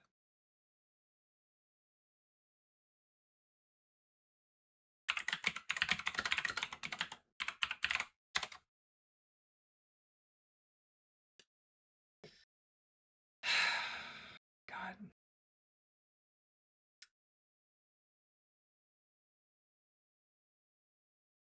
I also just want to really hammer home here that in the Americas, a lot of the impetus and the impulse for indigenous people to scalp others came from the fact that Americans offered bounties for the scalps.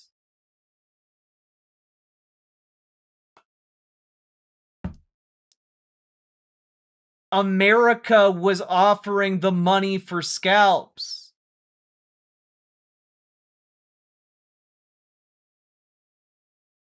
I'm just going to read this here. Bounty policies originally intended only for Native American scalps were extended to enemy colonists because it was institutionalized in the British Americas that what would become the US government paid for the fucking scalps.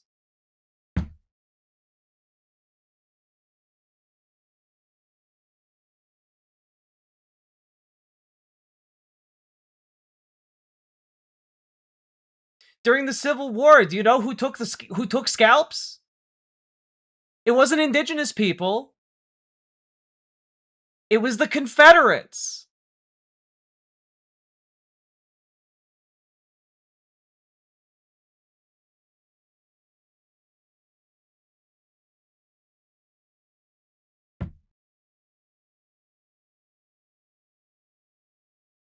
I can't deal with this. Like, it makes me so fucking mad.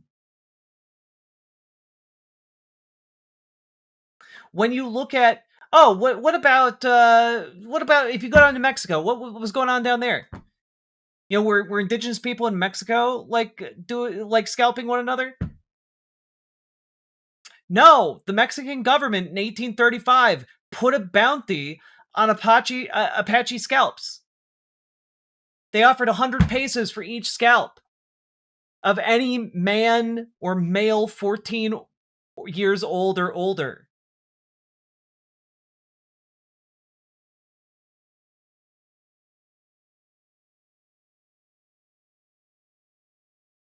Eventually, that was expanded to include women and children. Their scalps.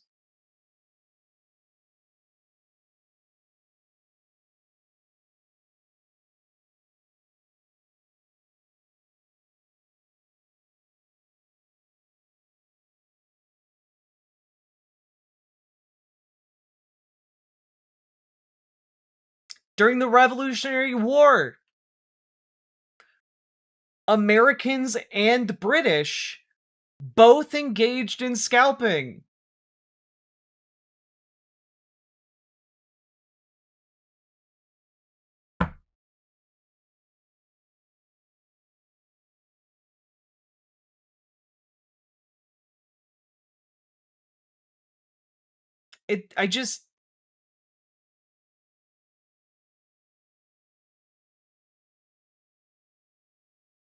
Like, you can go back to, like, even the original colony wars. Like, the colonial wars against indigenous people.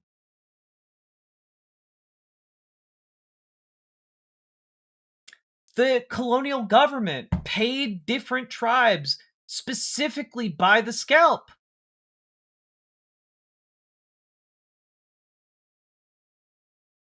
The monetary incentive set up was put in place by the colonial government.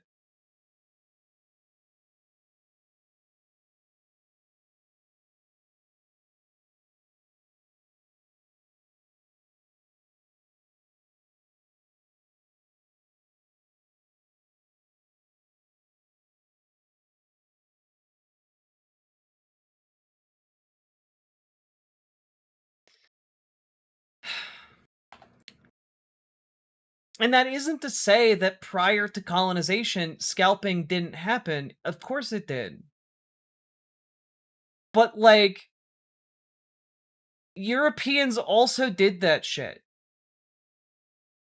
And they did that shit in Europe, too. Like, it's not... Crowder puts it up as, like, a unique thing due to the savagery of indigenous people. And it's just not. But it was made exponentially worse by the European settlers.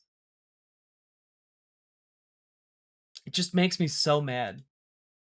The barbarism and cruelty is something that people never actually want to discuss. But even in modern times, they treat their own people incredibly poorly. Look at tribal casinos. It's like a $40 billion a year industry, but natives still have the highest rates of poverty and drug abuse. They don't help their own.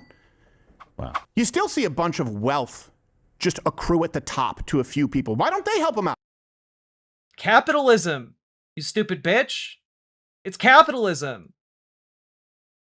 Why doesn't Jeff Bezos solve world hunger? Because it's capitalism, baby. It's capitalism to exploit people. Here's the next truth. Immigrants, come on. Immigrants come to America like you built America. They came here because America was a thing. It attracted them. We're the shining city on a hill. They wanted to be a part of the system that we created. They benefited initially pre-welfare state economic opportunities, right? Education, the ability to be free. Basically, you want to start up a business, you can do it. Here's your license. Go ahead. No one's going to stop you. That's changed now because immigrants don't come here and become American. They bring a little enclave of their previous third world shithole here and still live that way and cost the American taxpayer anywhere from $150 to $500 billion a year because of a modern welfare state. Immigrants, pre-modern welfare state? Immigrants put more wealth into this country than they receive in benefits. Even the most conservative estimates for the effects of immigrants on the U.S. economy, even the most, like, in favor of Steven Crowder's ideological position studies, show that immigrants contribute more to the United States than they get in subsidized benefits.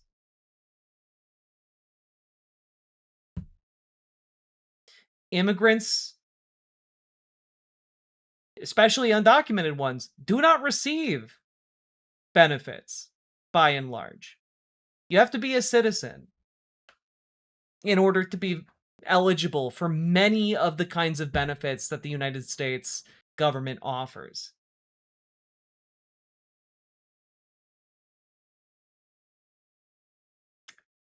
And yet undocumented immigrants and documented immigrants both still pay into the system. They were risking something because they wanted the opportunity and the freedom. Immigrants post-welfare state build nothing. They come here to take. And Democrats want to... They don't take. Maybe I can make it make sense in a different way.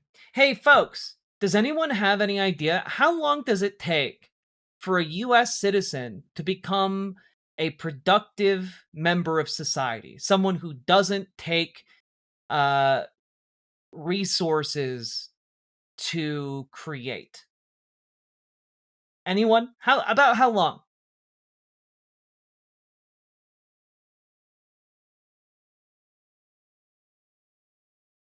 $45 years? Too fucking long? 61 years? 20 years? 18 years. Bingo, brass man. It takes 18 years to raise a child to adulthood in this country. And at the age of 18, they can enter the workforce, fully and completely, right? But that 18 years is spent training them, educating them, feeding them, clothing them, giving them shelter, giving them medical care, right? That is a lot of resources. That is a big investment into creating a person who can engage in the workforce. How many years does it take for an adult immigrant to get trained to do labor in the United States?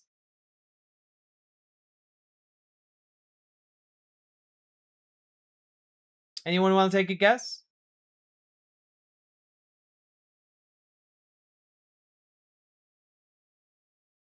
Come on, take a guess. 1 day, 1 week? Yeah, they come with expertise. They come already being able to fully engage in our workforce, right? So on the one hand, you have people entering into our economy that need 18 years of investment, 18 years of support from the US government before they become profitable. And on the other hand, you have people coming into this country who are contributing to society and working from the moment they get here. And oftentimes they are not receiving the same kind of benefits as American-born people. And they aren't benefiting from the 18 years of investment prior to them entering the workforce here in America.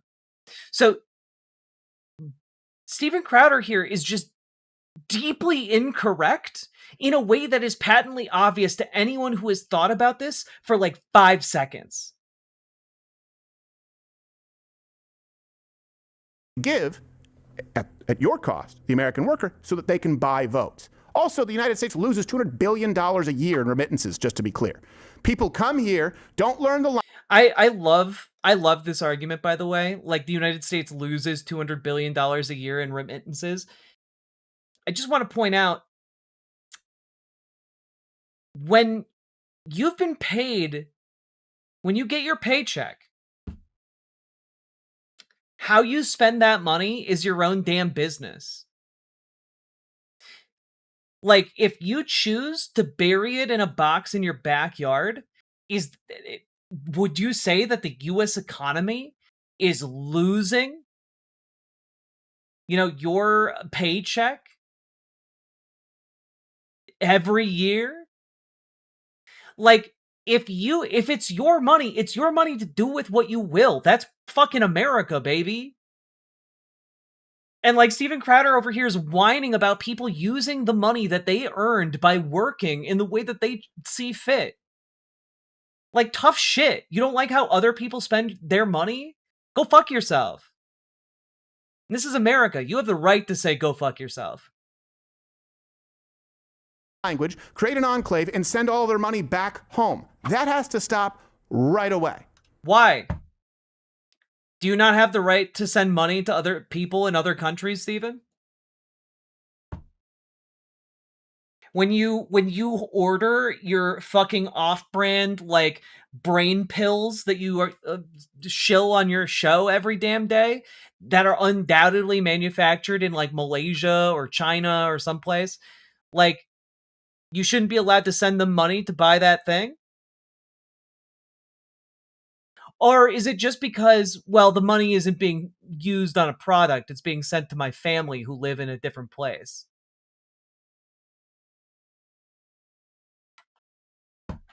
Like, the hypocrisy is staggering. Everything she says is wrong. If you took just black people, just Native American people, and just at this point random immigrants, which doesn't even make sense because the United States wouldn't exist if these were the only people who... Is it me or has he gotten stupider? He's gotten stupider.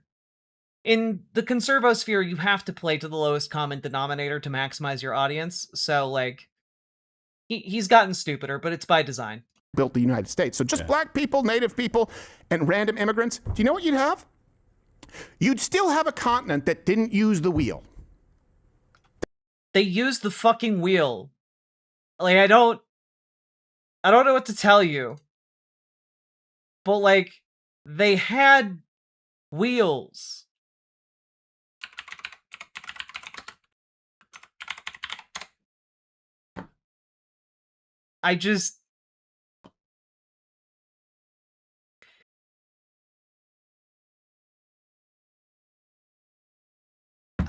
I'm dying here. Like,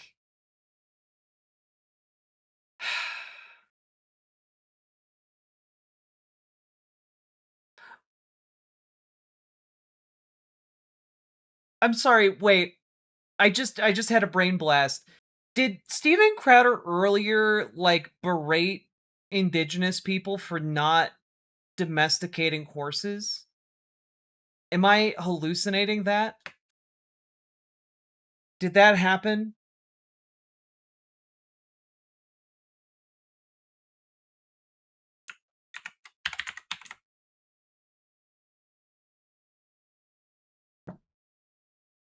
Let's see. Not only have they survived, I'm going to get to that, they did nothing for thousands of years aside from, like, killing women and children. By the way, they didn't figure out modern, they didn't use the wheel. Then they domesticated horses. Like, I don't think they would hunt animals basically to extinction. Like, they just chase a bunch. So part of his criticism of indigenous people was that they didn't domesticate the horse, but the horse arrived with colonization, and they did domesticate the horse. Oh, I'm sorry. I just got mad about that in retrospect. Oh my god. All right, cool. Something... It's just so many layers. It's like an onion. That's what you would have. And you still would have tribal warfare, nonstop. That's exactly what would happen. Just to be clear. AOC is an idiot. This has been Deep Thoughts with Comrade Cortez.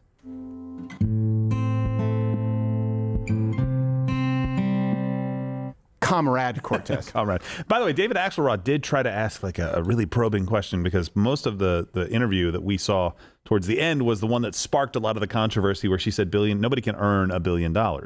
Right, you've got to do it through, like, you know, nefarious means or whatever, right? Mm-hmm. And he tried to follow up and say, well, specifically tell me, and he was reading somebody else's, I guess, post to her, tell me what Michael Jordan, Beyonce, Jay-Z, and he listed like one or two other billionaires, what they did wrong and what the FBI should investigate against them.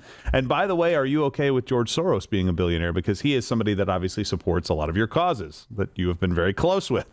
And she pivoted immediately away from that. And she's like, oh, you can't look at specifics. I'm just talking about the system. What? Exactly. She said that's a red herring. When you try to drill down and go through this, it's a red herring. Yeah. When you try to drill down and go, okay, tell me what about the black civil rights movement created democracy in the United States? Well, now that's a red herring. Yeah. What? Well, that's actually the part of the question that I'm most interested in to find out how and why. She doesn't want to get into specifics because there's nothing objective about her parameters. Look, I've said this. I don't support the party of big business, of small business. I support a country that is pro-good business. So if you're a billionaire or you're a 100,000-aire and you've actually created some goods, services, some kind of commodity that people... You didn't create anything as a billionaire. You're an investor. Like, you didn't create shit. You aren't providing the services. You are paying other people to do those things. That's kind of the thing, right? Like, if you have $1 billion, you can buy people who are smart. If you have $1 billion, you can buy people who are talented. If you have $1 billion, you can buy like social standing. If you have $1 billion, you can buy political power. If you have $1 billion, you can just buy other people's labor to make up for any quality that you lack. So like, you do not, as a billionaire, actually do any of these things. You aren't creating the goods. You aren't doing the services. You aren't even like fine-tuning those things. You are paying other people to do that shit. Like, the entire point of being at the top in capitalism is you effectively don't have to do anything because you can buy people to do the things for you. People have determined is worthwhile and have agreed on a price in a given market, great.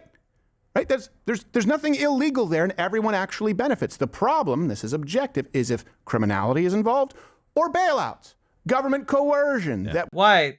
Those are legal. You just said as long as there's nothing illegal going on. Like, we see lobbying where they're doing it at the cost of other people who don't receive those bailouts. So yeah, I would agree. You can't earn billions of dollars in the banking industry if it requires bailouts. These CEOs can't even earn hundreds of millions of dollars if it's American Airlines or if it's GM, by the way, who should be bankrupt. That is not earned. What would be earned would be brokenness, would be poverty, without you, the American worker, bailing them out. But I have objective parameters. Hey, if someone, I don't know, invented some type of plastic that's used for modern computers and it ends up becoming the industry standard because it's incredibly effective and durable and he becomes a billionaire, guess what? None of my business because people have chosen to purchase it. You can do it with anything. You can do it with insulation in homes. I knew a guy who made millions, I don't know about billions, burger patty machines. Yeah. And the wax paper that separates frozen meat. He saw a need for something and filled it. Objectively, that... Yeah. No one else could have figured out wax paper for frozen meat. That...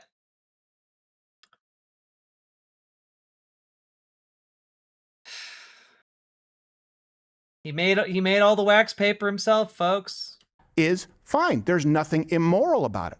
I can say there's something immoral in gaining billions of dollars through coercion, which is what government subsidies are. Government subsidies are not coercion. Coercion is do this or something bad happens to you. Coercion is not do this and something good happens to you. That's not coercive. What is coercive is capitalism's fundamental driving principle, which is if you don't work, you are going to suffer and die. That's coercive. That is the coercive element of capital. The underlying and ever-present threat of deprivation and destitution is coercive. It's what keeps people in jobs and continues to allow them to be exploited, because otherwise they are afraid of what will happen if they are destitute, if they are unemployed. Like, this isn't difficult, but if Steven Crowder's issue is coercion as a concept, then he should become Comrade Crowder. But something tells me Steven Crowder's very comfortable with coercion, as long as it's not, dastardly government subsidies. She doesn't have that. It's about a feeling. I don't feel That's how Bernie Sanders went from the millionaire class to the billionaire class, because now he's in the millionaire class with 3 homes. It's always going to change. Tell people who are struggling to find their next meal that you've earned what you have with a very nice apartment, shopping at Whole Foods, parking your Tesla illegally outside of there. Tell them, like, no, I've earned this because I was voted in New York, and I've produced nothing of value. Their opinion would be they don't feel that you should have that. We don't base what's appropriate or what's permissible as far as earnings on feelings. That is. You're right. Because most people don't get to base their own earnings on anything. Like, most people don't have the ability to negotiate their own wages. That's not the situation most people are in. Marxism. I feel like you're too successful. That's not what Marxism is. Marxism is not about the idea of feeling like somebody else is too successful and they need to be made less successful. Marxism is predicated on the idea that you have an imbalanced power structure governing the place of you spend the, maybe potentially a majority of your time in, the workplace. It is acknowledging that that workplace is essentially, under capitalism, of a tyrannical nature. You have the boss, you don't do what the boss says, you get fired. Or you have no say in how the proceeds of your labor are used, much like a serf in, the era of absolute monarchy, right? And you are coerced into staying in this job, otherwise you will suffer, not because someone is necessarily going to come and beat you, but because the pangs of hunger, the discomfort and suffering of exposure, they will come and do the beatings for the boss, right? The critique of capital is this coercive element. And the critique of capital is this power imbalance, which can be rectified, as it was by the American Revolution, with democracy. You can rectify tyranny with democracy. And so Marxism and socialism, not about, we want that person to do poorly because he's doing too well. It's about, hey, we all work and make profit for this commercial entity. We should all have a say in how this commercial entity is run. We should have a say over how our labor is used, how the proceeds of our labor are divided, and we should be able to dictate how, what happens with the work we do. And that's what it's about. It has nothing to do with, well, that guy has money and we hate him. It's because of the power dynamic. It's because of the lack of agency. It's because of the coercive elements of capital. Like, it's not that guy have more, must kill. Like, that's not what it is. Therefore, oppressor and oppressed. Hey, do you like what you saw? No. It was terrible. Every moment of it was agony. But, we'll always have that God-shaped hole. You have a God-shaped hole. There we go.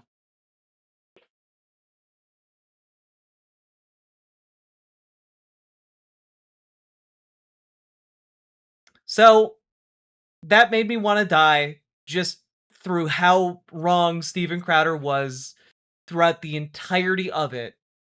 And honestly, that took way too long to get through, and I should not have spent this much amount of time going over a Steven Crowder video. Oh, also, I lost my train of thought earlier, but for the record, Indigenous people in the Americas did have wheels.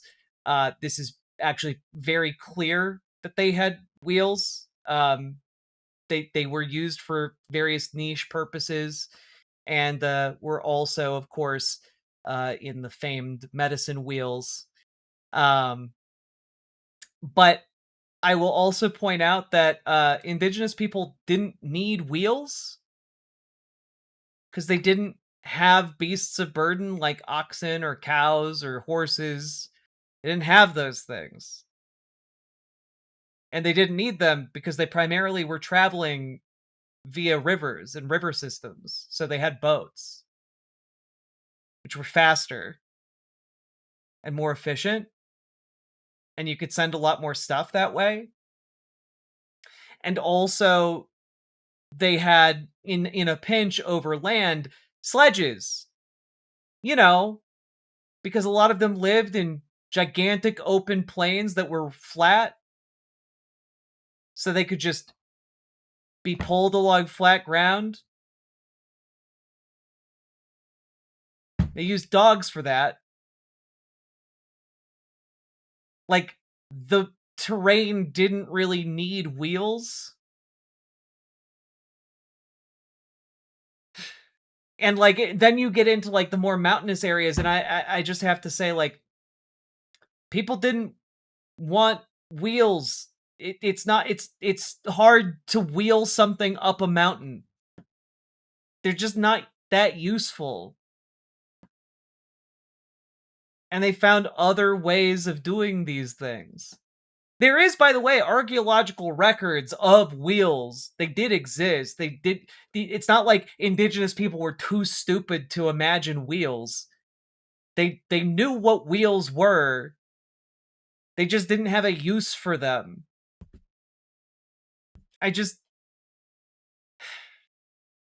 It's so frustrating to see the dumbest person you know confidently spew out something deeply incorrect. It's like they embodied ChatGPT in a person.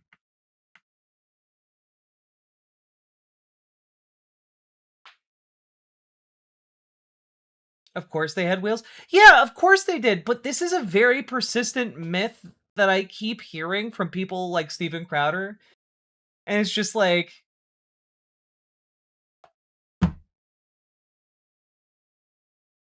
it's just not true. It's just so frustratingly not true. Crowder doesn't understand context-dependent technology. No, all technology is useful in every context.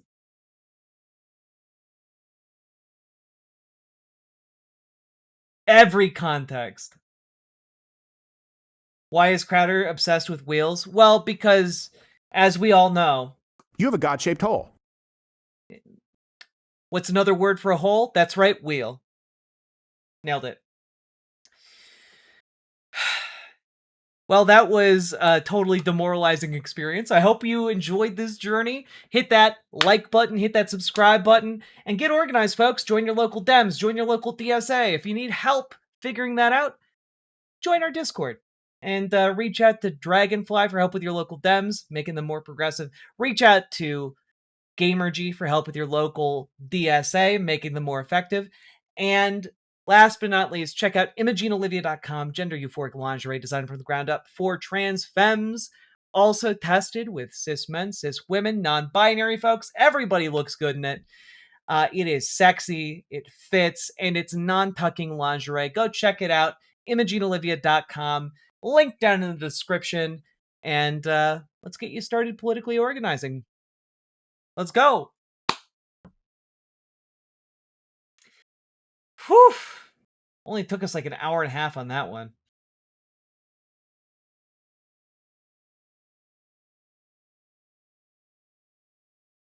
Well, folks,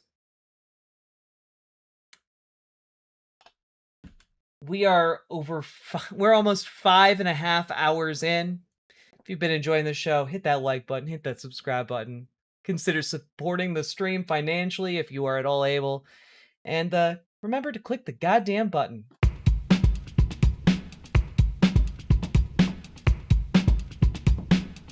Go, go, go. Click the button, click the button. Click the button, click the goddamn button. Click the button, click the button. Click the button, click the goddamn button. Click the button, click the button. Click the button, click the goddamn button. Click the button, click the button. Click the button, click the goddamn button. Click the button, click the button. Click the button, click the goddamn button. Click the button, click the button. Click the button, click the goddamn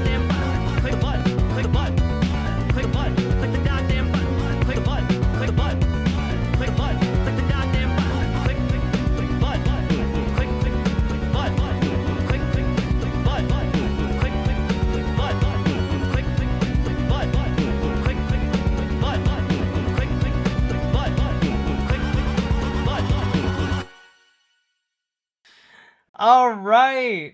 Well, folks, poof, it has been a journey. It has been a time. I do want to say I'm really impressed. We have gone through like a 5.5 hour long stream, and we are sitting right now at like how many people? 300. Like we are over 400 people watching this stream right now across our platforms, and like that's crazy to me. It is crazy to me that I get to speak with like hundreds and hundreds of people every night to talk about this shit, and I am just incredibly grateful that you guys allow me to do what I do. Just know that as frustrated as I get during some of these segments, I am eternally grateful that you guys support me and have allowed me to do the work that I do, and you guys find it valuable. It makes me feel really grateful, and I appreciate each and every one of you. Okay? 5 hours and not one chud in the chat? No, you're incorrect on that one, but that's okay. I just didn't derail everything for a chud. That's the difference. And folks, as always, if you are enjoying the show and you'd like to come over and hang out, riverboat.gg, there's actually a chat that happens when the show is done. You can actually head over there and just hang out with some chill, cool people. Also, you get emotes for free, and subscribing over there goes more directly to me. And also, you get more emotes if you do subscribe, and bragging rights. But no pressure. Just letting you guys know it's an option. It's there for you, and you get to be on screen during the show. YouTube and Twitch are hidden, which is a blessing. You're doing extremely important work, Jack. Thank you. I appreciate it. Whew. And you might notice in the near future, I'm going to be doing more responding to some of these conservative talking heads. We moved away from that for a while, and I think that was good, and we've been able to talk about a lot of stuff. I'm going to be trying to talk about some of these topics through the lens of some of these guys, some of these chuds, largely because it helps get more eyes on the content. A lot of people will click on something that's a takedown of Ben Shapiro or, Steven Crowder or something. Not as many people will tune in to like, talking about AOC's, rhetoric regarding democracy, Is this the end of stream? Yeah, we're winding down. I'm very tired. It's 3:00 in the morning. Also, if you join this chat, I will be able to help you get you to join your local Dems. Hell yeah, Dragonfly. Doing that good work, girl.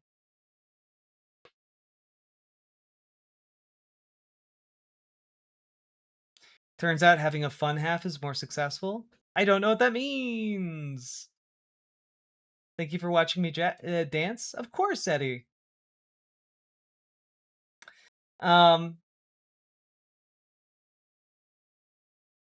That being said,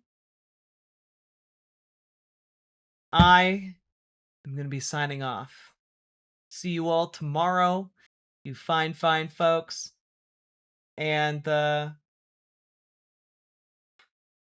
out having a fun half is more successful. Oh, I understand. A majority report, fun half, because you get to make fun of people and mainline your message. That makes sense. Yes. Good night, all you wonderful beings. See you tomorrow. A new bean sun rises. I spent another night watching instead of playing video games. Hell yeah. Though, you might be able to manage doing both, depending on the game. I've been playing some Jupiter Hell off stream, and it's been very relaxing. Anyway, good night, everybody. Get good sleep, and I'll see you tomorrow. Bye!